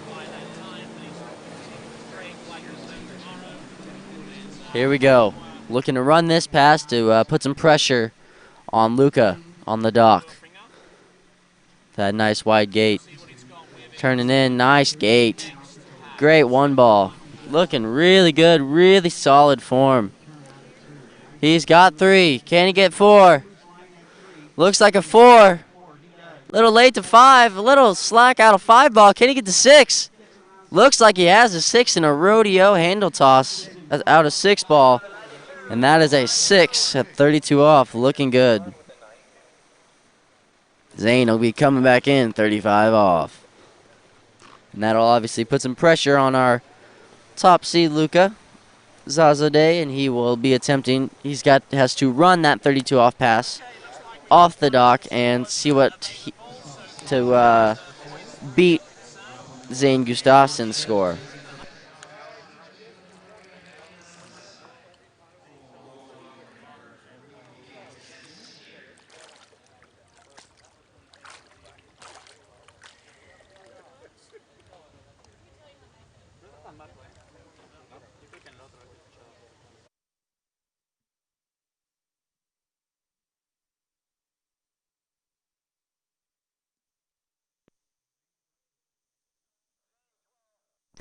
Zane Gustafsson, here we go. That 35 off line, 12 meters. Here we go around the turn island. He's pulling out for the gates, going in now. Turn in, nice turn in. He's got one. Can he get a piece of two? He's got a piece of two. Can he get over to three? And inside of three, that is a 2 for Zane Gustafsson. Great skiing for Zane. And even though Zane got a full 2, which would technically put him in first place, because the first round he only got the 1, he will be either second or third because Ethan Barkwell secured his first place spot the first time, so there is no chance he can get to that first place spot from here.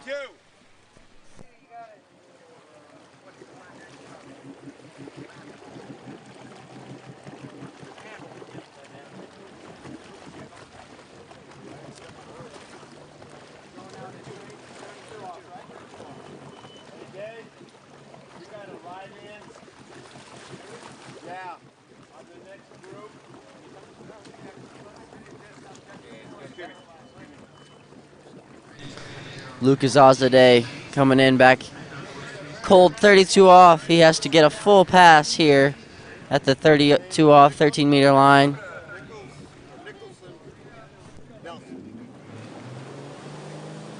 Luka coming out of the water. Here we go.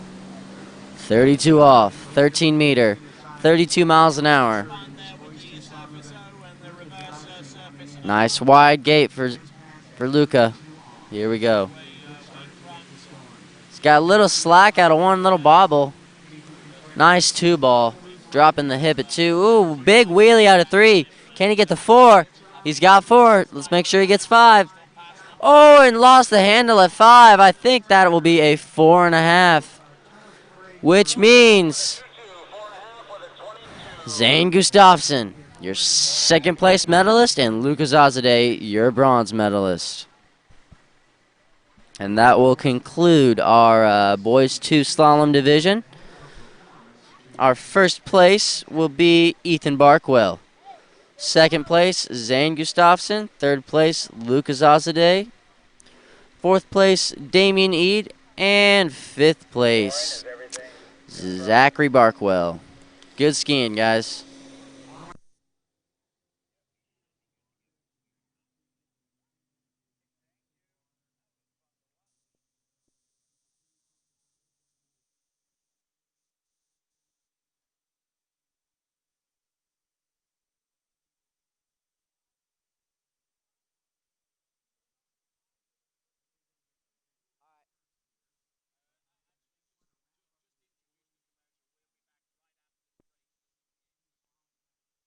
We'll be back right after this break in the 78th Good Water Ski Nationals in Zachary, Louisiana.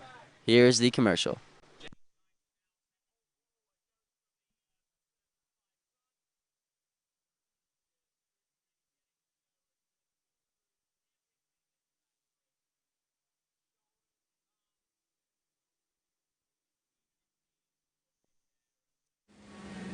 I've been skiing on the Energy R1 for a little over a year now. Before the R1, I was on the original Energy, and I was skiing great on that ski. I really had no problems with it, but whenever they released the R1 with the wider forebody up front, it made the ski so much easier to stay balanced and have equal turns on both sides. So from my very first set on the NRG R1, I could just feel that this ski's just really balanced through the wakes and through the turns, and I found that I could just turn my onside turn better. I think that's because the tail of the ski just allows a little bit more water to flow through it, so it just rides through the tail of the onside turn better. That's definitely the big thing that I felt was different, and that's why I was really happy to be able to get on that ski straight away.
I'm rising up now. No, I won't back down.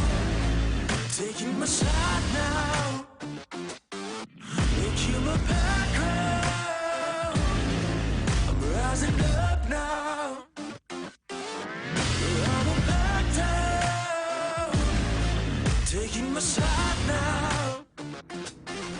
Make you my background.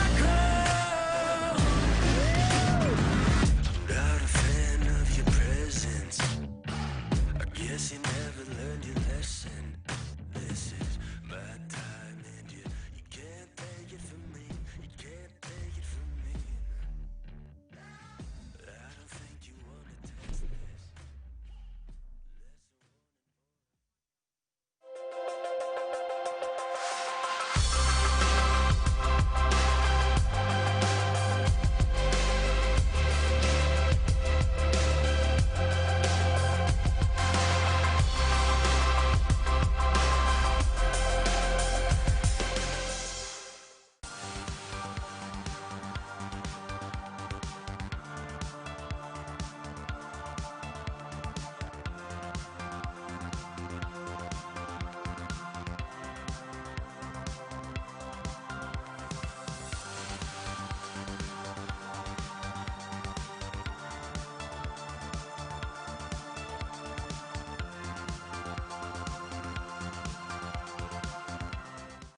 Ever since I've been skiing on the D3 Ion S, I really like how the sweet spot is an inch bigger than the Evo, which has given me a lot more predictability in the course, whether it's calm or rough conditions. The way the ski feels makes me excited for the upcoming season. I think a characteristic that most skiers can appreciate about the Ion is its consistency and predictability. I feel pretty confident coming into the tournament season that I can show up and score what I'm capable of because of this ski.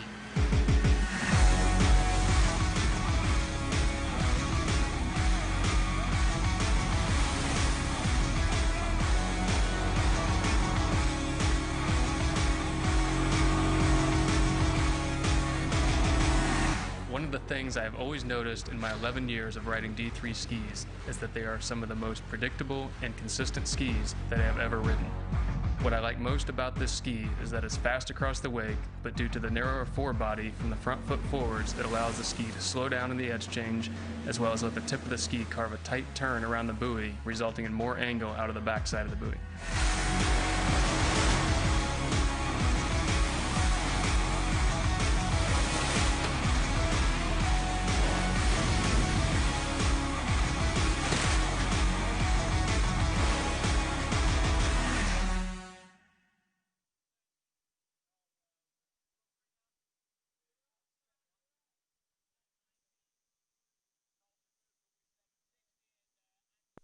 All right, here we go. We're back at the 78th Goode Water Ski Nationals. Our next event, boys 4 slalom.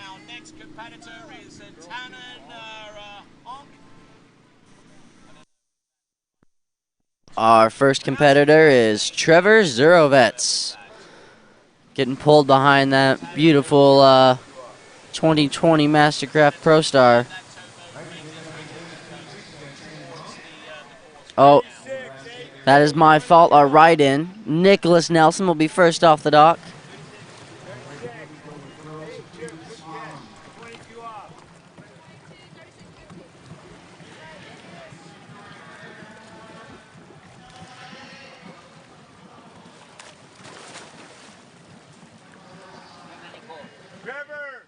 Nicholas Nelson in the water, getting ready to ski.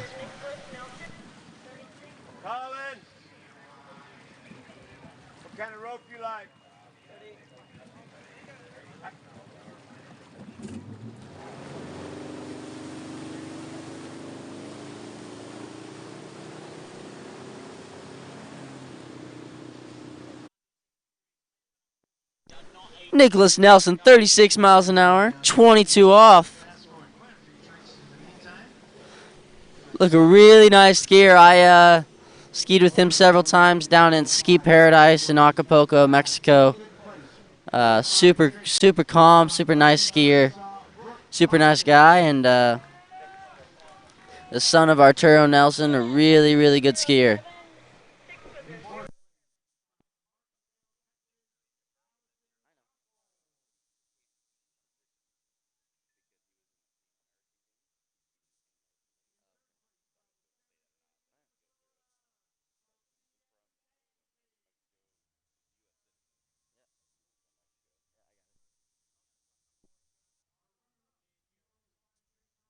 Nicholas Nelson skiing. So he is skiing here at the U.S. Water Ski Goode Nationals, but he is not allowed to place because he is a ride-in, and he competed in the regionals, but I don't know the logistics of it, but he is not allowed to compete for a medal placement. But here we go, 36, 28 off. Nicholas Nelson. We got bush 4 on the water. Nice wide gate. Sharp turn in.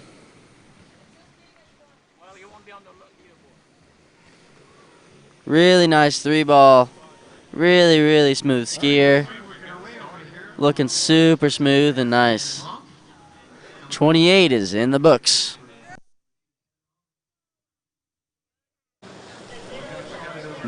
Nicholas and I have competed several times and practiced together, and we actually bought a 2x4 and competed skiing on a 2x4. Got up on a 2x4, no bindings, no anything, went out and ran a couple passes actually on the 2x4. It's a lot of fun. Now you can see his dad pumping him up on the dock, Arturo. One of the infamous ski dads.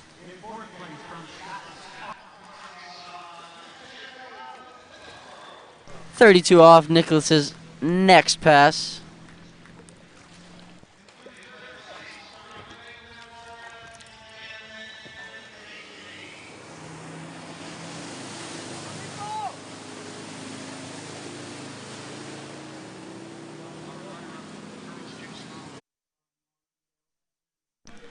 Here we go, 32 off. Nicholas Nelson turning in for those gates on the mean green, 13-meter line. Nice, smooth, tight line everywhere he goes. Definitely the most style points today I've seen. Super clean skier. Making that 32 off pass look like nothing. He will be at 35 offline next, the 12-meter line.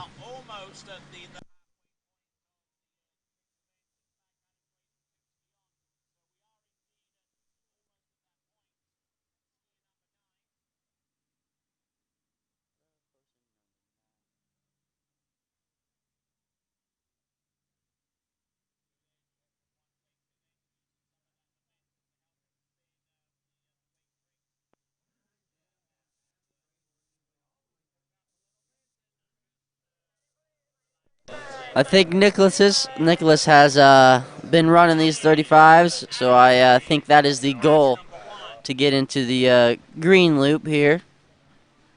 Or sorry, excuse me, the purple loop, 38 off. But here we go, 35 off, Nicholas Nelson turning in. Nice one ball, a little wheelie, not bad. Ooh, slack and wheelie out of 2. Ooh, pops the handle out of 3, and that is unofficially a 2.5. At 35 for Nicholas Nelson.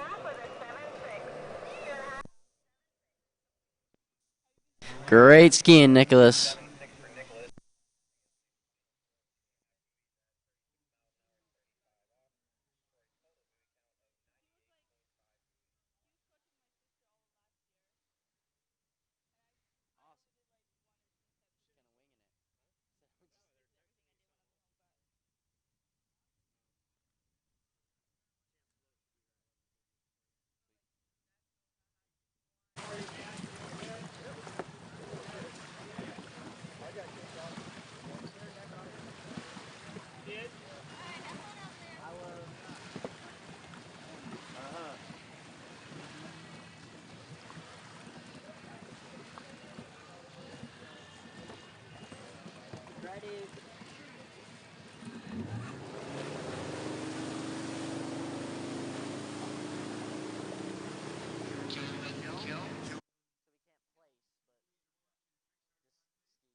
Here we go, Trevor Zurovets, 30 miles an hour, 15 off. Here we go. Looking good as he counter rotates on that ski. Looks like an easy first pass for him, 30 miles an hour in the books.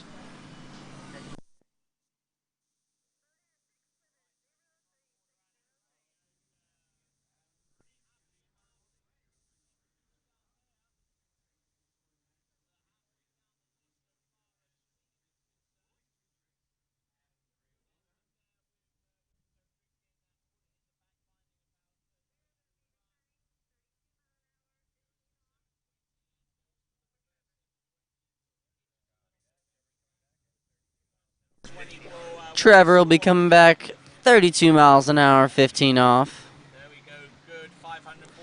Here we go. See Nicholas walking through that camera. Here we go, coming around the turn island. Trevor, 32 miles an hour, 15 off. Next competitor is R.J. Tina.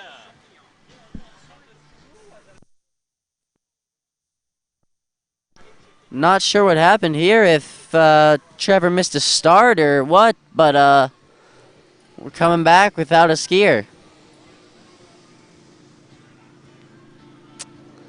That is unfortunate. I'm not sure what happened there, but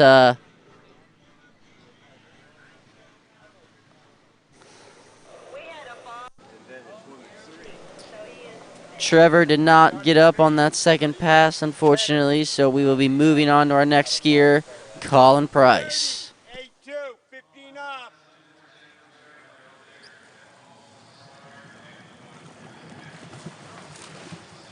All right, Keely girl, that's the best toss yet today. 30. That. What's your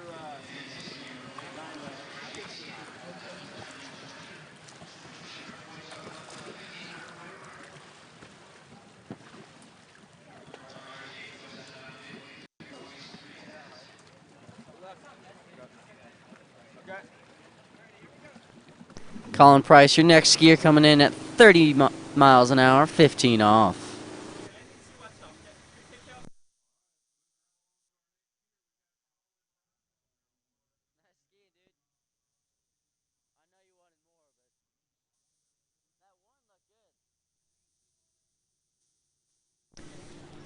Colin Price got that nice two ball. Got the perfect slalom ski stature. Tall, lanky. Oh, and it broke. Broke forward at 5. Can he make it outside of 6? I am not sure. I'll leave that up to the judges to determine that.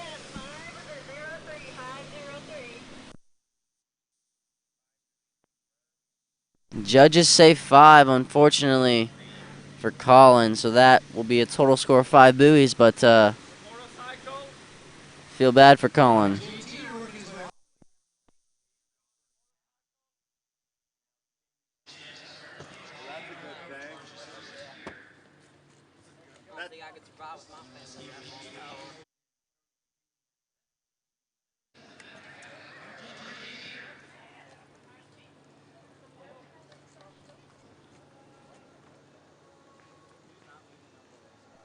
So our next skier will be Zachary Fossbenner.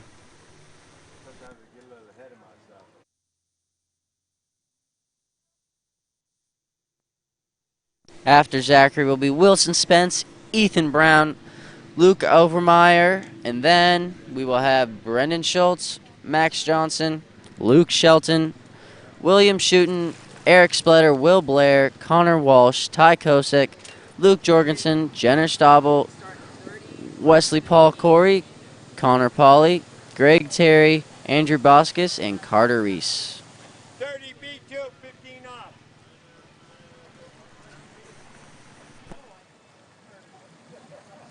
Ropes in the boat, baby.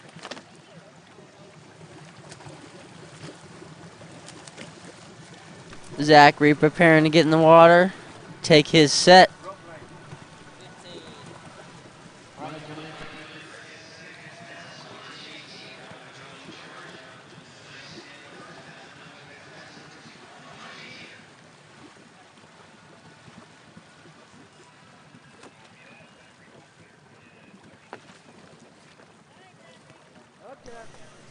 Zachary will be starting out at 30 miles an hour, 15 off. Here we go. Your third skier in the boys 4 division.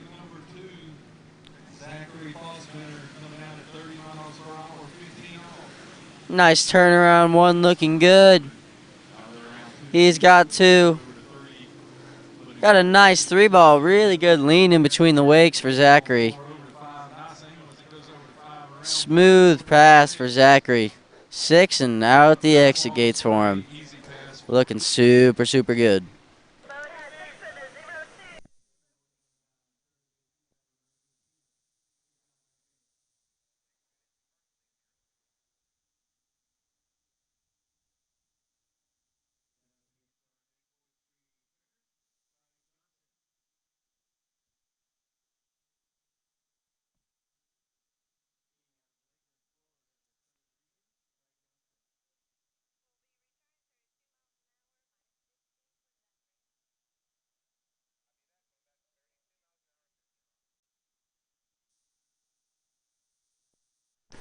Zachary will be coming back in at 32 miles an hour, minus 15 off.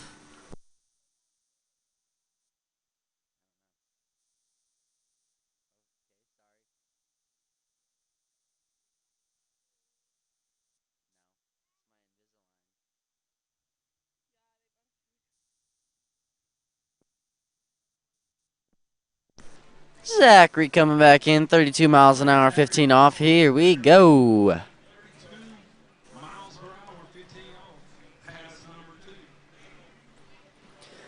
Nice turn in for the gates, looking good.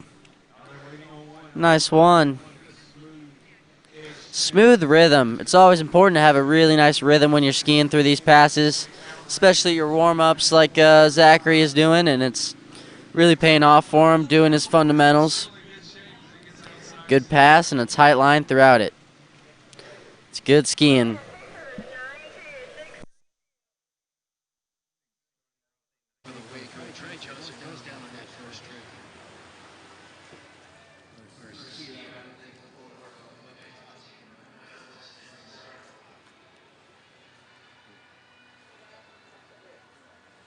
So after this tournament, you going home?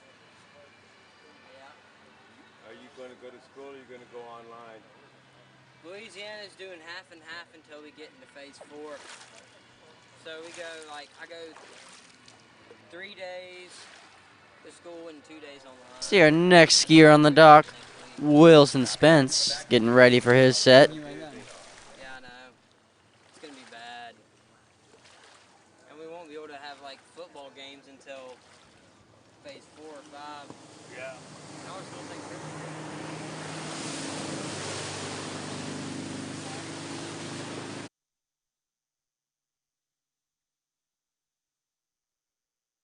Zachary Fossbender, 34 miles an hour, minus 15 off. The max speed for this division in boys 4 is 36 miles an hour, so he has one more to complete this pass. And he will get to the max speed. Here we go. 3 ball. Can he get the 4? He's got laid out a 4. Can he get 5? I think that is inside of 5 for Zachary. I think that will be a 4 at 34 for Zachary Fossbender. Good skiing.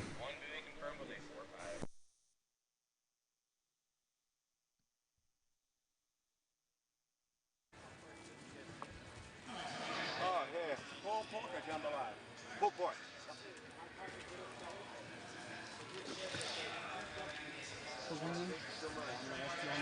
For a second, I gotta put something in this boat. We'll do it when the ski's on the water. Alright, sounds good. Just stick around, it's gonna be too long. Thank you, boss. In the meantime, Our next competitor on the dock at the 78th Good Water Ski Nationals in the boys 4 slalom division will be Wilson Spence.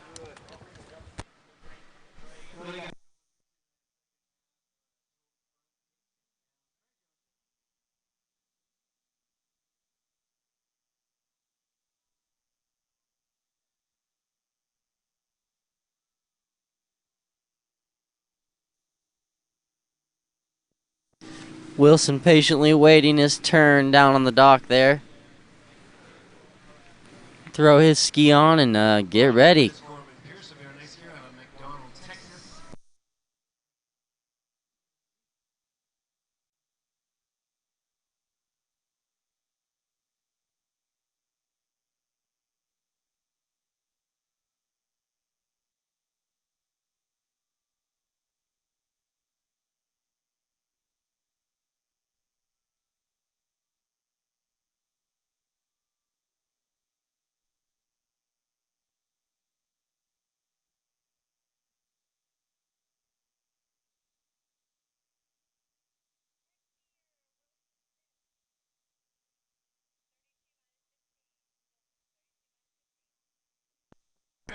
Wilson Spence be coming in at his opener, 32.15.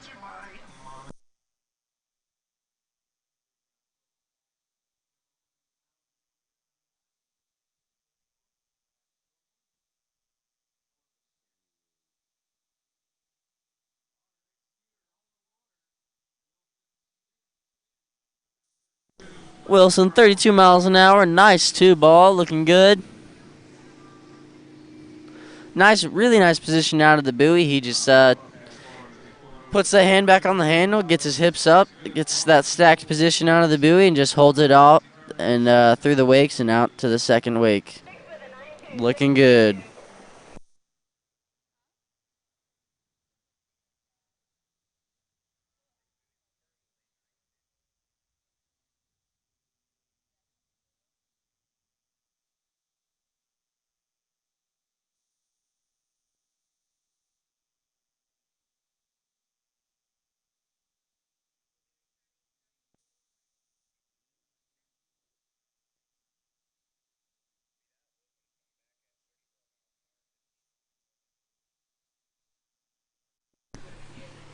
Wilson will be coming back in at 34 miles an hour, minus 15 off. Getting ready for that second pass. He will need a piece of 5 to take the lead from Zachary Fossbender right now, who has a 4 at 34.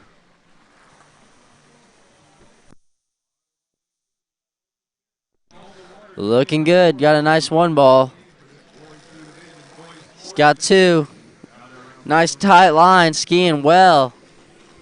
He's got 4. Little slow out of 4 ball. Nice turn of 5, and he's got 6. He'll be your new leader in this boys 4 division.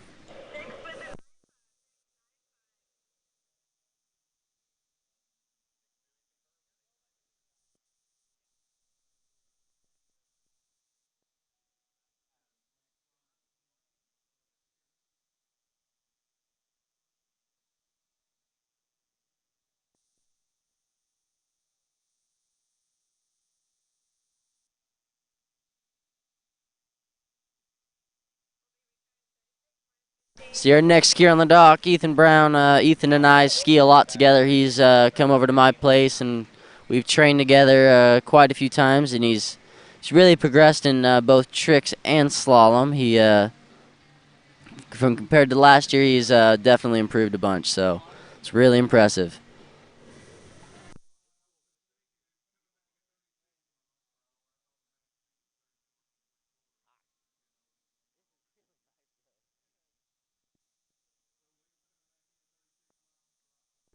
Wilson coming back in, 36 miles an hour, 15 off. Pulling out on that Mastercraft. Got a nice wide gate. Turning in, good stacked position in between the wakes. Nice one ball. Nice tight line. Looking good. He's got 3. 4. He's got the 5. That looks like a 6 to me for 36 miles an hour, 15 off for Wilson Spence.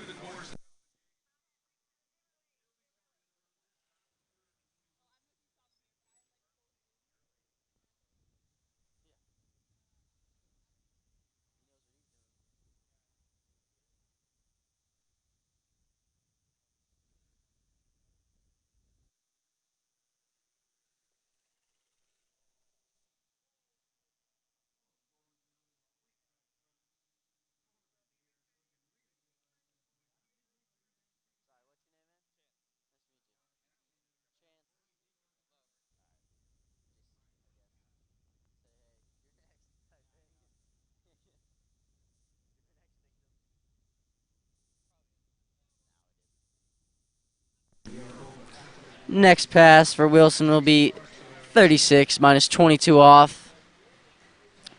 He is your current leader by quite a few passes, so hopefully you can push the lead a little bit and get a nice score to put some pressure on those higher seeds. Nice turn in, tight line. Ooh, and a deep out of 1 ball. Look, ooh, hip drop at 2. Oh, and a nice crash at 3. Is he all right? No hand wave. Think he's all good, but that was a fall for the ages. That was pretty good. All right, this is Ty Meeker signing out.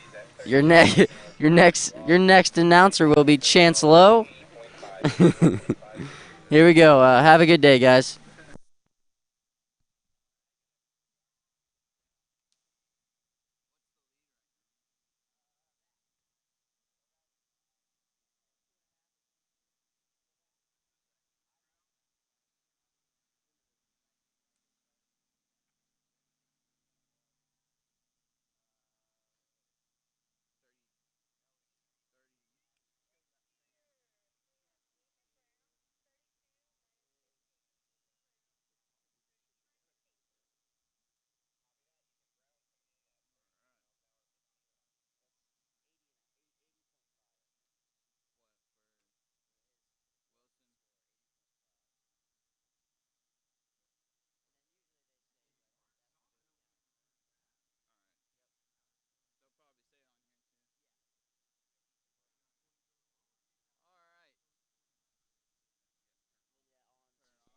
All right, next skier on the water for boys 4 slalom, Ethan Brown. Next skier on the water, Ethan Brown, 32 miles per hour, 15 off as he's running the course easily out there around 6. Starting at 32 miles an hour.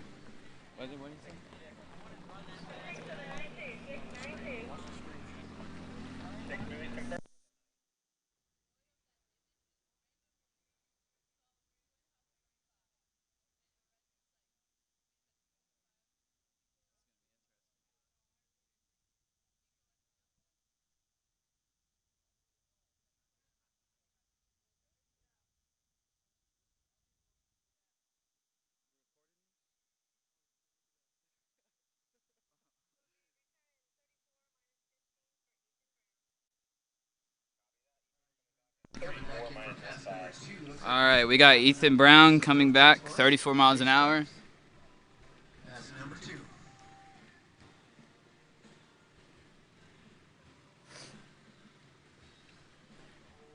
Oh, and a very early fall for Chase on that trip. 34 miles an hour, 15 off for Ethan Brown. Pulling out for his gate. Nice turning for the gate. Good turn on 1. Coming around 2. Coming into 3. A little slack off of 3. Nice turn at 4. 5 and 6. Nice pass for Ethan Brown.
Coming back 36.15.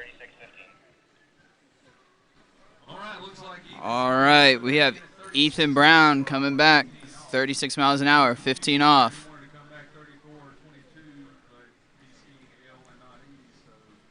Wanted to come back 34.22, but he's in Class L, not E.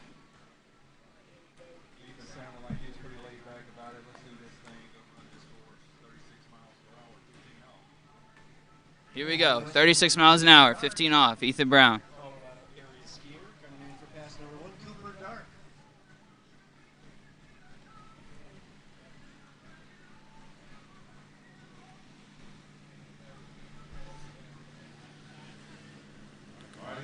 Here we go, pulling out for the gates. Nice and wide. Nice cut through the wakes. Nice 1 ball. Coming around 2, nice and strong. Oh! 2.5 at 36.15 for Ethan Brown.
All right, next skier on the water, we have Luke Overmeyer, 30 miles an hour, 15 off, pulling out for his gates.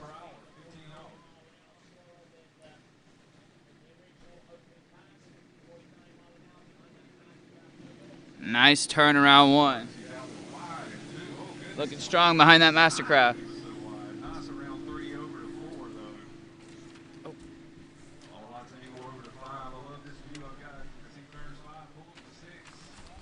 Nice little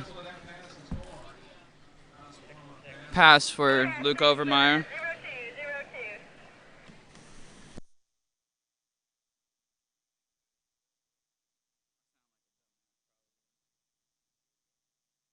Then the wind just like picked up. We've got nice weather for that. Yeah. This is awesome. I was like, oh crap. One ball was good. I was just on the tail too. Ain't doing too much.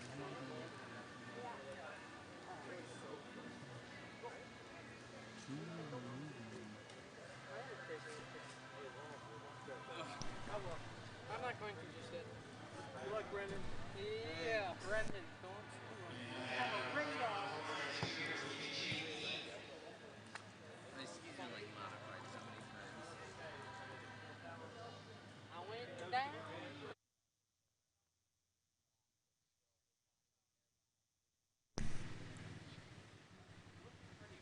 All right, Luke Overmeyer coming back down the lake, 32 miles an hour, 15 off.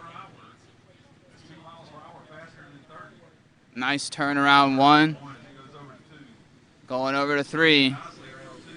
Nice turnaround 3, going to 4. Looks like he's going to run this pass. Pretty nice, strong 32 miles an hour pass. Another 6-ball hand touch. Showing off for everyone.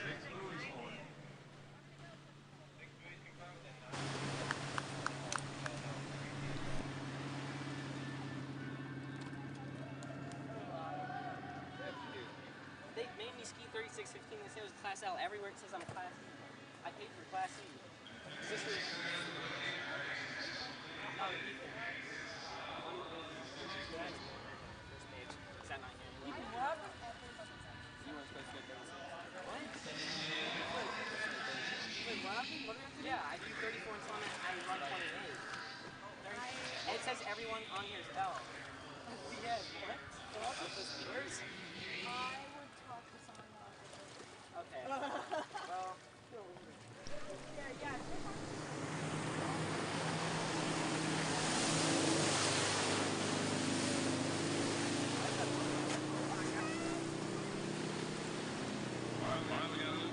All right, Luke Overmeyer coming back at 34 miles an hour, 15 off.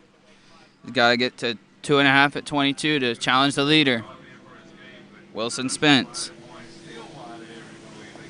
Nice wide turns at every buoy. Looks like he's going to run this pass. Coming around 5. Is he going to touch the buoy at 6? And he does. Nice 34 mile an hour, 15 off pass.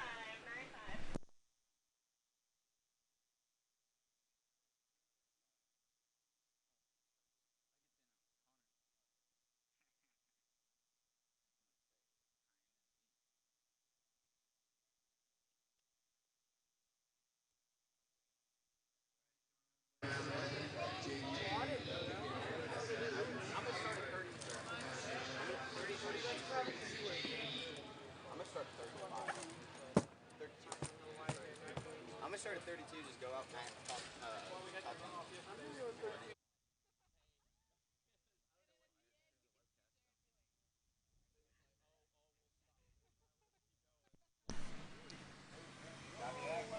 Going down on reverse, toe back to back. JE did some nice tricks in before the fall. More than halfway through that second. All right, Luke Overmeyer coming back, 36-15 off the rope. He's got to run this if he wants to challenge the leader. All right. Oh, gnarly crash around 1. Great ski.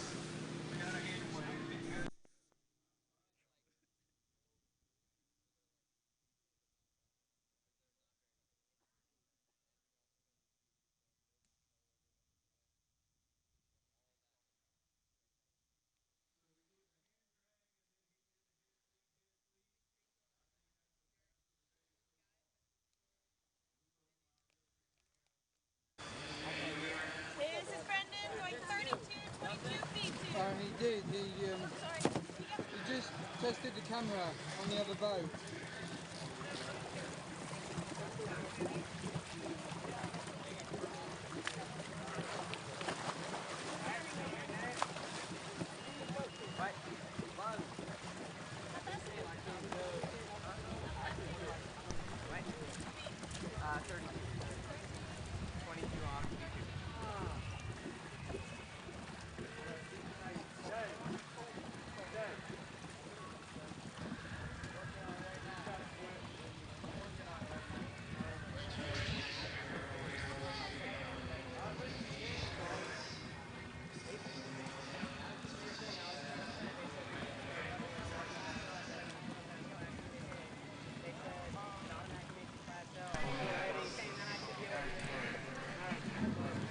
All right, next skier on the water for boys sports slalom, Brendan Schultz.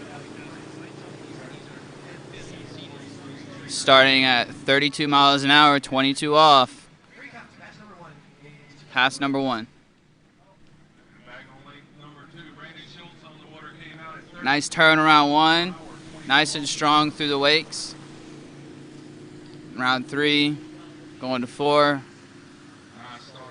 Round 5, nice, smooth, easy 22 off pass for Brendan Schultz.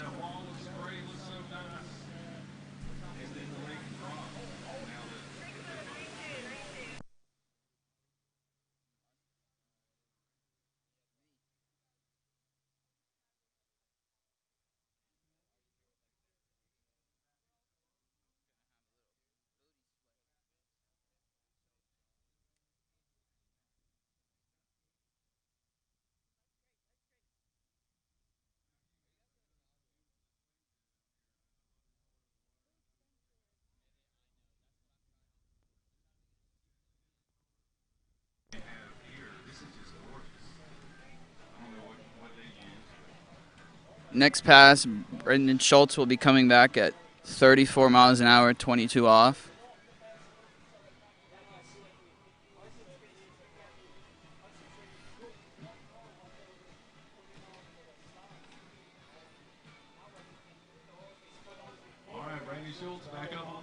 Brendan Schultz pulling out for the gate, 22 off, 34 miles an hour. Nice turnaround 1. Nice strong turnaround 2, going to 3. Going to 4. Nice smooth 22 off pass.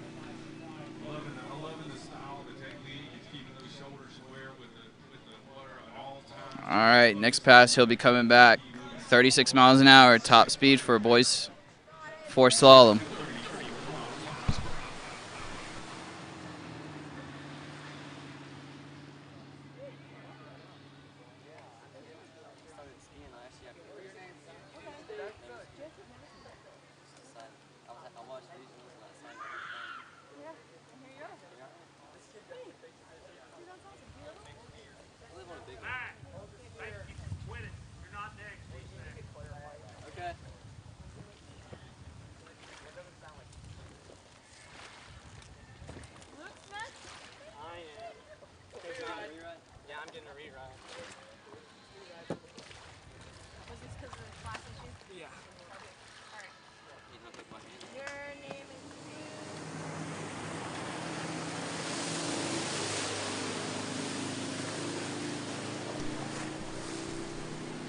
All right, Brendan Schultz coming back, 36 miles an hour, 22 off. Looking strong on the other passes. Let's see if he can run this one. Nice strong turn around 1. Nice 2-ball. Really nice strong pass right here. Taking the lead right now.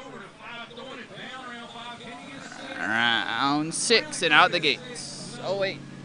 Oh. Just missed it.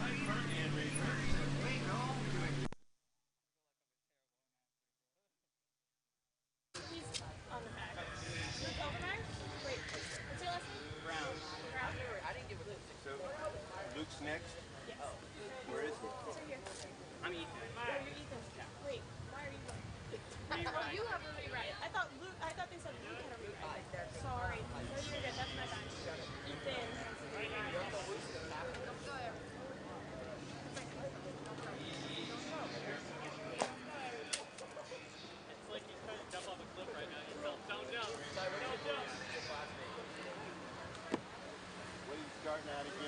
32:15 me too.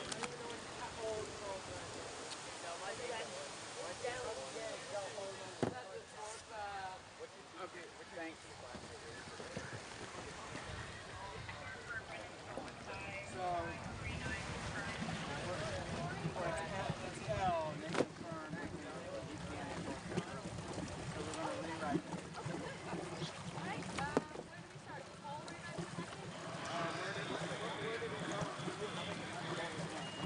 No, I'll start at 34:22. Yeah, no, well, I did 36:15. I should have been done 34:22. All right, so we do have a reride for Ethan Brown. Ethan Brown coming in at 34 miles an hour, 22 off.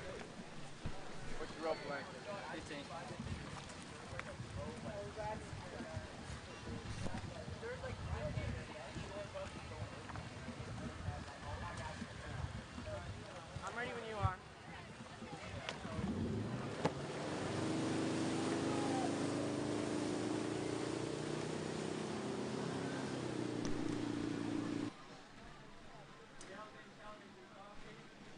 All right, Ethan Brown pulling out for the gates. 22 off, 34 miles an hour. Nice turnaround 1. Going to 2. Pulling over to 3. Over to 4. Looks like he might run this pass. Nice turnaround 5. Nice strong 22 off pass. Ethan Brown.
All right, back on the water, lake number 2. We have Ethan Brown, 34 miles an hour, 28 off.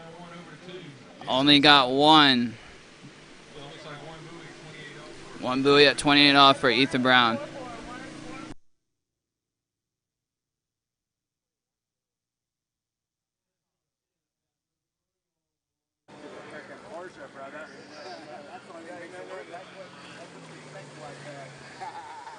Starting speed. 32:15 off A1. 32 A1. 32 A1. 15 off.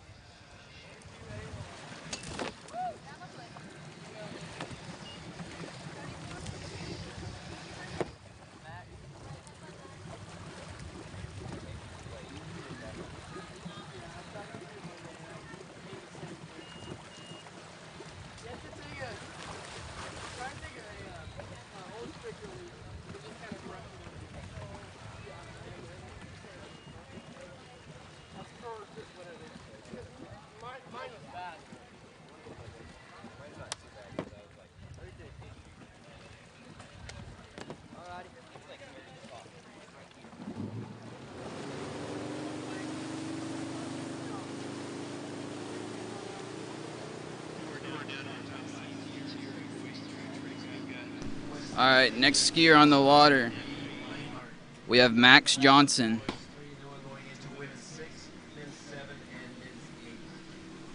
Looking pretty good on his first pass here.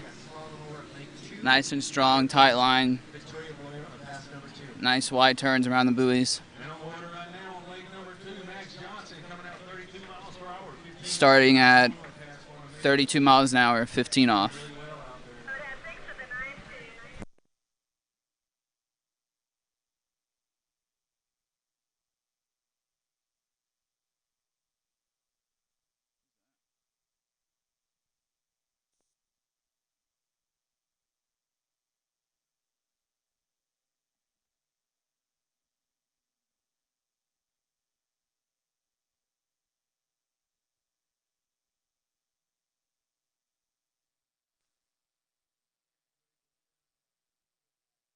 killing me.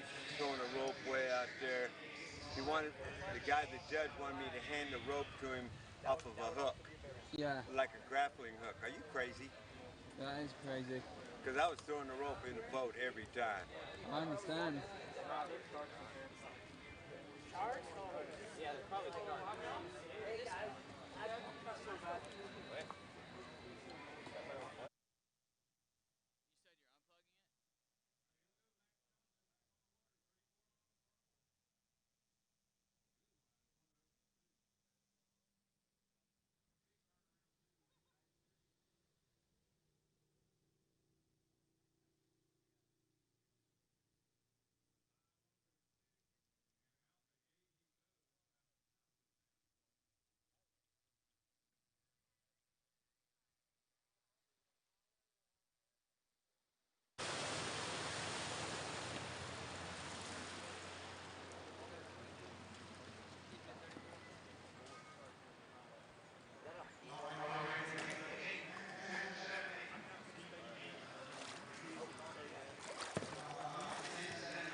All right, back on the water.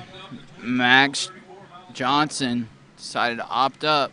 34, 22 miles an hour. Or 22 off, 34 miles an hour.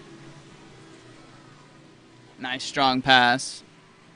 Coming around 5 and going to 6.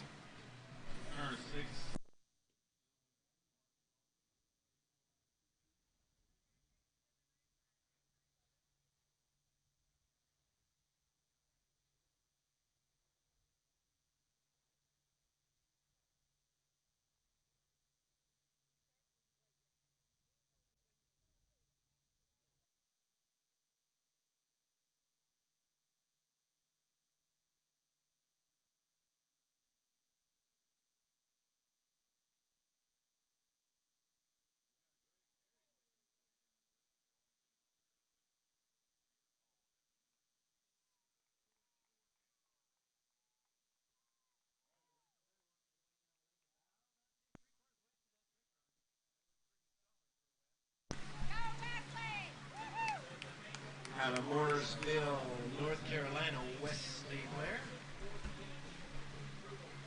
He's a student. He likes to water ski, hunt, fish, and plays guitar. Looks up to Kevin's chair. All right, Max Johnson coming back. 34 miles an hour, 28 off the rope. Nice turn for the gate. Nice wide 1 ball. Can you get it to 2? Got 2. Oh, just short at 3.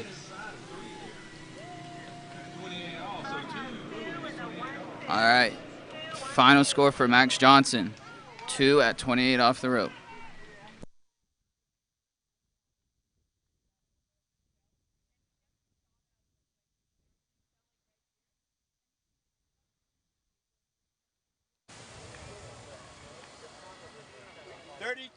B1, 15 off.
Very into that second pass on a very nice toe-weight climb back. Well done, Wesley Blair.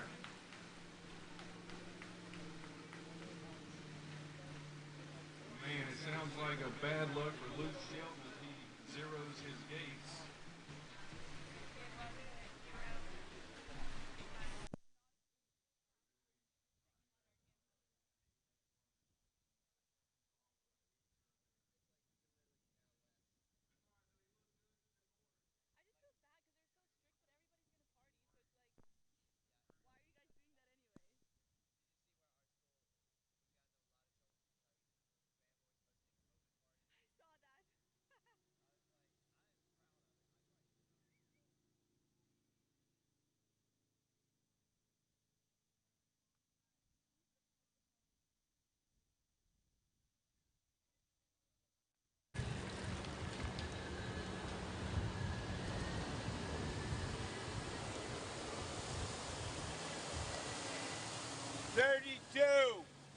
A1, 15 up.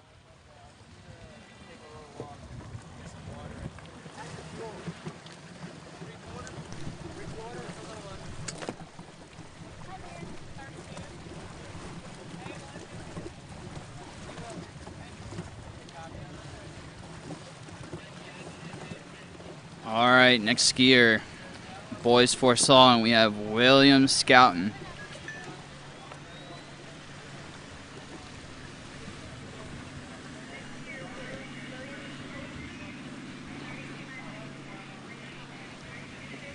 Coming into the course at 32 miles an hour, 15 off the rope.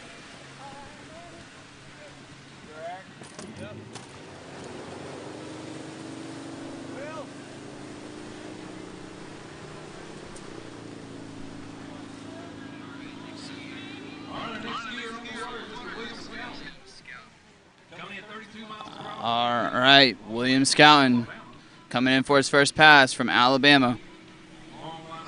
Nice tight line, nice strong skiing for William for this first pass.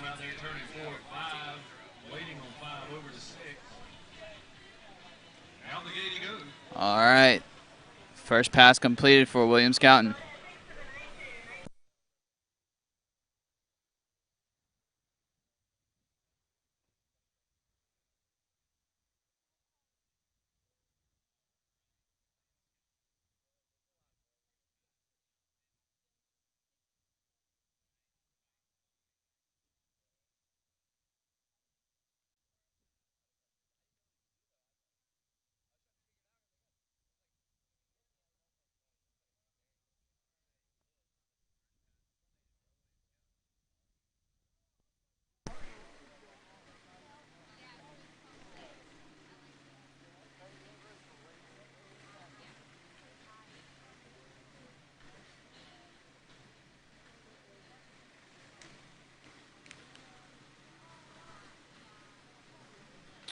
All right, back on the water, William Scouten from Alabama. Coming back at 34 miles an hour, 15 off the rope, pulling out nice and wide for his gate. Nice turnaround one. Nice two ball. Little stood up there, but completing the pass pretty well. Nice strong turns. All right. 6 and out the gates for William Scouten.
All right. Here comes William coming back down the lake. 36 miles an hour, 15 off the rope. Here we go, Will Scout. 36 miles per hour. Max speed over. Max speed for boys 4. Round 3. A little late after 4. Coming into 6 ball. Nice pass for William.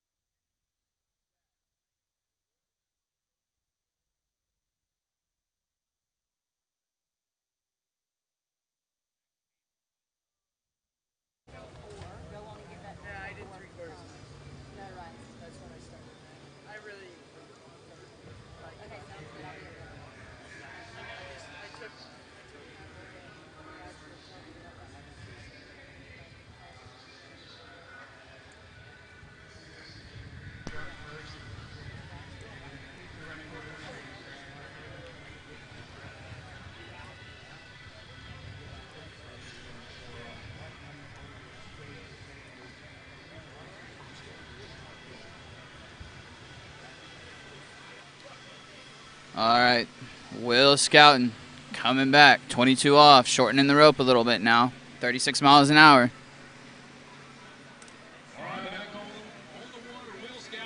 Nice wide turn around 1 ball. Oh, not able to get outside of 3, but that was a good set for William scouting.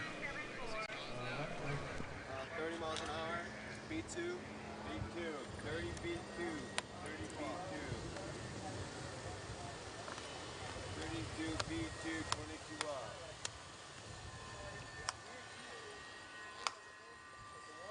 Hey, good luck out there. Connor, 32 B2, right? 32 B2, 22 off. 30 B2. Oh, sorry. 30. 30. 30. Thank you, you too. 30, 22 off B2, please.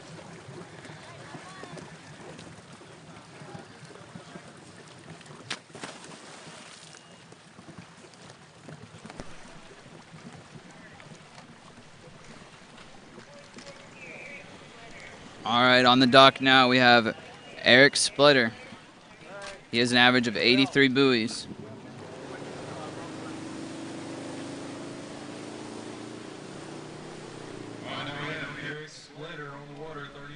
Coming in at 30 miles an hour, 22 off. Nice wide turn for the gate, coming in nice at 1 ball. Little warm-up pass for Eric here.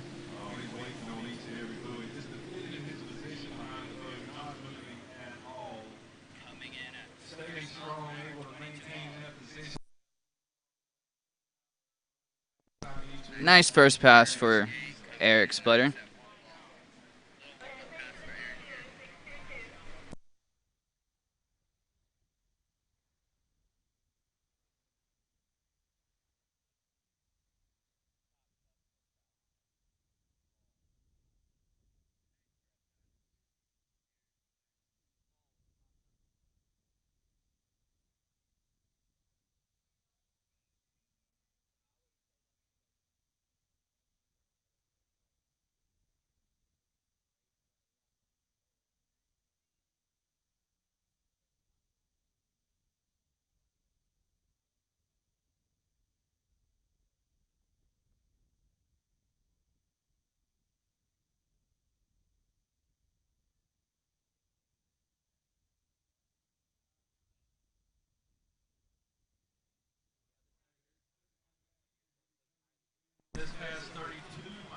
All right, Eric Splitter coming back in the course. He'll be coming in at 32 miles an hour, 22 off. Nice and smooth pass for Eric.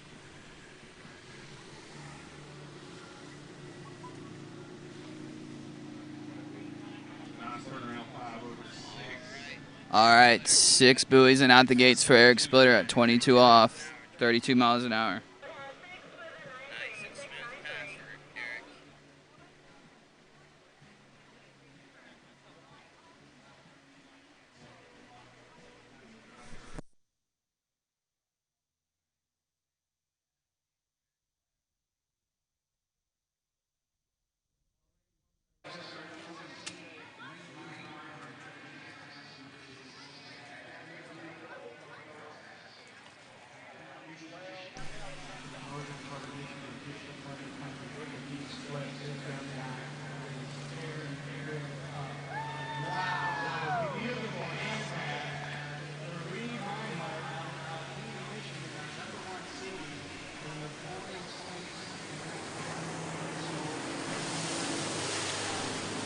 All right, we have Eric coming back in the course.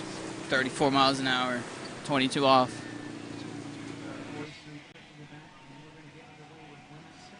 Pulling out for the gate. Nice turn for the gate, coming around 1 ball. Nice strong 1, coming into 2. Coming in strong into 3. Looks like he's going to run this pass here. Another easy pass. Getting ready for that max speed of 36 miles an hour. Then he'll shorten the rope if he runs all 6 buoys.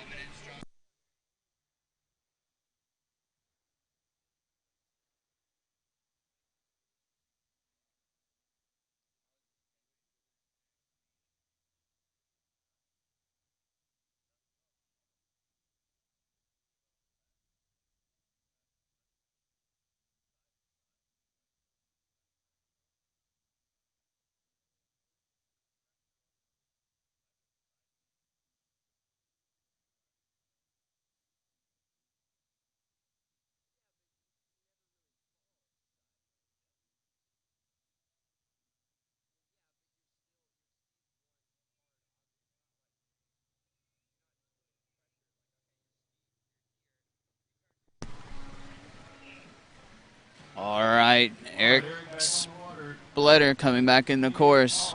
28 off, 34 miles an hour. Pulling out for his gate. Nice turn for his gate. Nice and wide for 1, coming into 2. Eric coming in 3, halfway. Oh, man. Loses the handle through the wakes, 3 to 4.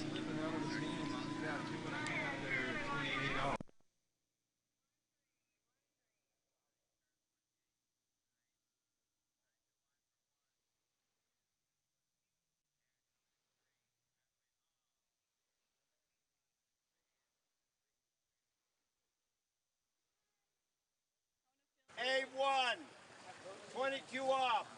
One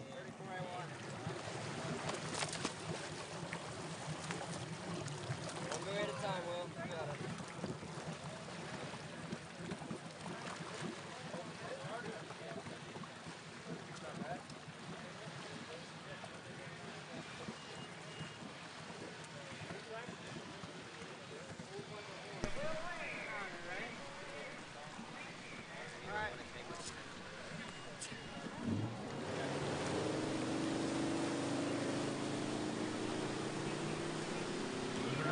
All right. Next skier on the water, Will Blair, 34 miles an hour, 22 off. Coming into 1 ball. Nice turn around 1, nice turn around 2. Coming strong into 3. Nice little warm-up pass for Will here.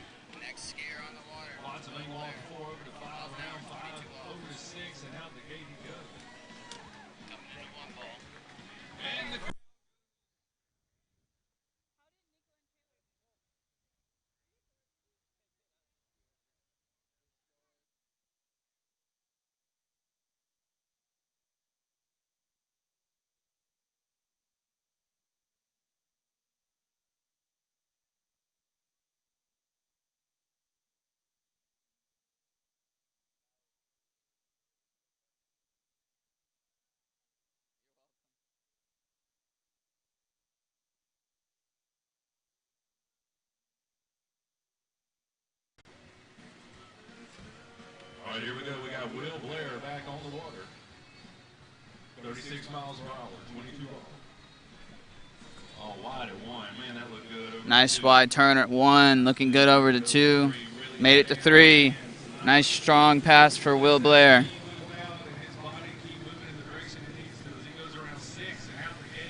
6 buoys and out the gates.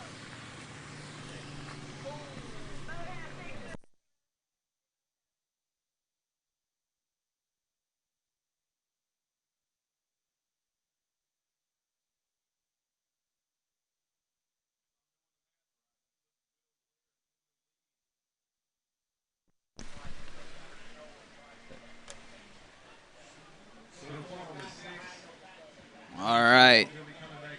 Looks like that puts Will Blair in the lead right now. Shortening the rope to 28 off.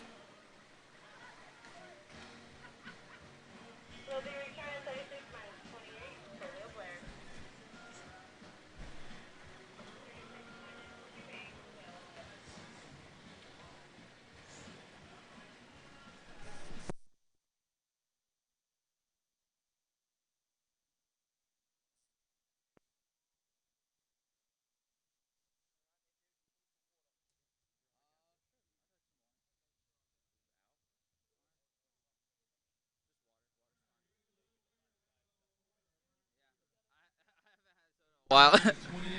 All right. Will Blair coming back in at 28 off. Nice one. Looking strong in the 2.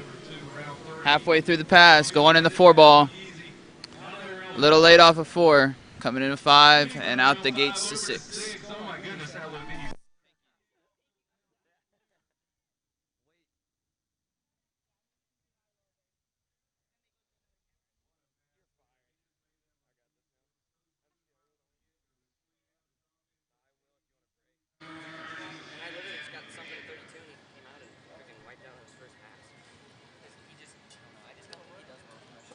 At this point, answer your question, you think it's going slow? Yeah. We're almost at 8 minutes per skier. Yeah, that is slow, isn't it? Aren't we about 7? That's fast? 10. 10 is normal. Really? Yeah. All right. Will Blair coming back. 32 off the rope. First person to run 28. Yeah, no, most of the time, we have to wait a long time. I know like where I ski just for practice, we have practice. Yeah. We have to wait minutes. Because the waves at the back.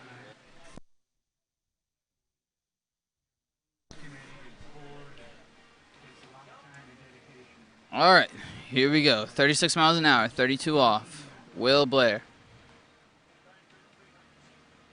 Nice start around 1. Already halfway through the pass. Current leader. Swings around 4 ball, still going.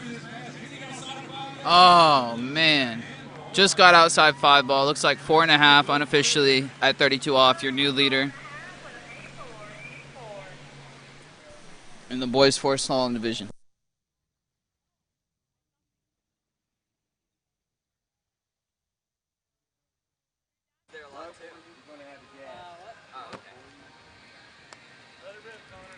I'll try my best. I've been working on my deep water start.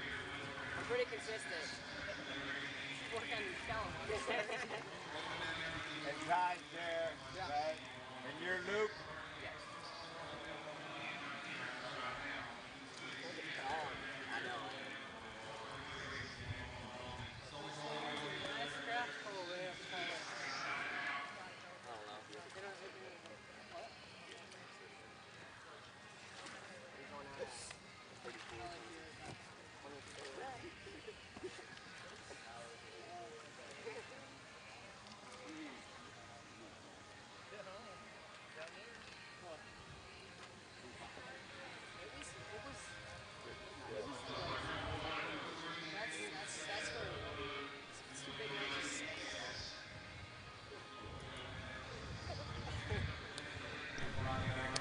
All right, looks like we're doing a crew change and gassing up the boat. I'm gonna go do a simulation pass, so there's a little delay.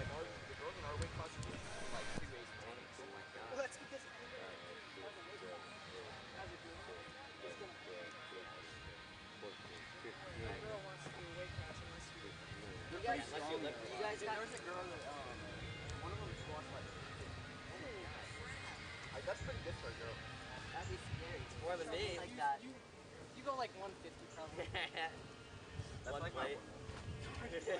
Just the bar. Just like a decent relationship. Maybe about 50 reps. Yeah, I thought girls were power. What gyms you go to, dude? Yeah. God, we have like all the girls I see do the leg press machine and they just sit there. Yeah. Okay, mostly girls. You know the hip thrust things? Oh yeah. They all. Oh yes. It works the hips, man. It doesn't do. It's more of a. Or the one like this. What are you talking about? Yeah. Or they do the band. Oh, I love when they do that. I love it.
high one we could possibly go. 15.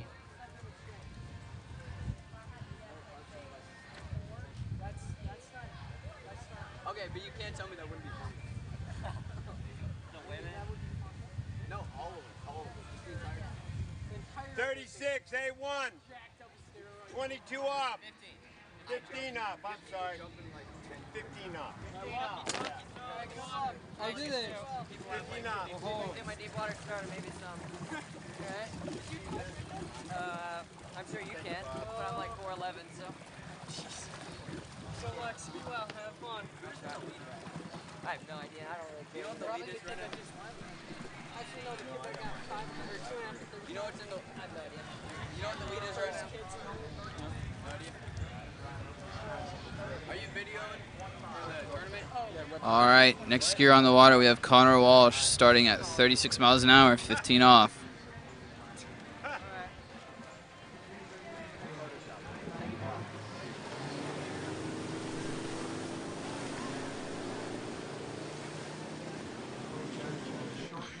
All right, here we go. Connor Walsh pulling out for his gates. First pass, 36 miles an hour. 15 off the rope. Nice turnaround, 1 ball. Coming into 2. Looking strong out there. Halfway through his first pass. Nice little warm-up. He has an average of 91.8 buoys. 6 buoys and out the gates. 15 off, 36 miles an hour.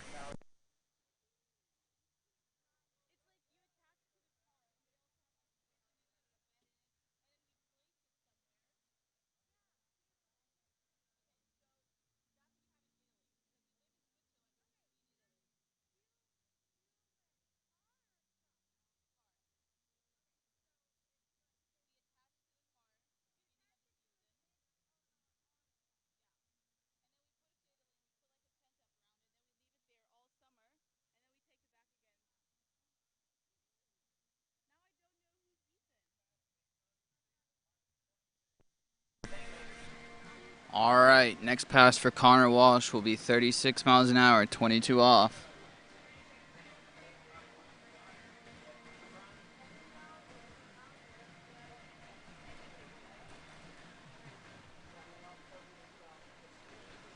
Current leader, Will Blair, 4.5 at 32.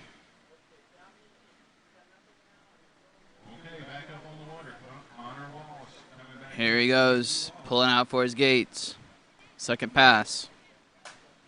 Nice turn for his gate. Nice early 1, waiting for the buoy. Nice 2 ball, coming into 3, ripping up this Slalom course. Nice, easy second pass for Connor. 6 buoys and out the gates.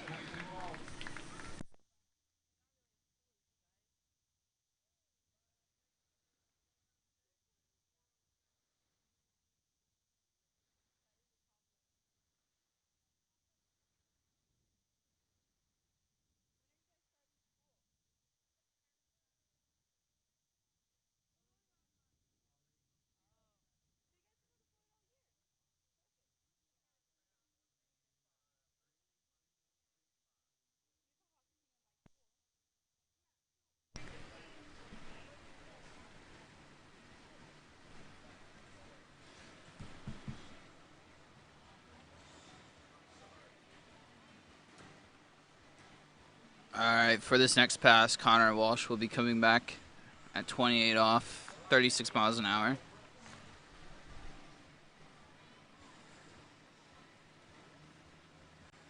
Here comes Connor coming around the island. Okay, here we go. Connor Walsh back up on the water. 28 off, 14.25. Pulling out for his gate. Nice wide turn for the gate. Behind the Mastercraft. Nice 1 ball. Coming nice and strong into 2. Really early, coming in halfway through the course. Nice 5, 6, and out the gates for Connor Walsh. Easy 28 off pass for Connor.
All right, Connor Walsh coming into 32 off.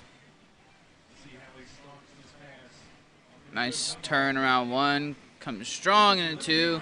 Little pull it out. Oh, still got 3. Nice 4. Pulled out of position a little bit. Little rough 32. Can he run it? Oh, man. 5 at 32. Your new leader. Unconfirmed.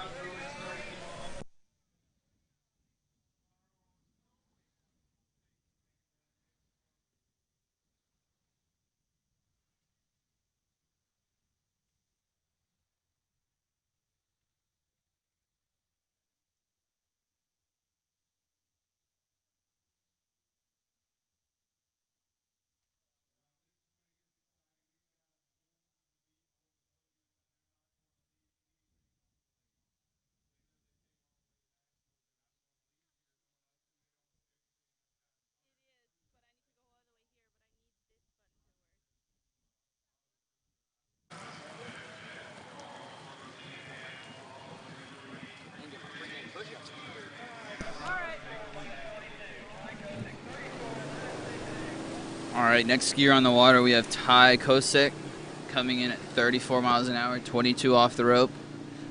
Behind this nice Mastercraft here in Louisiana. Nice turn for the gate, coming into 1. Nice, strong first pass.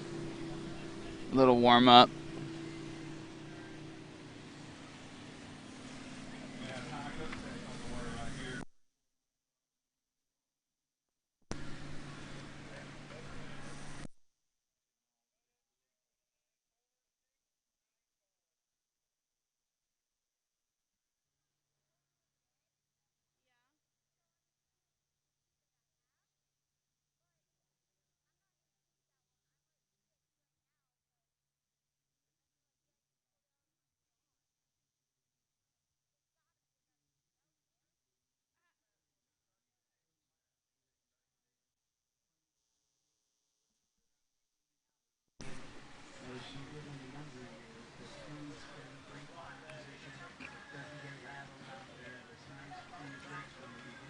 All right, next pass for Ty will be 36.22 off.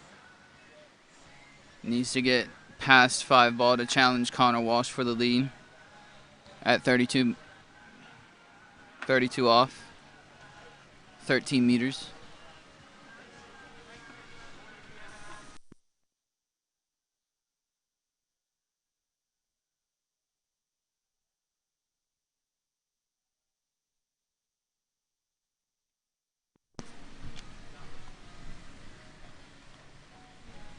All right, here we go. Ty Kosek, 22 off, 36 miles an hour. Nice strong 1 ball, nice and wide. Really early around these. Oh! Lost the handle through the wakes around 2.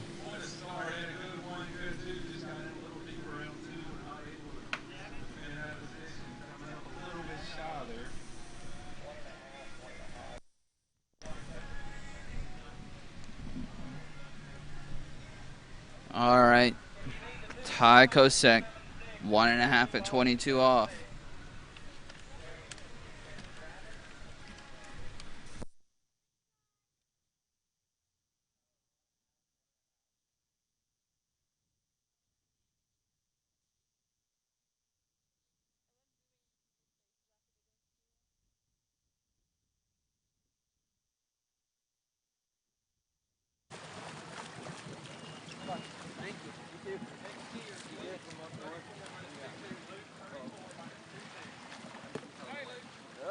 Whenever you're ready. We're about to go.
All right. We have Luke Jorgensen on the water. Coming in at 36 miles an hour, 22 off.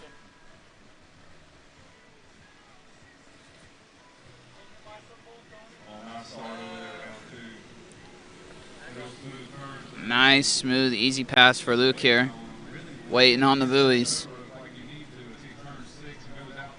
6 buoys and out the gates for Luke.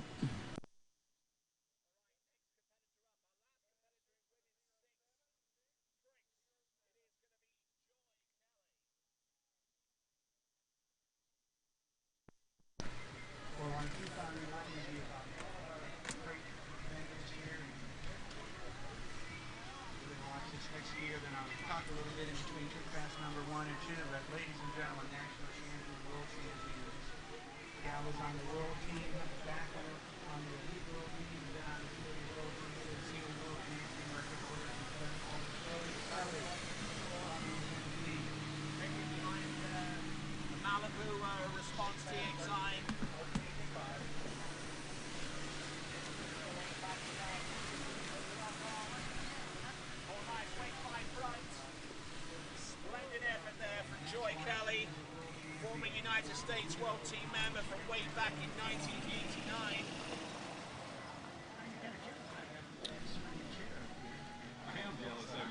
All right, we have Luke back up on the water, 28 off, 36 miles an hour, pulling out for his gate. Coming around one, nice turn around one ball. Looking strong on this pass. Getting a little down course, coming into 4. Going into 5. 6 and out the gate. All right, Luke has to get past 5 ball or run 32 off to challenge the lead, which is 5 buoys, held by Connor Walsh.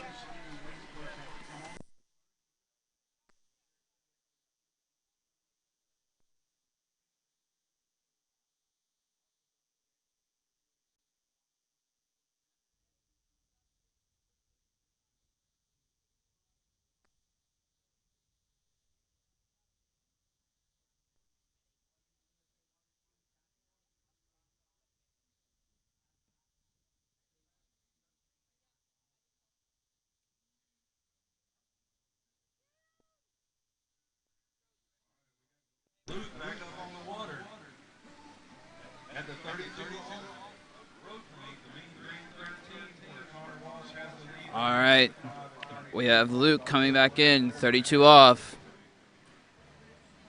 Got to challenge, at least get the 5 ball to challenge Connor Walsh and Will Blair for first or second place. Nice strong 1, coming in 2, halfway through. Can you? Oh man. Put everything he got into that one there. 2.5 unofficially.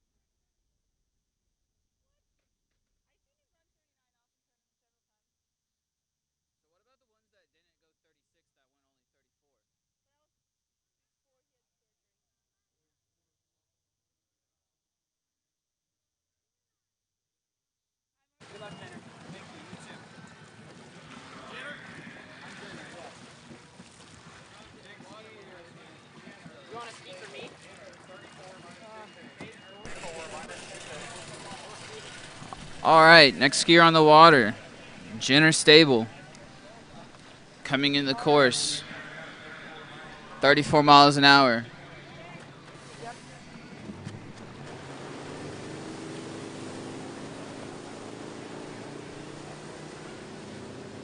.34 miles an hour, 22 off. Pulling out for his gate. Getting ready for that first warm-up pass most of these skiers have. Nice turnaround 1 and 2 ball. Nice easy warm-up pass for Jenner stable here.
All right, we have Jenner stable coming back, 36 miles an hour, 22 off. Max speed for this boys 4 slalom division. Looking really nice and strong out there. Slalom skiing. Really early, waiting for the buoys. Really tight rope. Keeping that tension. Nice 36 miles an hour, 22 off pass for Jenner stable.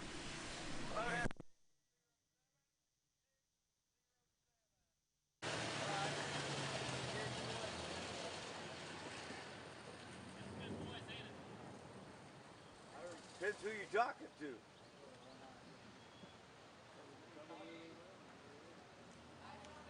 Good luck, Andrew.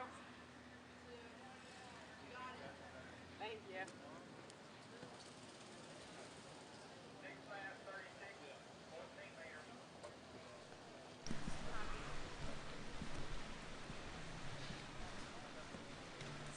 All right, next pass for Jenner stable. 36 miles an hour, 28 off. Shorten the rope here. I tried to see Lake 2 slalom yesterday, but all I could get was the trick.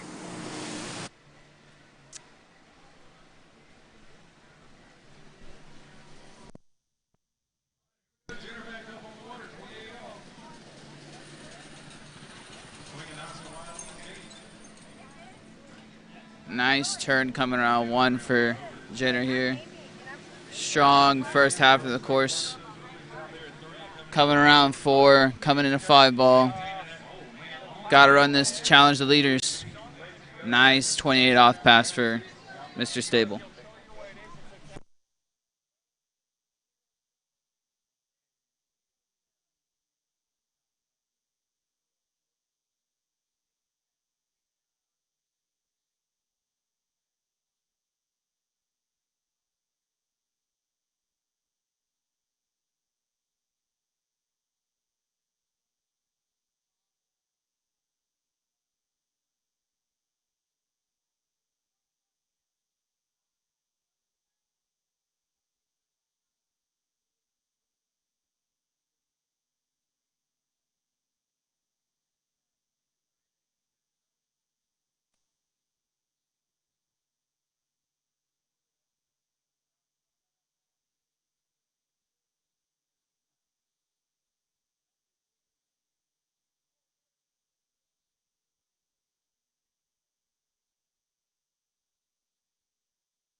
All right, Jenner back on the water, 32 off. Coming in a 3 ball. Going in a 4, about to challenge the lead. Round 4. Here he goes in round 5. There's your new leader, Jenner Stable, first person to run 32 off in the boys 4 slalom division.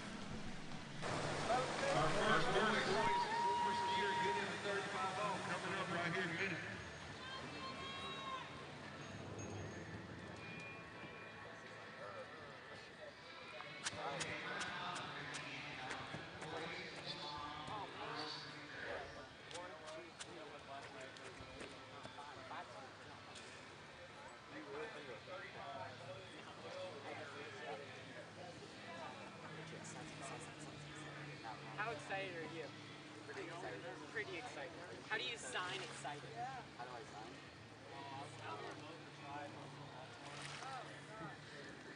That's like the...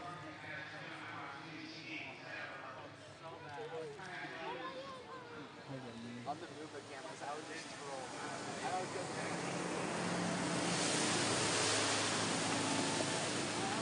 Thanks competitor around this Pat Combs. All right, Jenner Stable coming back, 35 off. First person to hit 35 off today in boys 4 slalom. Big turnaround 1 ball.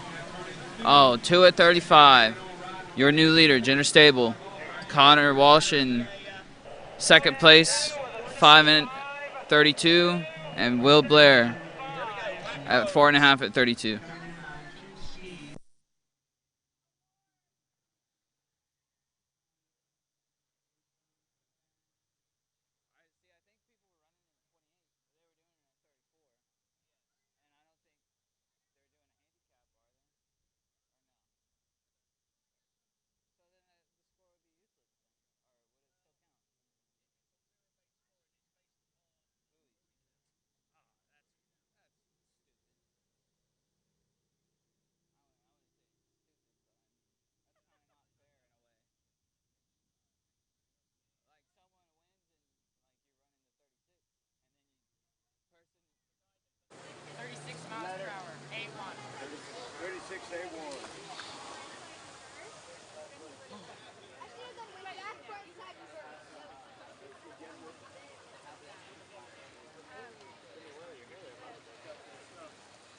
A1, 15 off.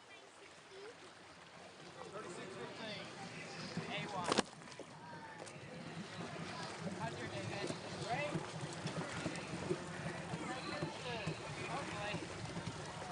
Hopefully. Thank you. 22 off, please.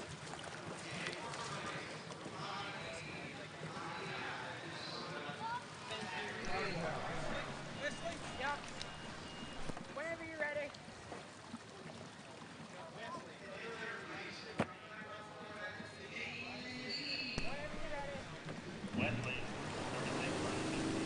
All right, we have Wesley coming in.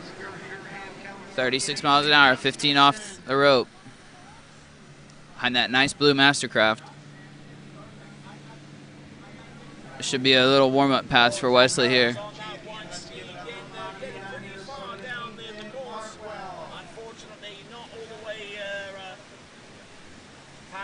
Nice 6 buoys for Wesley Corey here.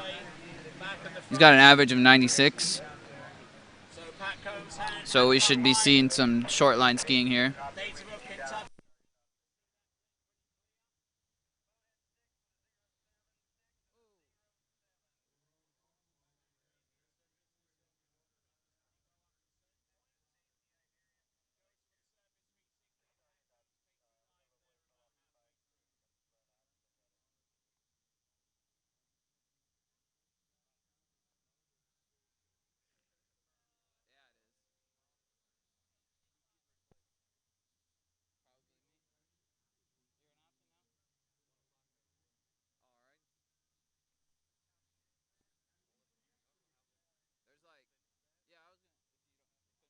Yeah.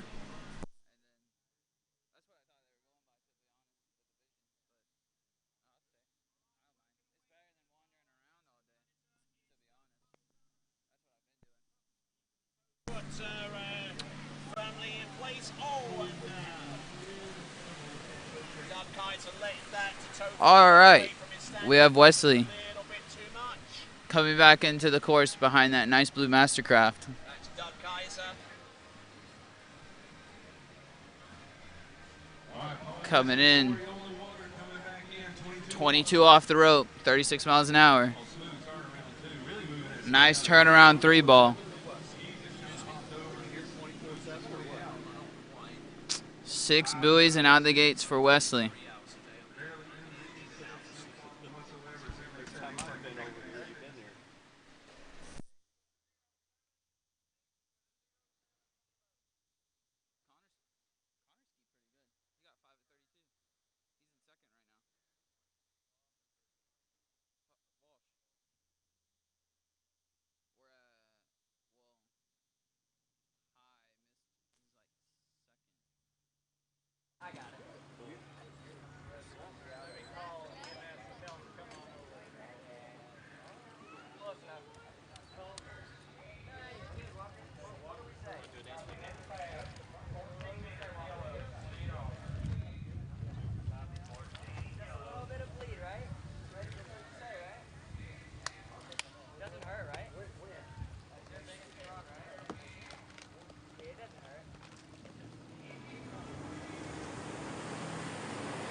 I turned around, what happened? I sank. Alright, duck high is that driver here or what? All right. Skier fell around the turn.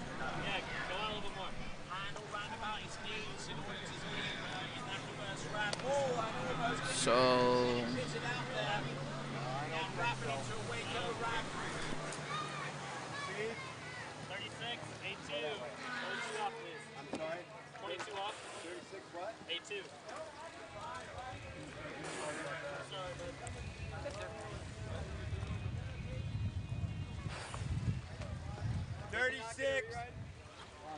$36.82. 22 off, and I got some drinks for the cameraman. Doesn't get a reride? No? Sounds too slow though. Cameraman.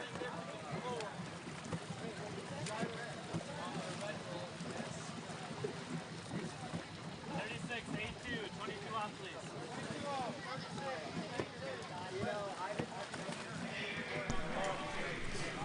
all right, next skier on the water. Connor Polly. 36 miles an hour, 22 off the rope. Our streams are good. Yes, sir.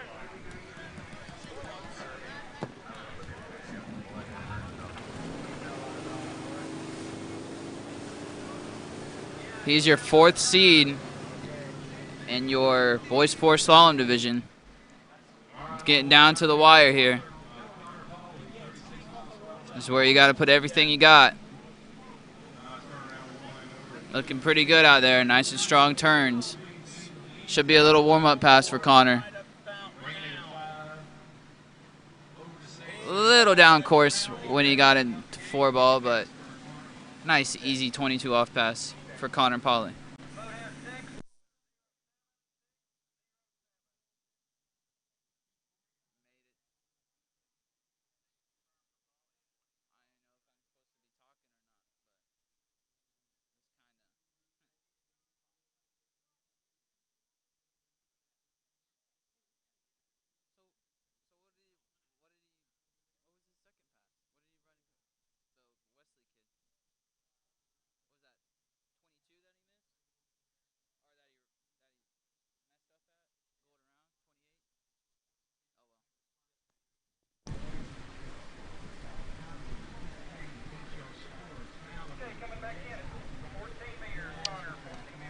All right, Connor Polly coming back in to the slalom course.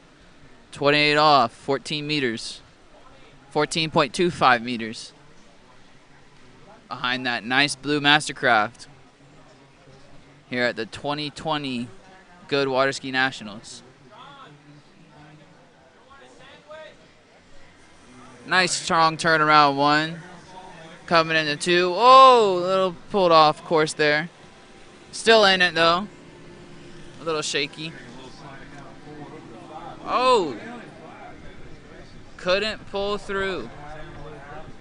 Good skiing though from Connor Polly.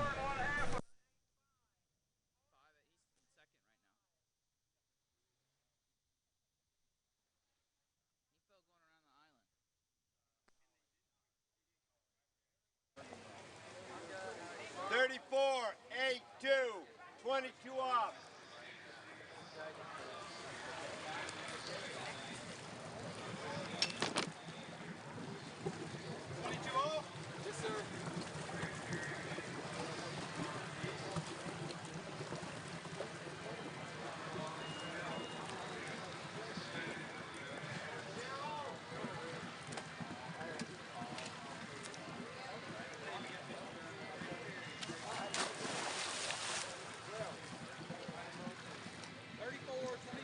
Yes, sir.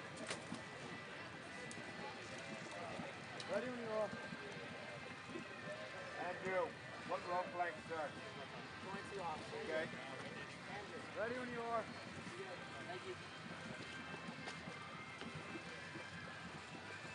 Ready.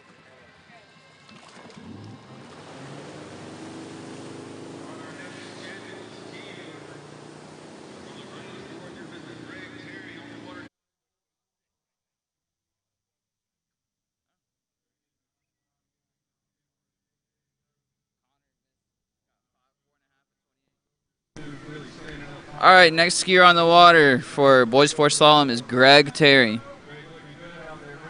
Greg looking nice and calm around these turns here behind that nice Mastercraft. Out of Georgia.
All right, Greg Terry, 34 miles an hour, 28 off.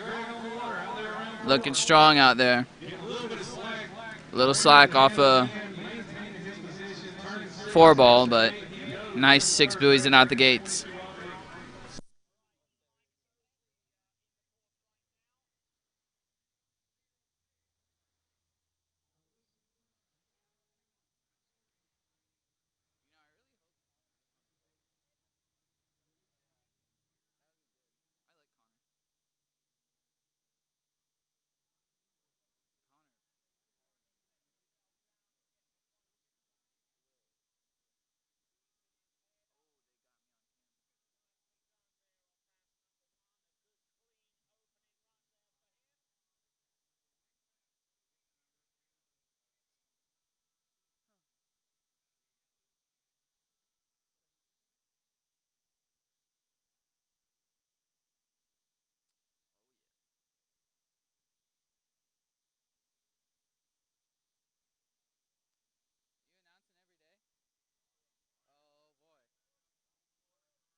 All right, Greg Terry coming back. 32 off, 34 miles an hour, boys 4. Big turnaround 1. A little early in 2-ball. Nice 3. Should run this nice and easily. Nice strong 32 off pass for Greg Terry. Oh, 28.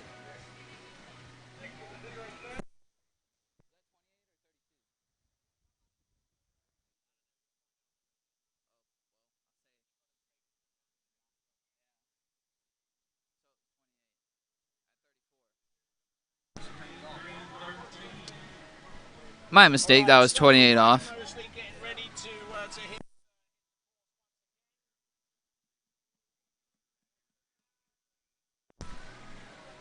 Next pass, he'll be coming in at 32 off, 34 miles an hour.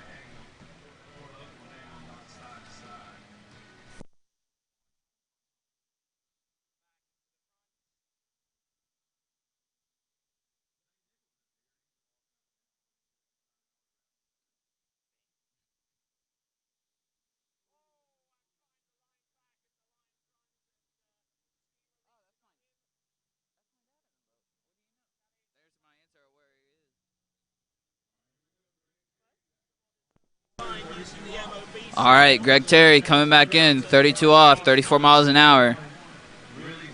Really nice, strong turnaround 1. Little down course at 2. Coming into 3. Muscling through it. Can he get around 5? Oh! Ready to go. We've got Brad Hartwell on deck right now with his average. Unofficially 4.5 at 32 off for Greg Terry.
How far did you jump?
All right, Andrew Boskus, 28 off, 36 miles an hour.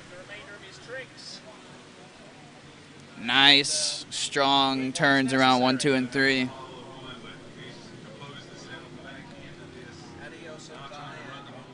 Nice, easy 28 off pass for Andrew.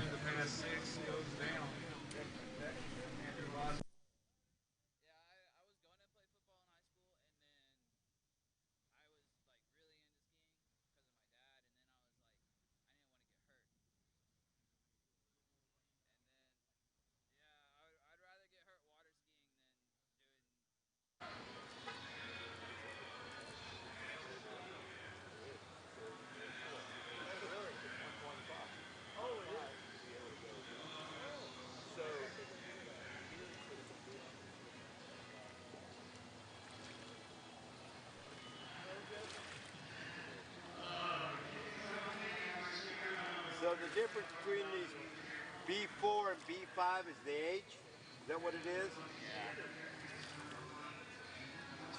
Oh, did all that. Oh.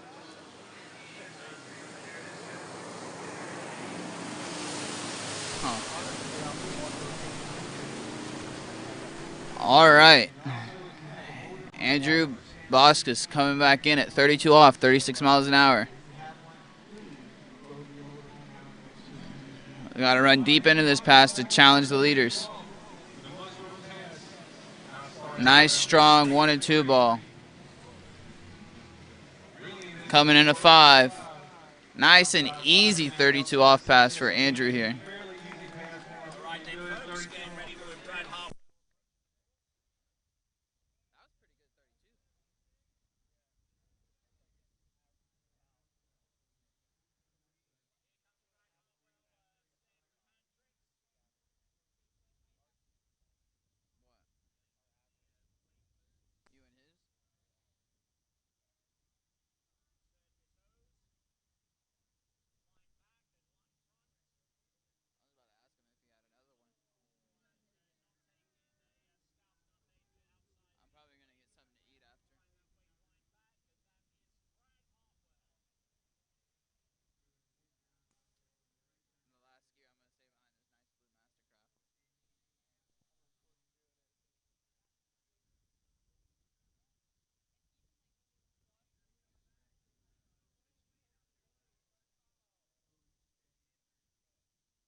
All right, here we go. Andrew Boskus challenging this lead. 35 off behind this nice blue Mastercraft. Nice turn around 1. A little bobble, though. Oh, loses the handle coming through the wakes at 2. Unofficially, 1.5 at 35 off.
All right, we have Carter Reese coming in the course at 28 off. First skier to start at 28 off for this boys 4 division.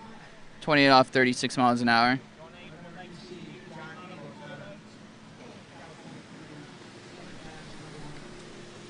Good looking first pass here for Carter.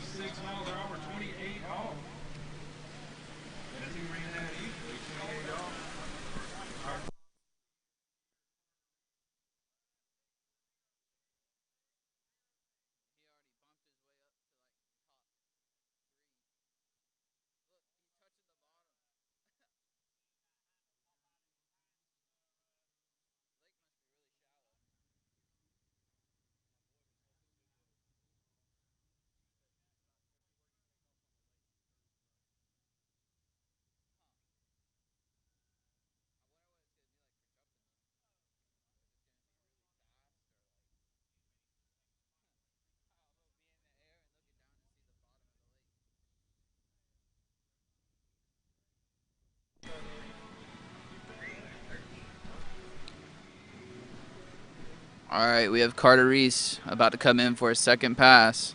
32 off, 13 meters, 36 miles an hour.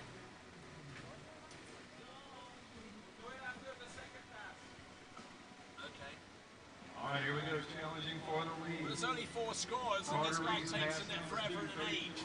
13-meter line. Here we go. Nice turn around 1. A little down course. Still in it, though. Really bringing that shoulder around, making sure that ski gets all the angle and pulling over to 5. Little down course, but that's okay. Getting outside of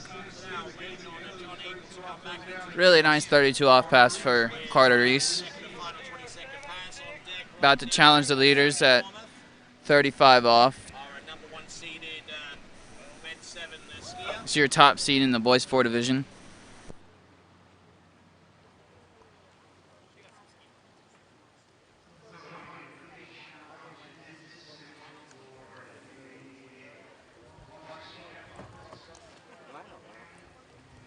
And you are? Dave! Your name? Greg. Greg, you're in the runoff, right? Yes, sir. Who else do you know? Oh, you too, okay.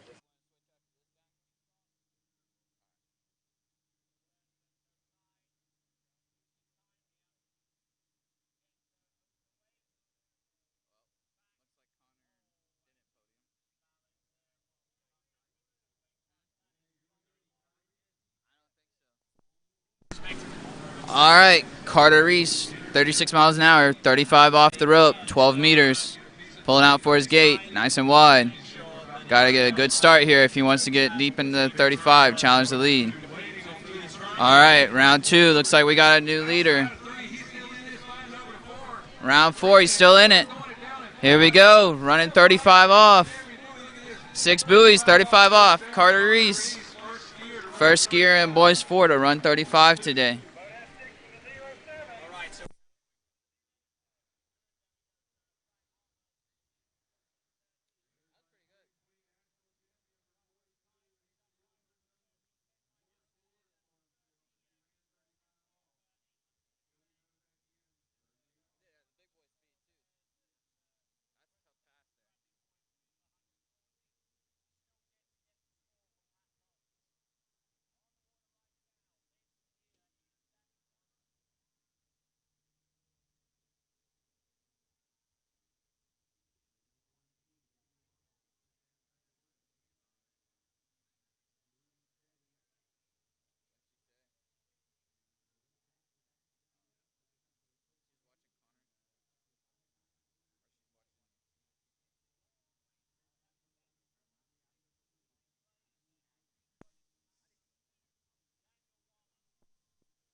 All right, Carter Reese coming in, 38 off, 11.25 meters. He is your national champion right now for boys 4. Coming into 3, 38 off the rope. That is your unofficial score. 3 buoys at 38 off for Carter Reeves. 2020 national champion for boys 4.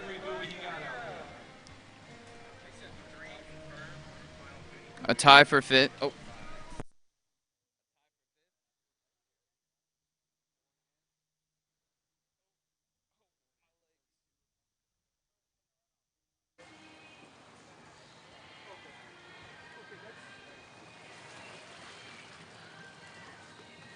You got to find out who's first, then who's on second. Officials, this is Vincent from the webcast on Lake Hooton. There's going to be a runoff for Withrow Stone Group. No. Ropes never hit the water. Rope was through the boat. So when we had this runoff, stay rope in. I'm going to show you how you can use it. Blair will be first off the dock. That's fine. I'll get both handles in and I'll be able to swap them out. If it's a record, we'll probably need it.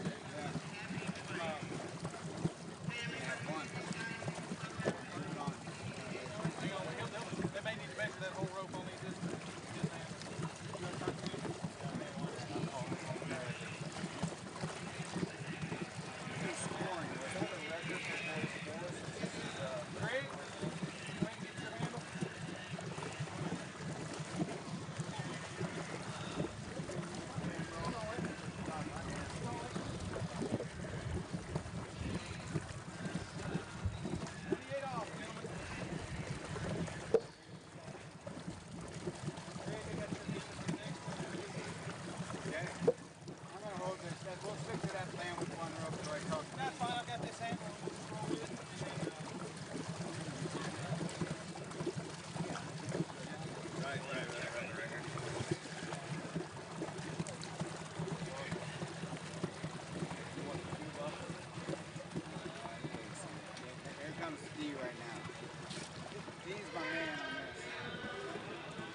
All right, looks like we have a runoff for 5th place.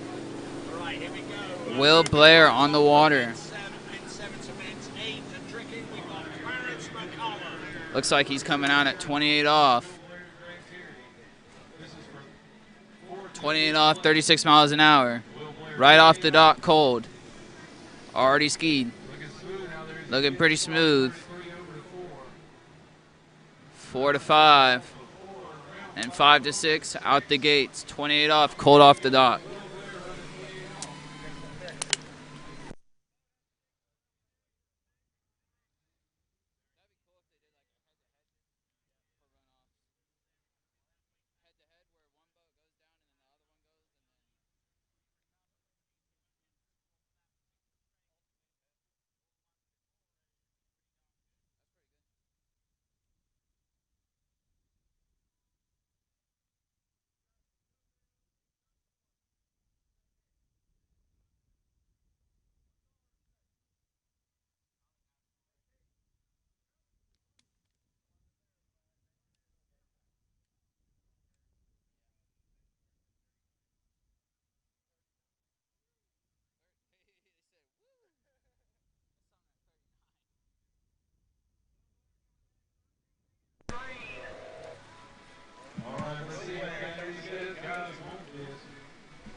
All right, Will Blair coming back in, 32 off.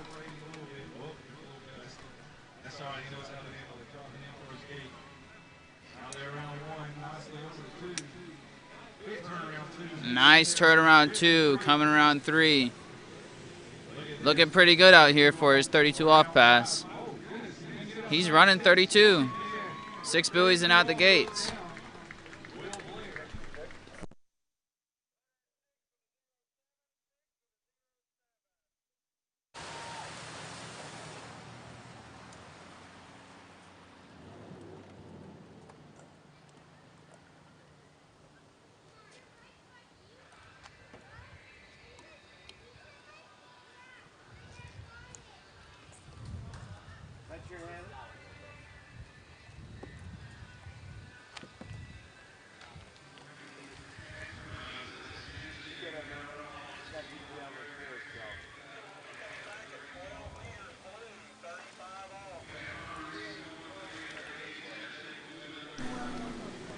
An attempt on the second pass. That is Clarence McCollum.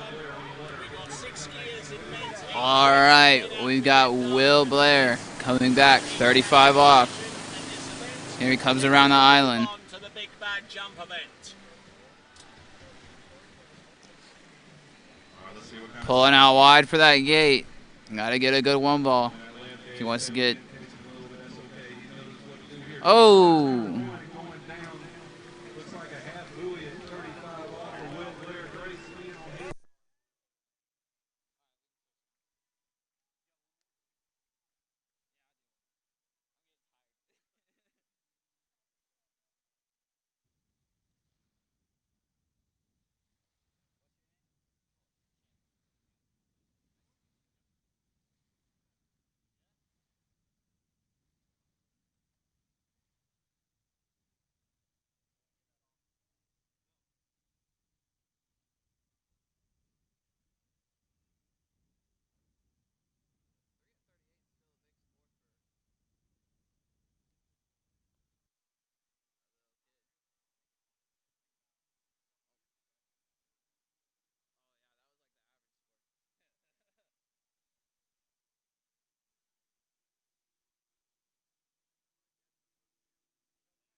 A2.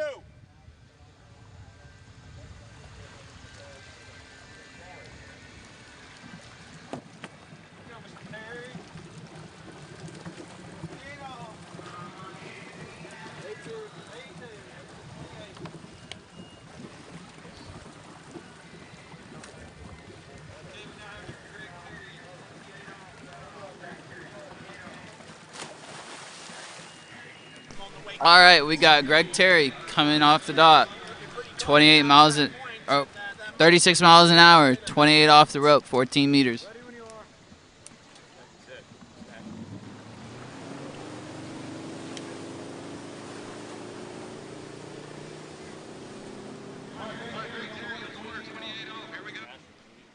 All right, here he goes, pulling out wide for his gate. Nice turnaround one. Over to 2. Really staying calm through this pass. 6 buoys and out the gates for Greg Terry. So now, Jeff Withrow about to be picked up and be transported towards the opposite end of the lake. He'll attempt his second and final 20-second pass. Alright, we got Jeff Withrow back on the line. We'll bring you back in just a bit. Yeah, Greg Terry. I don't think he's going to run 32 though. Oh.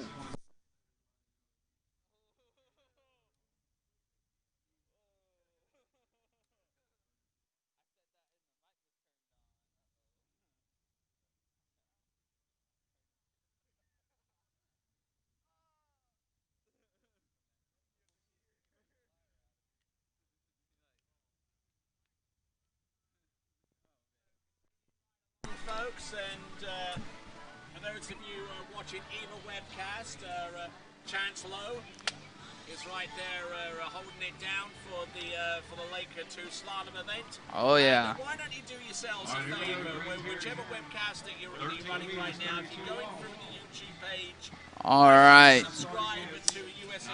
Greg Terry trying to run 32. Oh man, 1.5 unofficially at 32 off.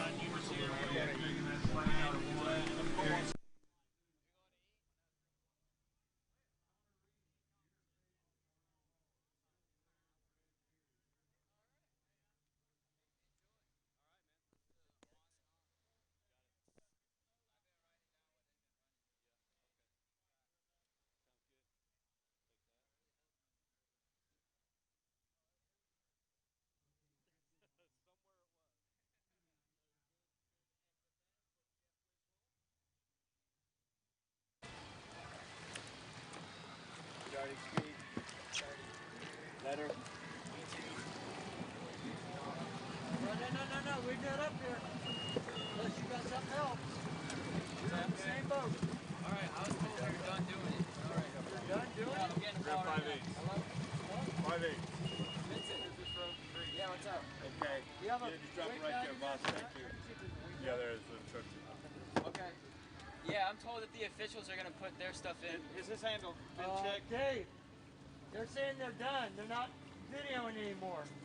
Who's videoing? They're talking to me right now. Videoing? He says they're done. Yeah. Here. All right, I got you. We'll put this camera in here. I've got to make sure we got a picture. We had a picture in another boat, but I didn't know if you got the other one. I got the other one. go ahead or so. You got a bag? If it takes them a while, There's a 50 in there.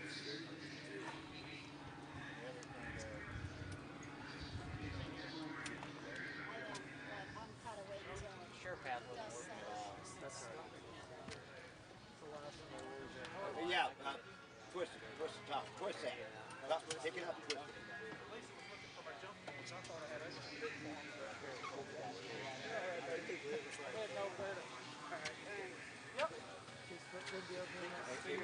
Yeah, if you'll just hang tight for just a second so you don't run off. Do I need something? No, you may have to get back in here if this doesn't work. Oh, okay. Good. Yep. I heard. No worries. You go get a shade, get a drink, relax, get your feet wet. So good. That's true. Whatever you like. Oh! My feet are beat up. Almost took a swim. My feet are all beat up.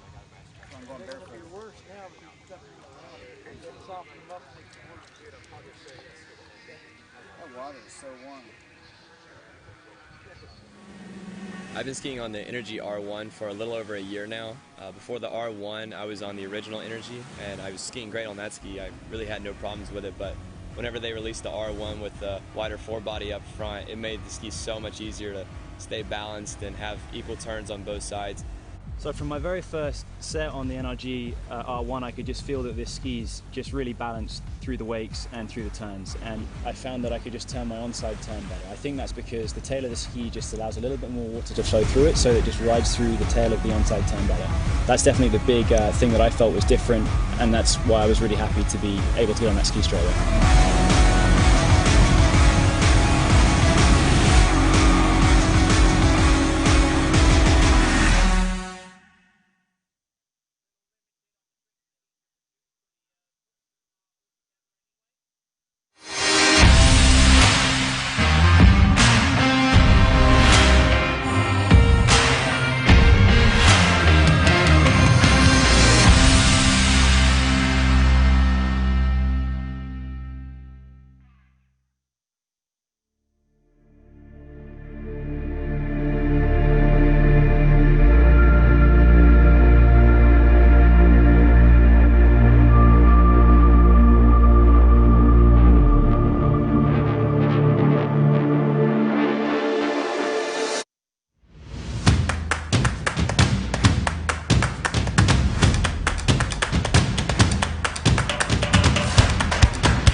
I'm rising up now.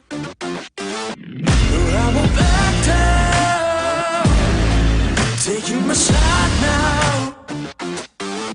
Make you my background. I'm rising up now. I won't back down. Taking my shot now. Make you my background. Not a fan of your presence. I guess you never learned your lesson. This is my time. Here we are. Welcome, everyone. This is Troy Zellner. We're starting this boys 5 slalom event with Jack White.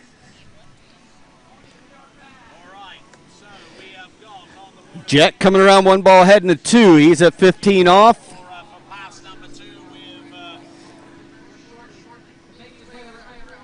Beautiful conditions out here this afternoon for the slalom event. We got 24 young men on the running order that we're going to try and get through successfully.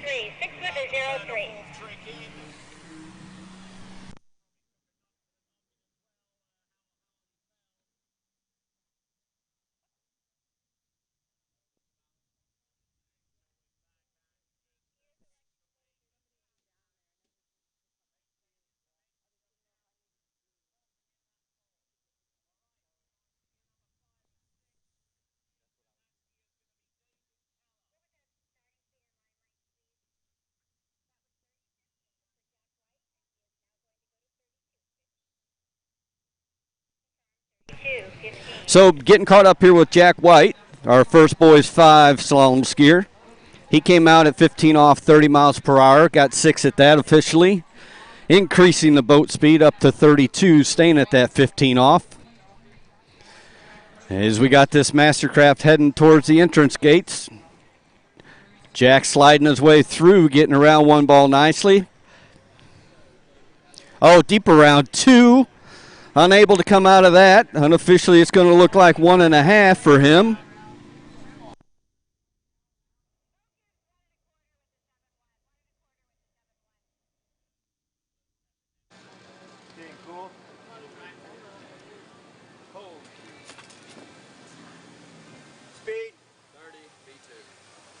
So we got confirmation from the tower at 1 1/2 for Jack at 32 miles per hour, 15 off.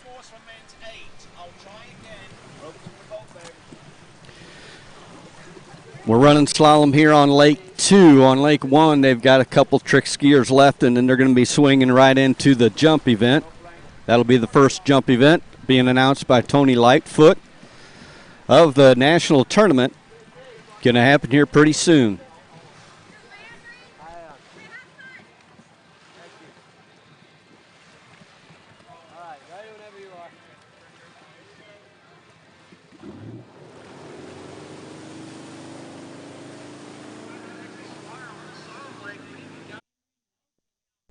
Coming in, Landry Nelson, I'm sorry, I apologize. He's 15 off, 30 miles per hour. Landry Nelson taking a stab at his warm-up pass.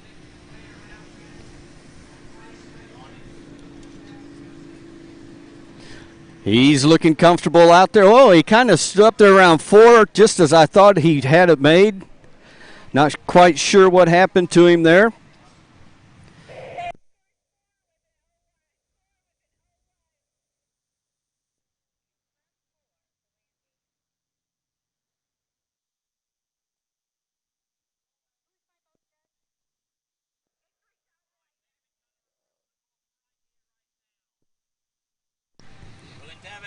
So it's official, 4 at 30 miles per hour, 15 off for Landry Nelson.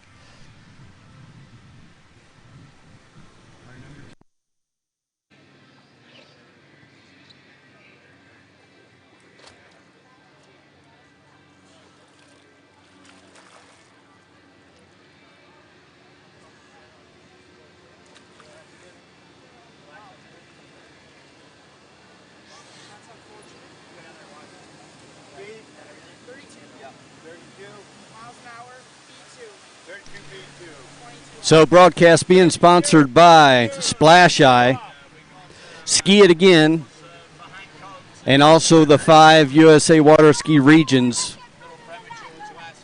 We appreciate their donations because this webcast is not free to produce, and we couldn't have been able to produce this for y'all without their help.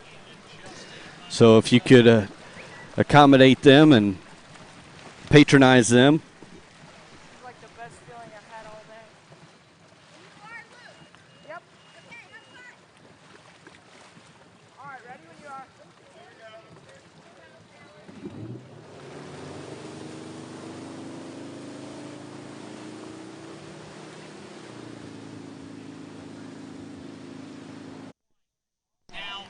So next on this Slalom Lake Boys 5, we've got Luke Tim.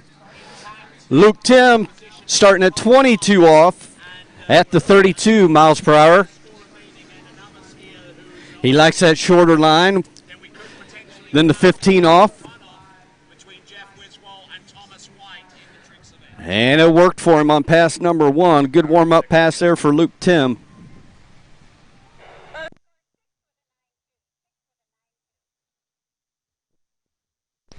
I would suspect that Luke's going to speed this boat up here rather than shortening the rope, but once we find out for sure, I will let you know.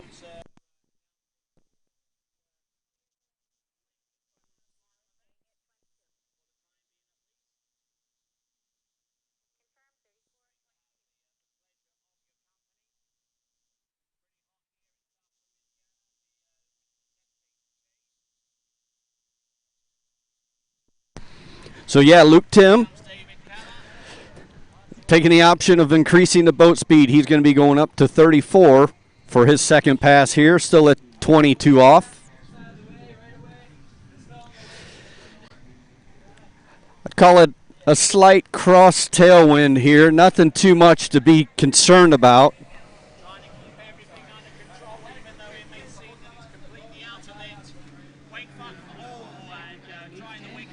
Here we go, Luke Tim swinging out wide for the entrance gates, coming through, headed over to 1.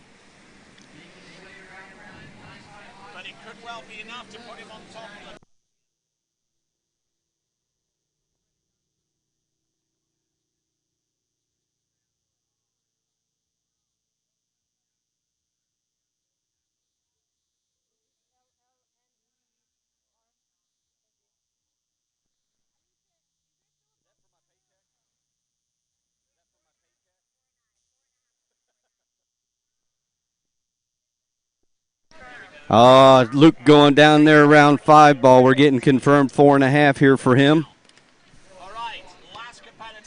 That's at 34 miles per hour, 22 off.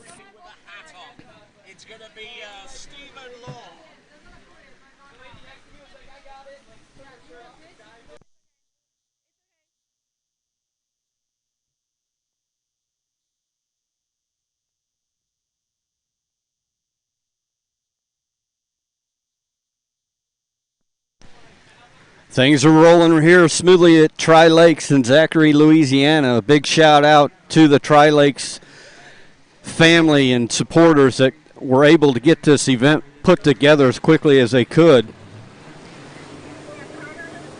It's quite the task. They stepped up to the plate and things are awesome.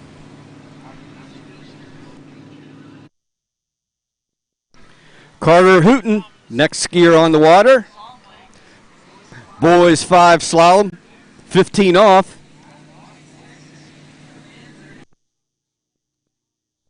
At 32 miles per hour, Carter Hooton getting through here nicely. Out the gates.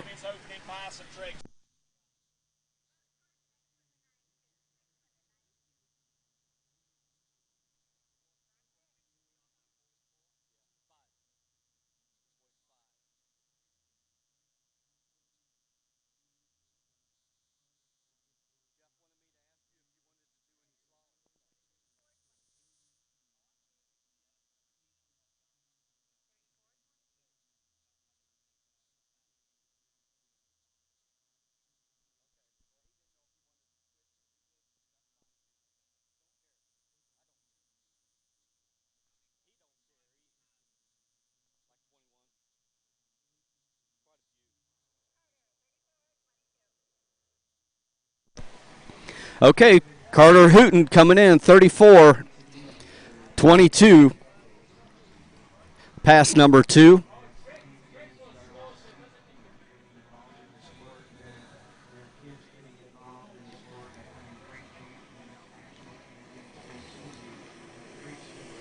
Nice and wide and looking smooth. Carter around 6, heading out those exit gates.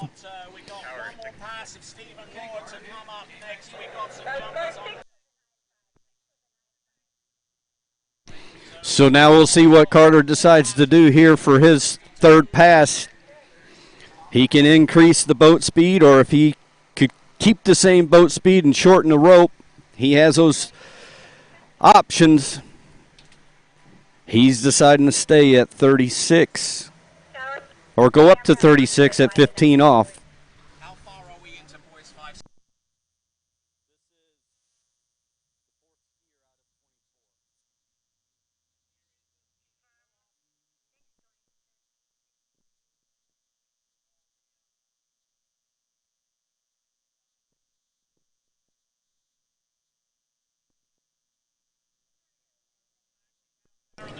Okay, here we go. The first boys 5 contestant at the max boat speed 36. Carter Hooton. He makes it through this 15 off pass. We're going to be cutting the rope. Once he gets through that point, his only option is to opt up or go to 22 off. But first, he's got to get through this 15.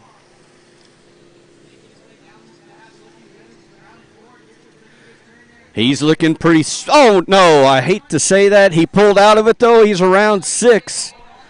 Dang it. I jinx him when I start to say that. I got to quit, and I am going to quit doing that. He looked super solid all the way up till I mentioned it, around 5 ball, and he about biffed it. But he got my fat out of the fire, and he was able to get around 6 and through the gates. So we're going to be cutting the rope for him.